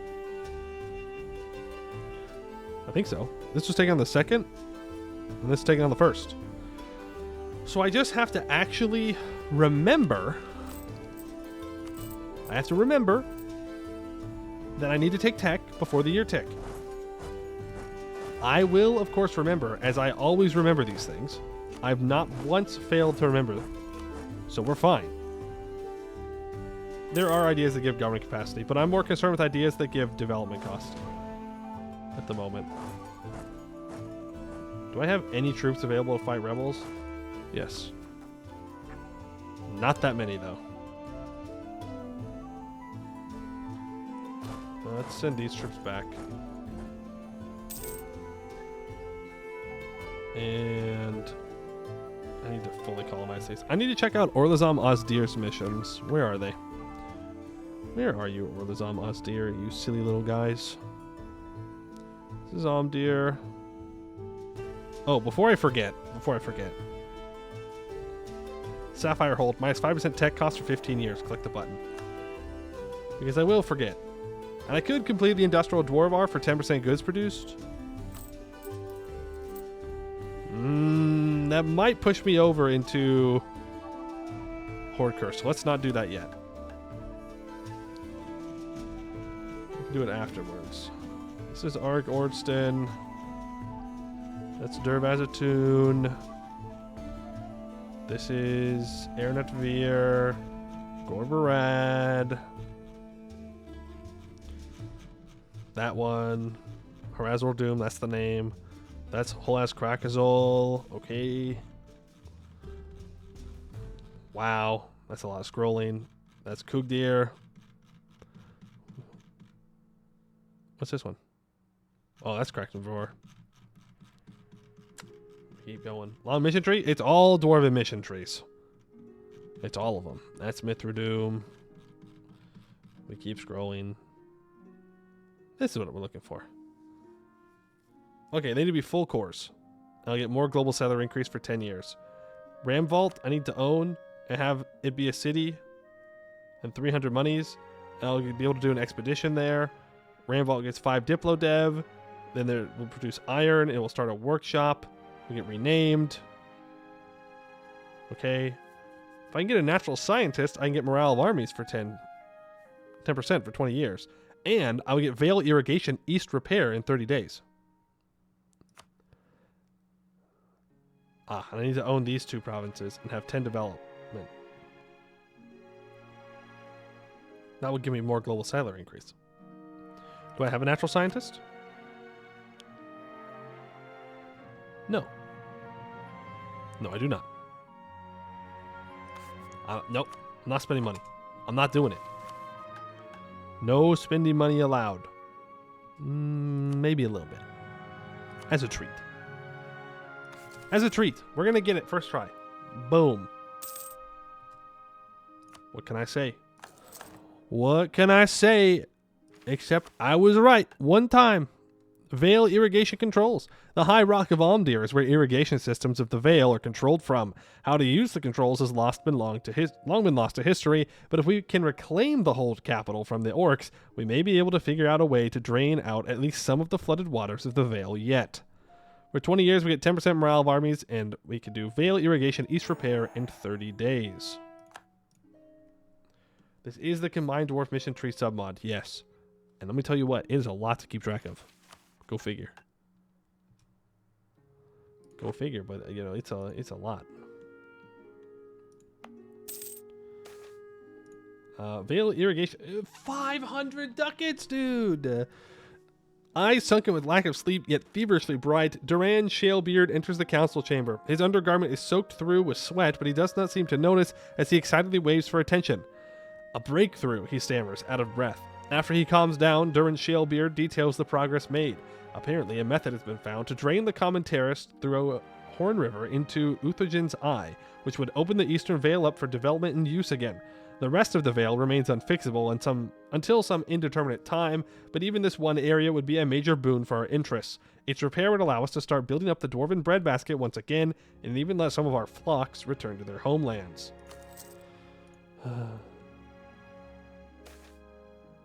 I mean, it is a lot of admin points, sure. I'll give you that. It's a lot. It's a lot. But come on. The money, bro. The money. That's where I don't want to be spending. I can give up some admin points here and there. It's not the end of the world. Obviously, I prefer not to, but... Speaking, I don't know who you're allied to, but you're going to die. Oh, Varmhar, you want to claim my lands? Well, I'll claim your lands right back. Piece of trash. Fucking assholes. Varmhar. Rune, impact. I wonder what that does. I do have a colonist available. I do see that we have a lazy colonist. Don't freak out. All right. Hold it together. Hold off on exploring Omdir. Hold it together, chat. I believe in you. You can do it.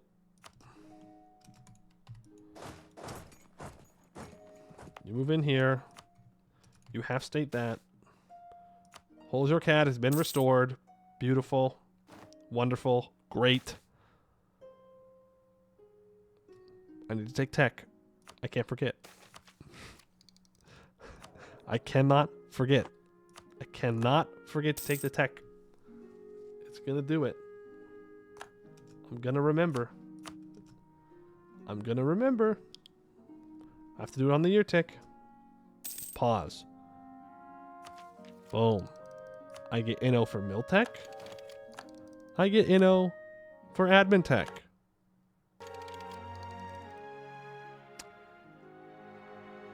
Maybe I don't get Inno for Admin Tech. Maybe the game doesn't like it too much when I get Inno for Admin Tech and it decides to crash. Maybe it says, no, you get no knowledge. You are dumb. No Admin Tech for you. Too much Inno. We are simply too smart. It just could not comprehend how we could be so smart.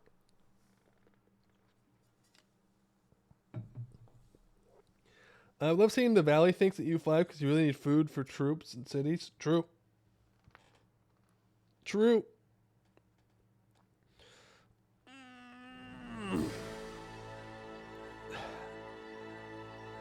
Yeah, but like, I mean, you can make underground farms and stuff.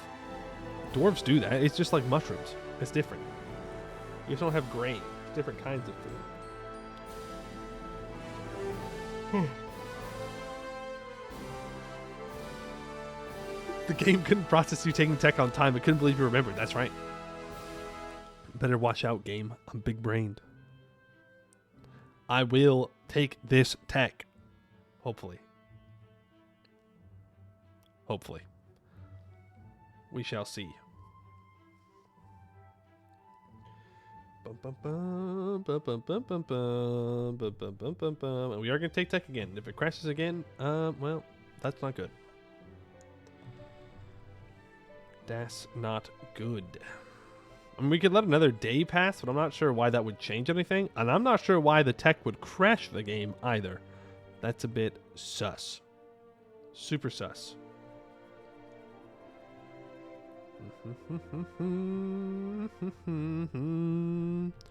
And this takes a while to load too. The market and trade politics of Laurentane, Viswell, and Castor are going to go crazy. I mean, yeah, that would be the hope. Would be the hope. Petition to make command a mythical conqueror to a nice late game boss.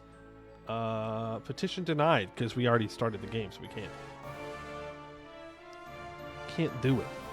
Plus, that's not what would happen. What would happen is Marhold would get a great conqueror. Ordston would get a great conqueror. Varmhar would get a mythical conqueror. That's what I mean, mythical conqueror. Segdir would get a mythical conqueror. Everybody around me would get mythical conquerors in addition to the command getting mythical conquerors. And then we would have already have to have been fighting the Phoenix Empire multiple times. I mean, that's just the reality of things. That's just the way it is. Just how it goes. Boom, boom, boom. Come on. You win this game. My computer is making a lot of noise right now. Does not appreciate loading this up. Okay. We get Inno for mill points. Boom. We get Inno for admin points. Boom. So why'd you crash last time? Game being all dramatic. We can choose a new idea group. Well, we can't get Inno for the Diplo ideas, so let's go for our next Diplo idea, which I said was going to be propaganda, I think. Imperialist, though, is very tempting.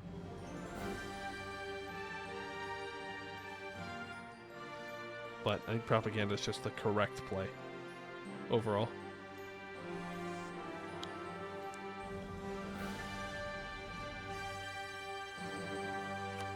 Yeah, it is. It gives good policies, too.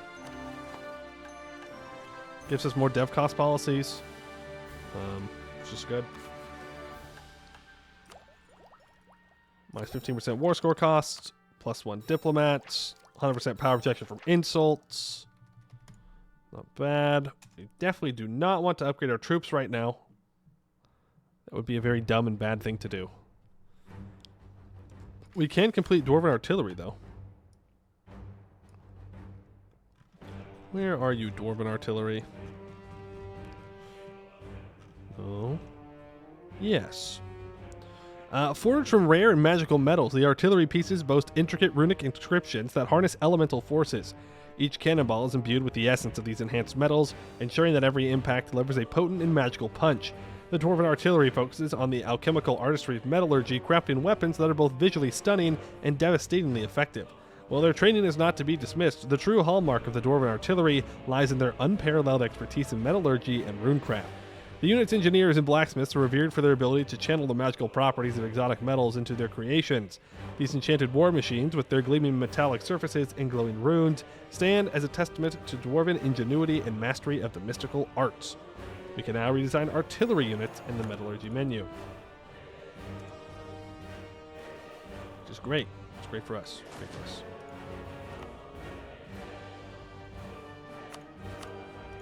I guess we just start improving with people around us. Improve with neighbors. Make them happy. Not upgrading anything. Ain't gonna do it. Not gonna do it.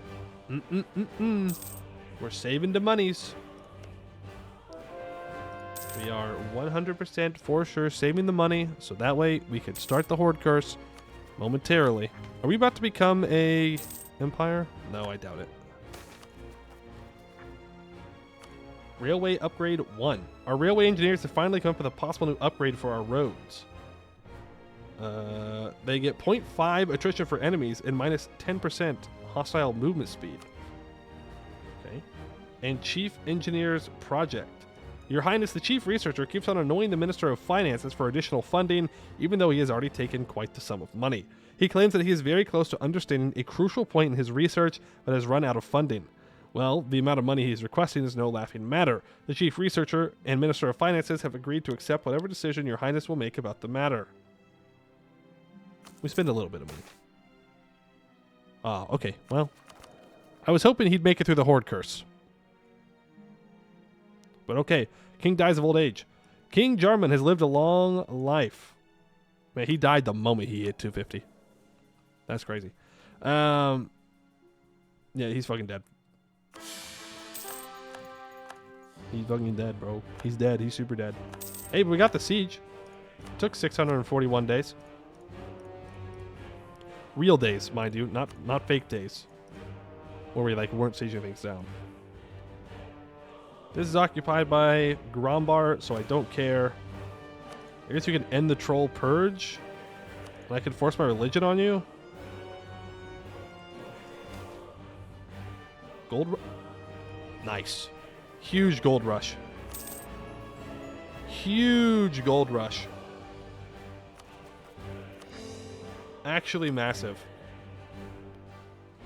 Upgrade our troops to... little clockwork rifleman. And of course... oh, actually, there is a fort up here, so we don't need to be too cautious. Flame Dwarf Fragment? Ooh. Well, too late now. Luckily, I think Grombar's not going to be able to take anything. Yep, he did not. So, all in all, not too bad, actually. Let's see. Keats Man, you want to be a general. Get you in there. Oh, wow. Wow, wow, wow, wow, wow, wow. What happened? What happened to you? Who made you like that? Who made you a 1-1-2-1? What are you being like that for? 5 pips? Minimum pips? There. That's a little bit better. What the heck? What the heck? Go for... I want a better general than a 1-1-2-1. That is a general. Look at that. That's some good dwarven generalship right there. That's what we want to see. All right, and let's start the Horde Curse. Reclaiming our glory. As Umbrindol I leaves to walk the streets of Omdir today, taking a discreet inspection with his retainers, he thinks briefly to his ancestors how proud they would be to see the hold flourish in once more. Goods come from within without the hold's depths, invigorating its many layers with the haggling of merchants. Rowdy taverns are bright and boisterous, filled with drunken dwarves, either boasting of their ancestors' feats, or snoring dwarves who have drunken themselves silly in delight. On to the industrial sectors, where other senses take precedent over sight, the sizzle of water tempered upon steel, the clang of hammer on metal and wood, ringing across the whole as various guilds re-establish themselves. The scalding heat of the countless ravenous furnaces fed by the bellows only makes the king smile. The sound of the hammers and bellows seem to resonate within his heart, as the hold's wonder must do for every dwarf that lives within. As the king heads to return home after this fruitful day, one sight mars the visit's ending: homeless dwarves, thin and weak from malnourishment, something that harkens back to more tragic days. His retainers trace his eyes and quickly note that it is inevitable for there to be dregs even in such prosperous times as the present. Even during the most glorious times of the dwarves at the height of all Dwarab, there were still poor people and slums after all. With a hesitant nod and a lingering gaze, the king moves on, attempting to remove these thoughts to focus on the pressing matters at hand. The fate of a few deviants in society pale in comparison to reclaiming their homeland and riches of their ancestor. The enemy is out there, and here there is not but joy, wonder, and magnificence. Alright, and we're going to spend 1,000 of these ducats. Well, first of all, we're going to explore Omdir. Second of all, we're going to go to research facility, and we're going to create... wait, how do I turn my leader into a mage again? Oh, frick, the idea cost.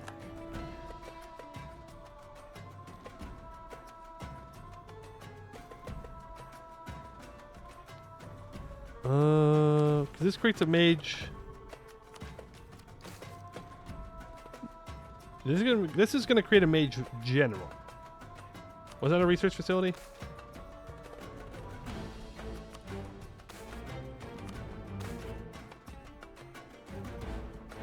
Because this is a mage general. I think I need more dwarven knowledge. I think it said I needed 10 dwarven knowledge.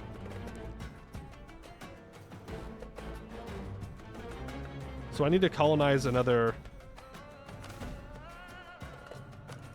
I need to colonize another thing. Omdir's ancient map. Our exploration team has brought back an ancient map of all Dwarov. It appears the current Omdir is but the tip of the iceberg, and there are many tunnels and auxiliary facilities that were either destroyed or partially collapsed by themselves. We compared the map to the current Omdir. It's not even half its original size. We can use this map to find the ruined parts of the hold and hopefully restore them. The first expansion will probably involve Verkal Vazgron. Apparently there was an underground system connected to it. Oh, this is a worthy endeavor. We gain 5 ancient dwarven knowledge. We can now restore the Citadel hold. Every tier of the monument unlocks a connection to the nearby holds, strengthening the area. So at full, it increases state maintenance by 75%. Own provinces in the area, minus 20% local dev cost, 30% defensiveness, minus 1% prestige decay, 5% admin efficiency, plus 1 Diplo rep. Pretty good. Pretty good, pretty good, pretty good. Cracked Vor can be completed. And I think now we should be able to... Yes, become an artificial great mage. 1,000 gold, 10 ancient dwarven knowledge. Details about the results will be available once you click this option. You can cancel the project afterwards. Now that we have everything that we needed, the research facility has contacted us again, King. Everything is ready to have someone undergo the mage creation process and are asking if the king himself would like to be the next great mage of our country. They are quite enthusiastic about it and are pressing for an answer.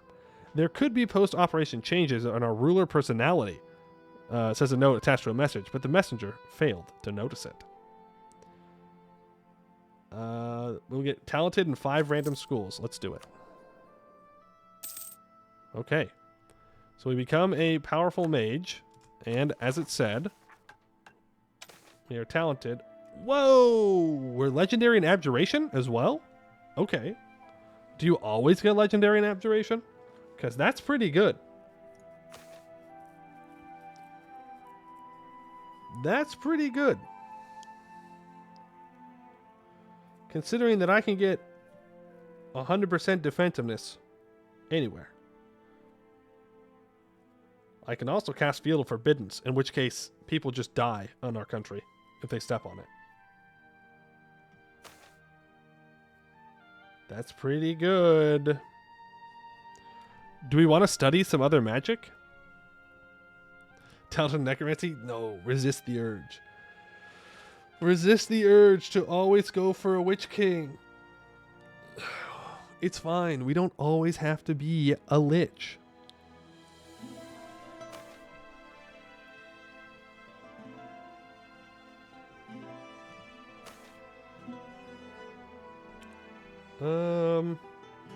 We could go for enchantment, to be fair. Yeah, for Dominate to Surrender. Let's go ahead and charm our estates.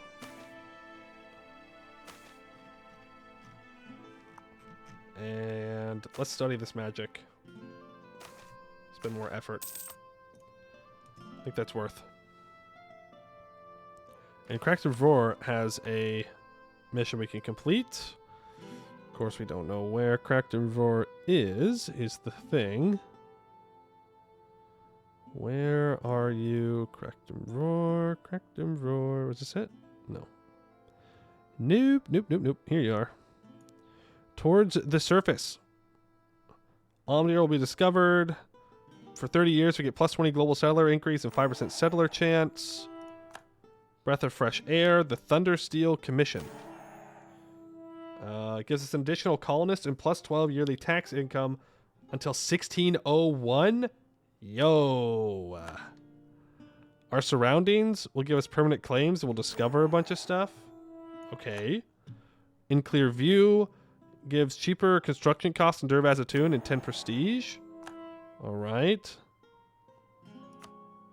Durvazatoon needs at least 20 development and a fort.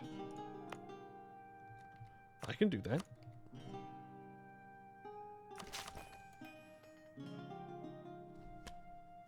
I keep forgetting about the Dwarven knowledge, man. I really do. I'm not used to having Dwarven knowledge at this point in the game. Our gateway, 10 prestige. And a bunch of permanent claims and stuff I already own. Reckless Advance, 50 prestige. And a bunch of stuff that I already own. Well, I don't need to do that then. We can wait. Own, core, rebuild, and resettle this hold. Gotcha. Yeah, we'll do that.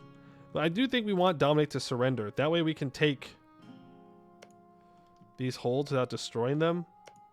Though, to be fair, I'm not sure what they're doing down here in the Serpent's Reach. They're not built like us. They're doing pretty bad. Like our forts, including Cracked Dwarves when we fought them, much stronger. Right, we're now making 142 ducats a month. Horde Curse is ticking up. I'm going to do the Horde Curse today, I think. Let's get through two. The gold must flow. Gives us more money. I can't stop paying for my troops. Because we're going to keep colonizing here. Actually, cancel that. Send them both out here. Since we know that if I get these two provinces, I'll get even more settlers. Doing Corrective War missions as Omdir feels slightly cursed. It's very cursed. You could say it. It's fine. It's very, very cursed. And gives us bonuses we have no right in accessing. I can select a deity. Oh, give me that goods produced. We'll click on the goods produced after the Horde Curse starts. How about that? No. Give me the missionary strength. The faster we convert everything, the better. Whoa, whoa, whoa, whoa, whoa, whoa, whoa, whoa, whoa, whoa, whoa, whoa. Whoa. I forgot.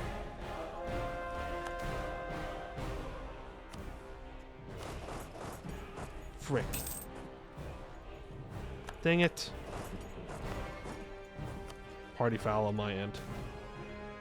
Spark of genius. Amidst the quiet halls of academia, a lone researcher toils tirelessly, consumed by the pursuit of knowledge.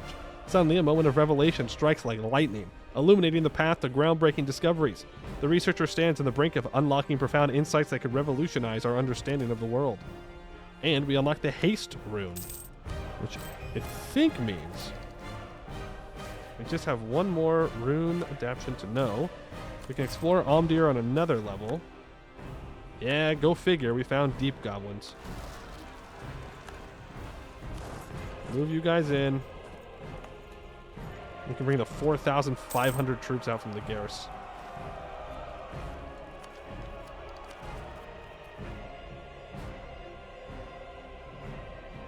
Huh.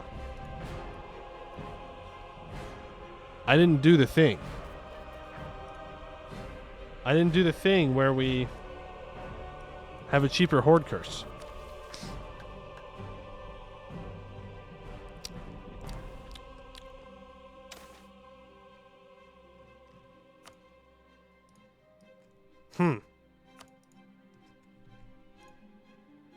No, it's too late now.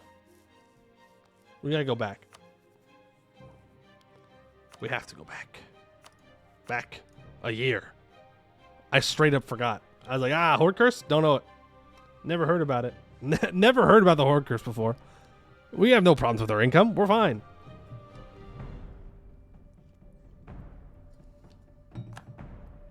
$14.44. No, I don't think we quite need a $14.44.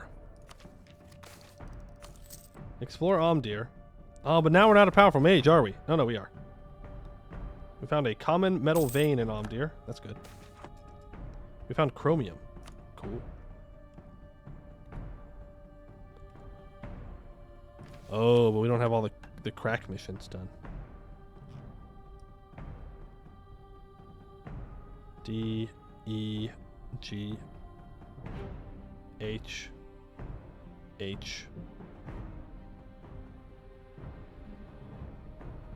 That's cool, dear. Cracknivore, Cracknivore, Cracknivore, Cracknivore.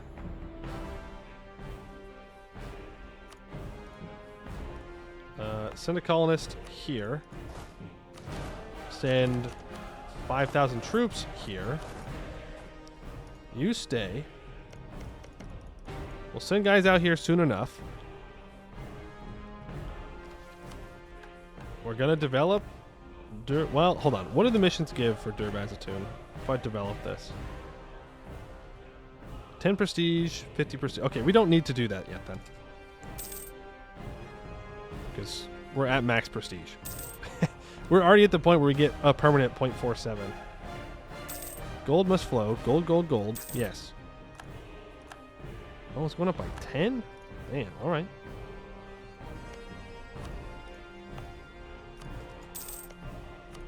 Send there as well. We're going to run one over our colony limit here, I think. 1, 2, 3, 4, 5.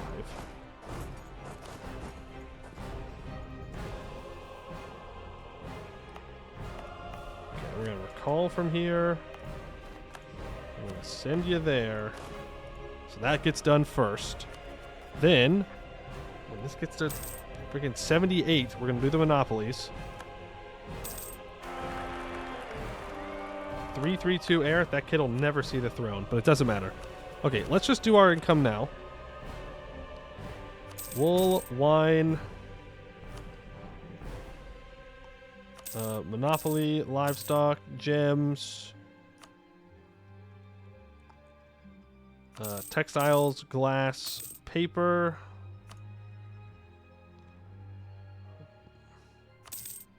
interns. You can't get anything. Go ahead and turn trade away from me, please. Is there anything else I can do to lower my income? There's something in my brain that's going like, you always forget one thing. What is the one thing that I always forget to do? We need to save monarch points. That's what I need to do. Burger loans? I mean, we could go for burger loans.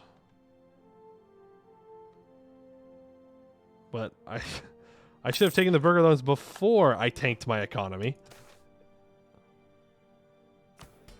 Preferably. But we can do it a little bit now. Can I make a 666 immortal homunculus heir with transmutation and then make them a great mage with the button? Are homunculus heirs actually immortal?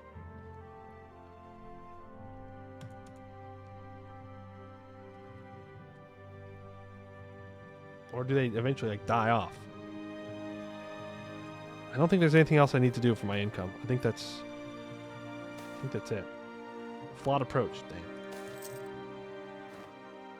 Alright, there we go. We are now horde cursed. First of all, fire advisors. Second of all, stop paying down corruption. They do die from age? Okay. Third of all, let's go down corrupt officials first. Go ahead and arrest them on proof. I got a lot of money for my monopolies. That's pretty good. We're only losing money, or we're only losing lots of money because yeah,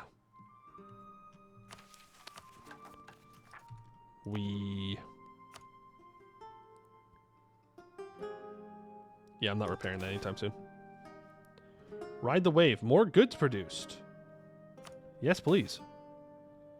Speaking of goods produced, do we want to click that mission and get more goods produced? I can centralize hold operations. We want to do that so badly. It's 12.5k, but we want to do centralized hold operations so badly because then it will allow us to start doing the Mithradoom and the Orlazama Ozdir missions much more effectively. But horde curse. You know? Horde curse be like, no. Not gonna happen. We're back up to getting 170. Actually, we're at 145 a year. Settlers. This one just happens to have 170 from events. I am going to upgrade these Dwarven Runic Barriers. Even though we are in the middle of the Horde Curse. Do think it's worth it. Okay, railway upgrade now gives trade. I really don't want to lose any admin points at the moment. We've dealt with the rebels up there. We're down. Question research flawed. Gobos, it's fine. We do have 50.7% chance of settlers. That's pretty crazy. Alright, the corrupt officials have been moved. Or removed. So now I can debase a bunch of times. And we can do the reform to get rid of that corruption. Brings our advisor costs down. National tax comes back, though we don't make anything from tax anyways. Let's go for the banks. And we are going to nationalize them. A little bit of nationalization, never hurt anybody. Lazy colonist. I do have a lazy colonist. You are correct. And I can complete the mission about the Ram Vault. And I believe they want me to do 5 Diplo Dev, but I'm going to get done with propaganda ideas first. Does this give me all power cost? No.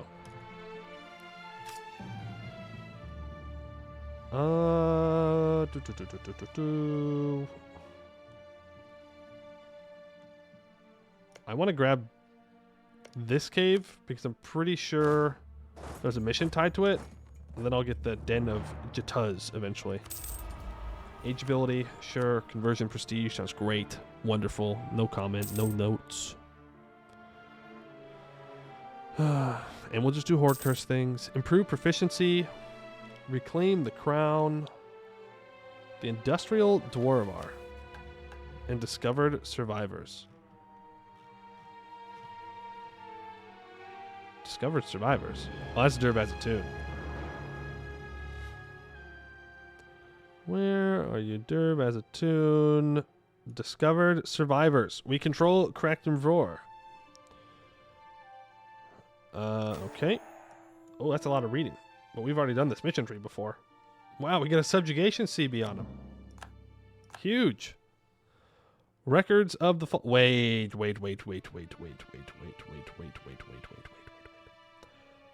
Which one of these missions fires off the the disaster?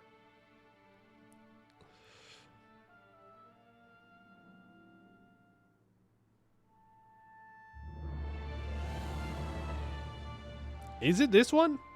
I think it's Records of the Fall that fires it. Or at least puts us on the path to doing so. And I very much do not want to do that right now. Believe it or not. Believe it or not, I don't want a third disaster at the moment. Oh, right, the Industrial Dwarvar. Omdir. What disaster? The Durbazatoon disaster. I'm not doing the goods produced till after this. We have that one. We have the Kraktenvor disaster to do as well. I mean, we're just going to be in a disaster for the rest of the game, really. That's just what it comes down to.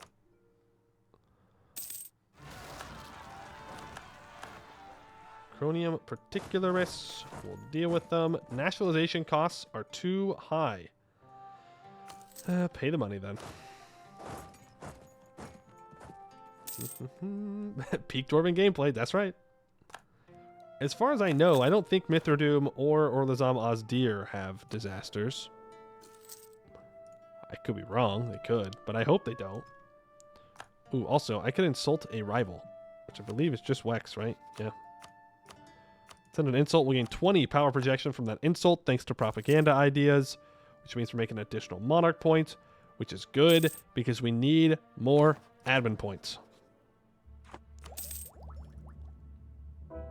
Yeah, I cannot spend any points right now. I need to save them all so that way I can do the decisions when they pop up. That is a colony completed. I can colonize circles around these guys. As I said, we're going to get this one done. What are we researching? Some rune of some kind. I don't know. We got runes. Oh, irrigation system is repaired. Cool. We gain 1 base manpower, tax, and production in the area. We get minus 10% local dev cost and plus 1 local goods produced till the end of the game. And I believe that completes a mission. Yeah, for OAD. Boop, boop, boop, boop, boop, boop, boop. Back down to the bottom. Couple things we can do. So we can reclaim Vault. Before our ancestors left the Western Serpent Spine, Ram Vault was the site of a major iron mine and housed quite a few ram steel forges.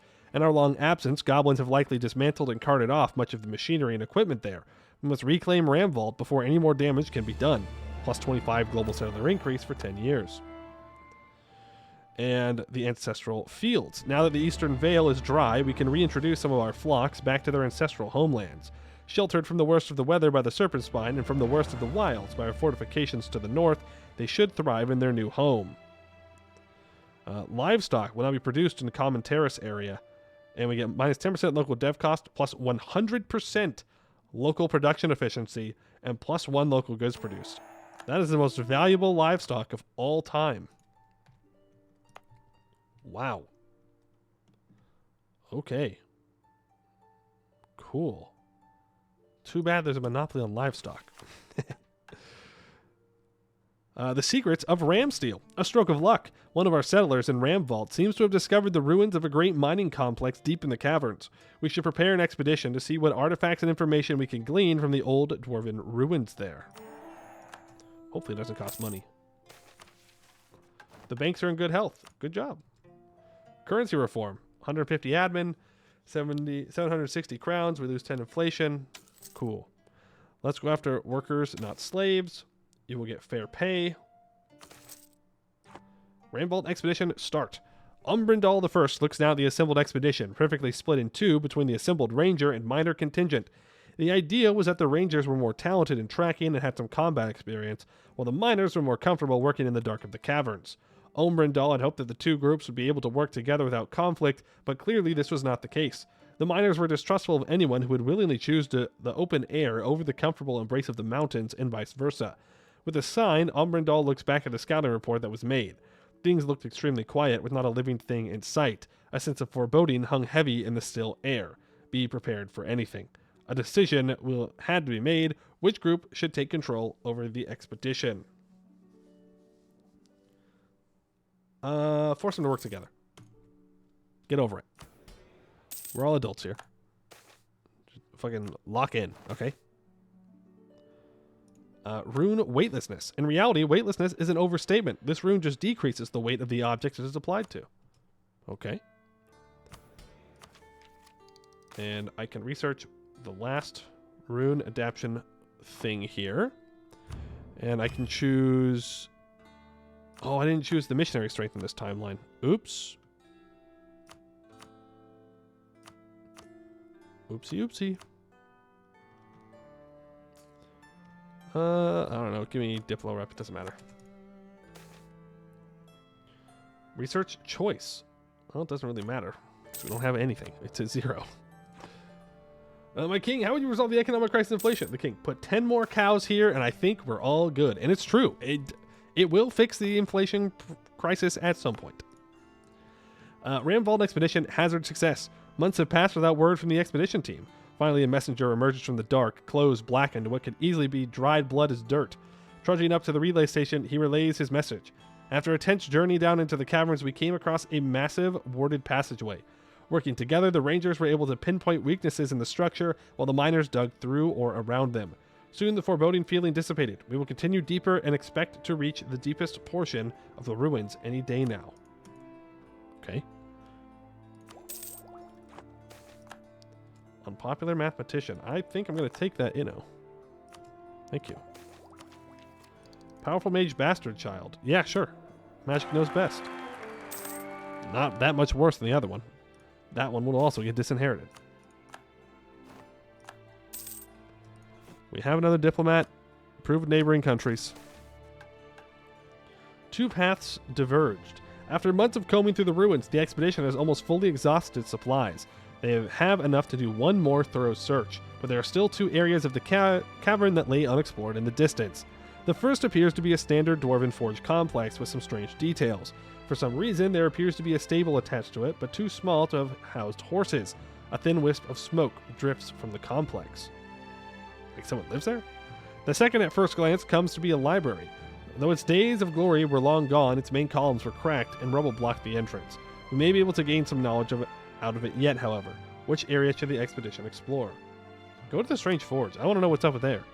If it's got smoke actively coming out, then somebody had to light that fire. I want to know. Oh man, the horde cursed have risen up. Yeah, our troops will win. Stable and forge. The buildings in the complex appeared abandoned for the most part, though there were traces of recent use. The rangers trekked carefully toward the origin of the wisp of smoke, wary of goblin remnants.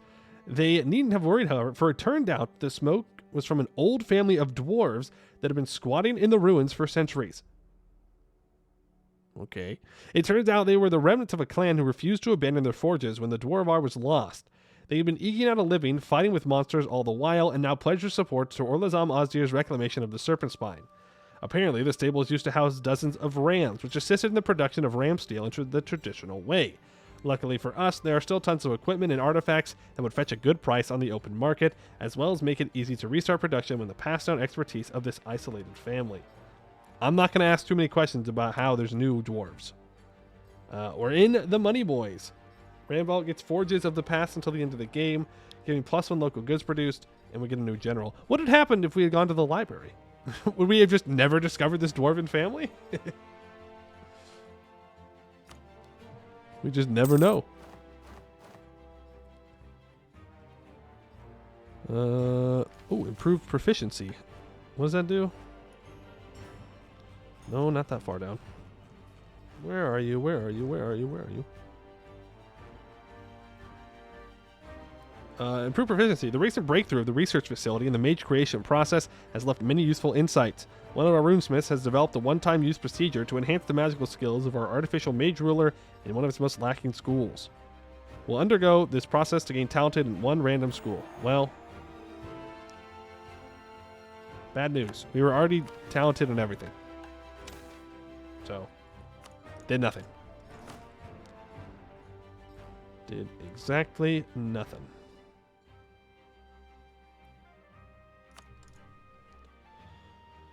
Which is fine. Ooh, minus 10% trade efficiency? Oh, I'm dumb.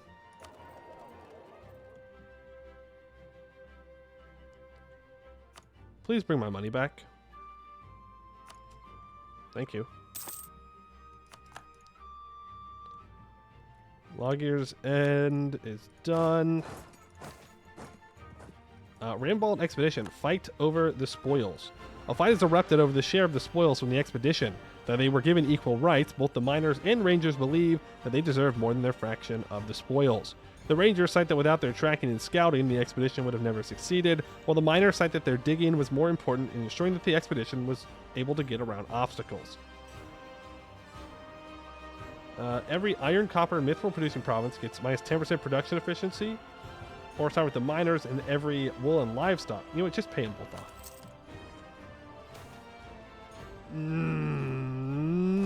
Rebels retreating.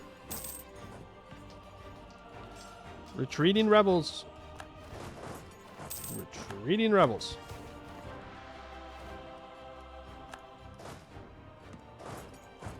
Apparently I just completed a mission. Yes, I did. Or a colony. Let's just start filling in gaps. Randvault Expedition a success. The expedition was long and perilous, but in the end, we managed to recover the secrets of how our ancestors produced ram steel, along with some old equipment that we can sell. Let us take advantage of our newfound knowledge and make our ancestors proud. The rest of the right side of the mission tree is now unlocked. And... Mithradoom? Mithradoom has something completed. I think it's that colony we just finished. Breeding space. Yep, it is. Control of the region immediately surrounding our hold is paramount. Without it, no one in Mithradoom can yet breathe easily, knowing the enemy could be on their doorstep at any moment. For 20 years, the caves around us get minus 25% local dev cost and minus 25% local production efficiency. Now we have Derail the Skulkers. We own all provinces in the rail yard area. Control of the Great Dwarf Rod rail yard will provide a firm basis for projecting Mithradoom's power across the rail, forcing our enemies and even the tunnels in the hands of the righteous dwarves. Bunch of permanent claims. For 20 years, we get 20% reinforced speed and minus 20% core creation cost. And now I need to finish that cave, which we are going to do. And Trueforge Hall needs workshops and 5 Diplo Dev. And there is a chance that we will get Mithril in all those provinces. And if I can take out the Chainlink Mines, colonize those completely, then I will get more stuff done. Oh yeah, more development. Renting Condottieri to a non-monstrous Escani nation at war and has 75% war score. Oh, right. They do that, don't they? Mithradoom's all about like renting out Condottieri. That's like a big part of what they do. We also have adequate pay and remuneration. Boom. Working on the Horde Curse stuff. .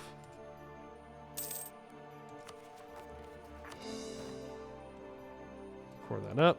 And I guess that means that we should state this up. Even though I know we shouldn't spend admin points, but we have the core creation cost. And I would like to fix that at some point. So let's get the autonomy ticking down. Down, down, down. Bribed judge. Not good.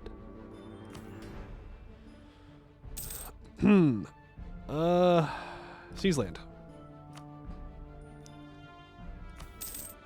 We're making 29 ducats a month in the middle of the Horde Curse. Not bad. Income is currently 87. We have abolished slave contracts. Throughout our nation, dwarves are forced into contracts that make them slaves in all but name, working to pay off debts placed upon them by their employers. We shall eliminate many of the loopholes that allow this practice to remain legal and end slavery for good. Haraz Oldum is in shambles right now. Let's go ahead and bring down the monopolies, and we will go for the metal monopolies first so we can deal with the rebels.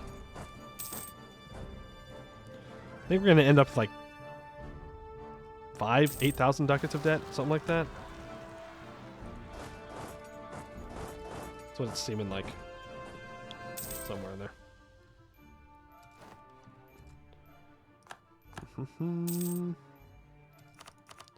Oh.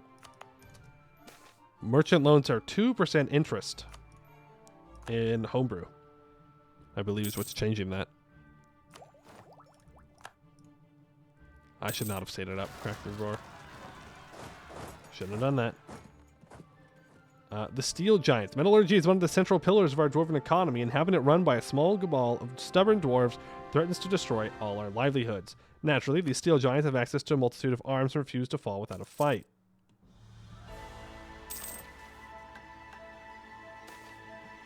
And then they did.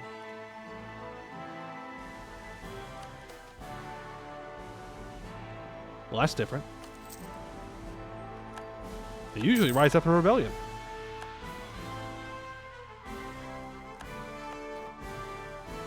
Weird. Okay. They're scared, yeah. L bozos. They know what'll happen. They know that they'll get smacked down. Speaking of smacked down, we found the haste rune. So now we just do runesmith research. Speaking of smacked down, say goodbye to this guy. We've completed that colony. We have found another railway upgrade. 20% movement speed. Ooh, boy. We're going to zoom along these rails. That's crazy. Looking forward to unlocking that. We are like 100 over our governing capacity. Adventurers. Please help. I know it puts us back at 19%, but we're struggling out here, okay? We are struggling. Wait, no! I moved the wrong one! Frick! L. Actual L. Seed banks. In order to reap massive profits, both figuratively and literally, a huge cartel has created itself, jealously guarding large amounts of seeds in order to place a stranglehold upon our farmers. Opening these so-called seed banks and ensuring that no entity can monopolize our agriculture is absolutely vital to our economy. Actual L. Oh, it's so sad. Oh, something. Chase 2 rabbits get neither. I'm going to lose them both. I don't want to develop any holds. So I'll use my ancient dwarven knowledge. Wow. We didn't save it, and they immediately rose up when we walked in. Double L. Triple L, even. Not good. Are you winning with all these trees? I mean, I think so. Oh, hold on. We have another mission. Alternating runes. We have no active rune privileges. We have unlocked all 10 runes. Alternating runes.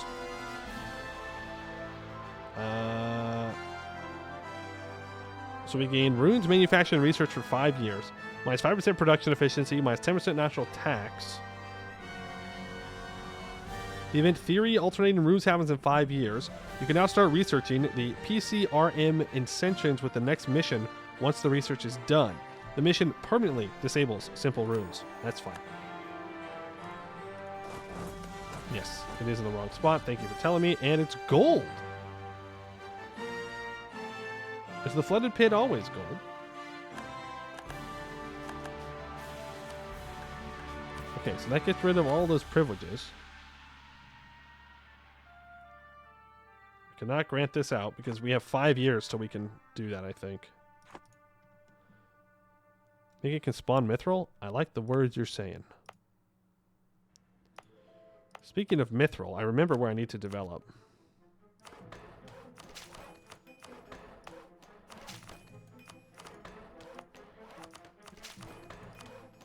There we go. And then I need to build workshops. I know we're building during the Horde Curse. What are you doing? But if it gives us mithril, that sounds great. I'm gonna get some Maraudtic Separatists. Bring you up north. 83 ducats. Or admin, sorry, not ducats. Not ducats. Admin. Fair enough. Take them out. Once we get all these caves filled in, we're going to be doing much better. The textile industry. With a huge hold on our textile industry, a single dwarf can effectively dictate the fashion and style of our fellow citizens. There would be no problem in this if they did not use the influence of his company to determine the import price of cotton, silk, and other textile materials, in addition to flooding the market with mass-produced, low-quality goods. Dismantling this huge network of influence will cost us greatly, but once we allow more local craftsmen to flourish. There's 200 of each monarch point. Boo. More like moronic separatists, am I right? Got him. Got him. So true. And now when I have 150 admin points, I can do merchant cartel reforms. Yeah, we were going to be waiting on that for a while since we have minus 57.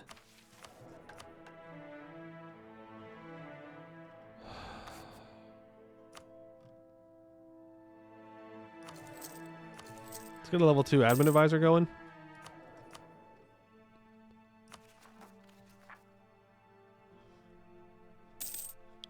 I mean, I think we've offset our... Well, I know we have offset our advisor cost.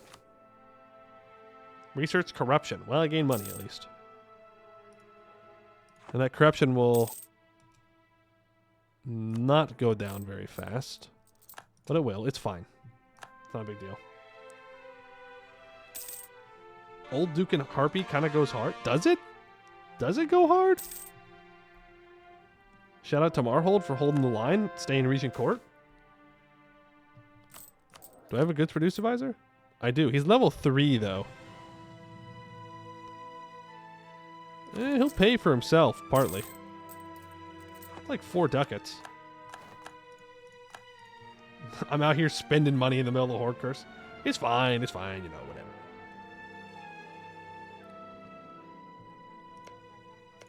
whatever. Let's go for... Actually, no, recall that. Let's get this side done first. Try and make sure no orcs can bother us. And we did in fact get gold there, and I think our 4 siege conquistador just died.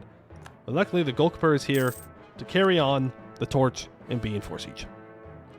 So we're alright. General Edelbeck, on the other hand, dead. RIP. Dwarven Runic Barrier Advancement. Recent studies on ancient runes have brought us to review our thoughts about Dwarven runic barriers. The research facility is proud we can now restore this old mechanism to something very similar to its former glory. May this breakthrough help our nation protect its people from our enemies. We can upgrade them to level 2. What does it actually do? It has 15% more defensiveness and 0.5 more attrition for enemies. Alright, I need to become an empire. I need 4 development. Complete some of these colonies will be good. That way I can accept all dwarf cultures. Because right now, we've lost all of our holds. None of them are the correct dwarven culture, so they're not accepted. Which is, as you can imagine, not great. Well, look at that. We have tons of iron, copper, silver, and chromium. A little bit of aluminum, a little bit of gold, a little bit of platinum, a little bit of mithril. The printing press is spawned in the gnomes. Okay. Decent spread. Newspaper banned. Bro, we heard about the printing press and we're like, no. We can't have this. This is illegal. No. It does give me a free stab, though. Wait, but the event gives me +2 national unrest for 10 years. And then gives me stability, which offsets it. So that's fine. We'll go for Anvilance. We can get that +1 mil. And just like that, we can become an empire, which is also going to help our economy a little bit. It did, and it gives us governing capacity. Huge. Massive. And I can do merchant cartel reforms. And now we can deal with the Horde Cursed Barons. We can limit personal wealth. We can limit business ownership, political influence, and we can launch the legislation. 4,000 ducats of debt. Did I call it or did I call it? That's pretty good. I said 5,000, didn't I? That's pretty good. I guess we do have the other loans from earlier. The merchant loans. I said 5,000 to 8,000 though. That's pretty good. Big brain. I don't know if we have to take one more loan though, which is going to ruin the big brain. Oh, gold rush.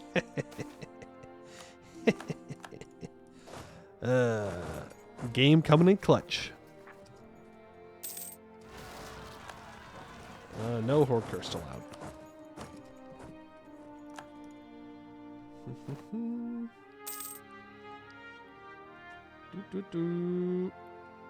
And keep the hold cultures? I mean, I'm not spending the Diplo to convert them.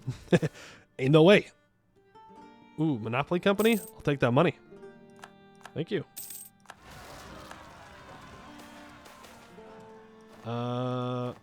Goblin Minister. I will take the tolerance increase. Unpopular mathematician. I will take the Inno.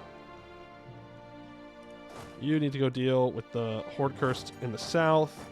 The Great Reform is a success. It is difficult to party dwarf from a coin. Some say impossible. We, however, have managed to do the impossible and separated not only one dwarf from one coin, but many dwarves from many coins. 1 stability, 25 prestige, -3 national unrest, -30 minimum autonomy. That is the end of the Horde Curse. For years, the Horde Curse has assaulted the minds and hearts of dwarven people across our nation, but we have made great efforts to combat it. Now it seems that we are rid of the curse once and for all.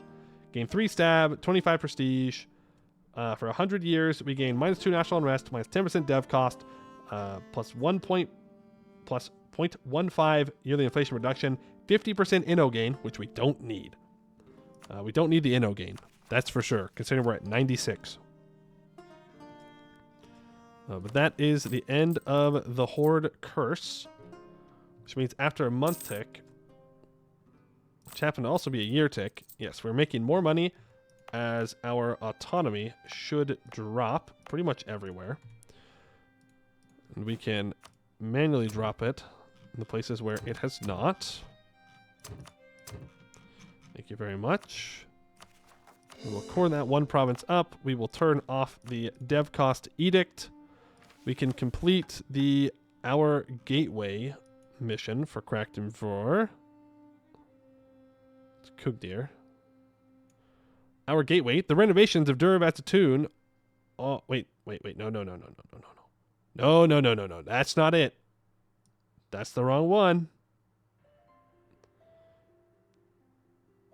That's the wrong one. That's not what I thought I was talking about. I was talking about this one. Are they not done yet?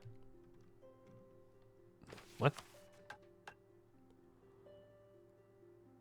Does not have the province modifier prospecting for mithril veins. Yeah. Oh. Guess we're waiting. guess we're waiting then. I don't know if... Okay, but KDV... I guess Cracked Dwarf. We can do that one. I guess it's not what I thought it was. I was over the Derv as a 2-in-1. Oh, this just gives me prestige, but I don't need to click it because we have max prestige. Yes, we can do industrial to... Well, we should hold off on industrial because I don't have my monopolies back. We can get the monopolies back soon, TM. I can go to the ruler, who, by the way, stopped learning enchantment magic when I clicked the mission, so that's rough. Or maybe it was in a different timeline. Was it a different timeline that we studied? I think it was in a different timeline. What is this ruler? What do you mean? What do you mean, what is this ruler? He's not that good. He's fucking... Look. He's indulgent. He don't know what he's doing. He's not even good. What you mean? I think it was a different timeline. I think it's in my L. My L.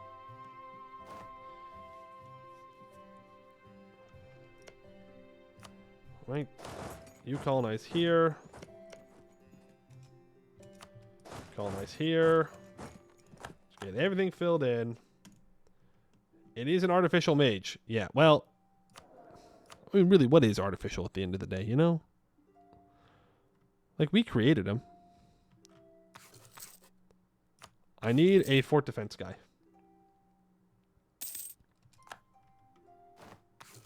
Can't believe I'm firing my morale of armies and discipline advisors. But I am. Number 1, pay off loans. God, that scared me. No, don't extend the monopolies, please. Give me back mining and smelting. Give me back paper. I don't know, wine. Interns. We're going to have to wait for these loyalties to go back up to get some of them back. This is going to recover my economy pretty well. Mining and paper are probably the 2 main things I make money off of. Now we can go ahead and click the Industrial Dwarf to get 10% goods produced for 25 years. So now that we make another couple ducats a month. Ice Steel Techniques. After a lot of trials and error, we've managed to channel the frost energy coming from the depths inside various objects. We are unsure about the origin of the frost energy. Arnall said Cracked Dwarf used the frost energy coming from the far north, not the hold's lower levels. Well, we've understood these ice steel techniques enough to restore the forge to a certain extent anyways. A project is now available for the runesmith's estate to partially restore the ice steel forge. Okay. And, yep, we can go for research facility level 5. Railway upgrades. I mean, they're all pretty good, but I just don't need to do them right now. I would rather pay off my loans. We only have 4,000 ducats of debt. We're making 71 ducats a month. And we're in a pretty good spot to snowball into the next disaster. Spark of Genius. We gain 24 research progress. And we unlock runic settlements. Dwarven settlements use manufactured runes in various aspects of their daily life. From construction to statal services, everything is aided by manufactured runes to a certain extent, thus making Dwarven settlements relatively easy to expand, and investors appreciate it more than anything else. All right, we have missions to do. Lots of missions to do. But I think we're just going to end it there for today. We could do the missions tomorrow. Okay, well, we got through our 2 main disasters. Now, we just need to pay off the debt, and then we need to centralize holds, and then we can start digging manually all of our holds, and then our economy is going to start skyrocketing. Line's going to go up real fast. My mom desperately trying to blend in. Yeah, you know, we let Shrek live a little bit longer, but tomorrow they will most certainly die. They cannot live any longer. I need to own all of the valley. We're still colonizing at a decent pace here.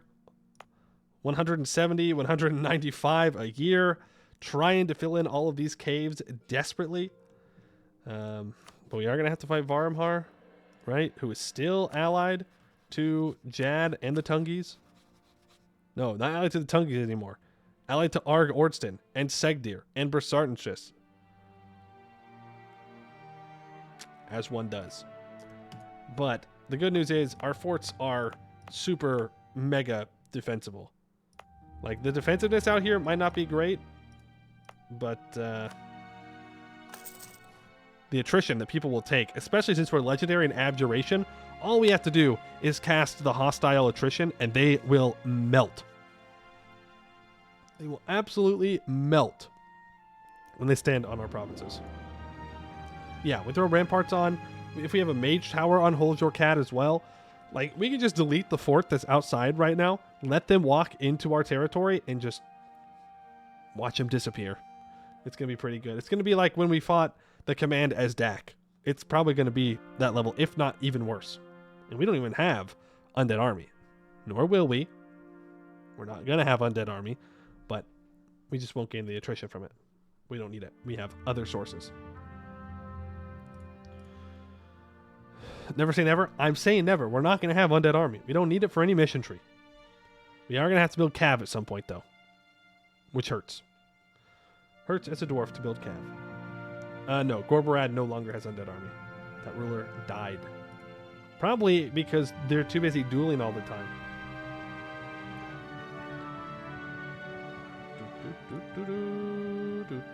Let's see if there's anybody out there playing Anbennar. Nope, no Anbennar out there today. All right, well then I will return tomorrow, where we will be able to hopefully actually be able to dive more into individual mission trees for everyone, instead of just worrying about the religious disaster and then the Horde curse. There are other disasters that we have to do. Crackton Vor has one. Durbazatoon has one. I think that's the only ones that are in the Western Dwarvar that I really have to worry about. But they definitely do have something bad happen to them that we will have to deal with, but we'll see how it goes. But that is going to be it for today. I'd like to thank you all for watching, and I hope to see you in the next one.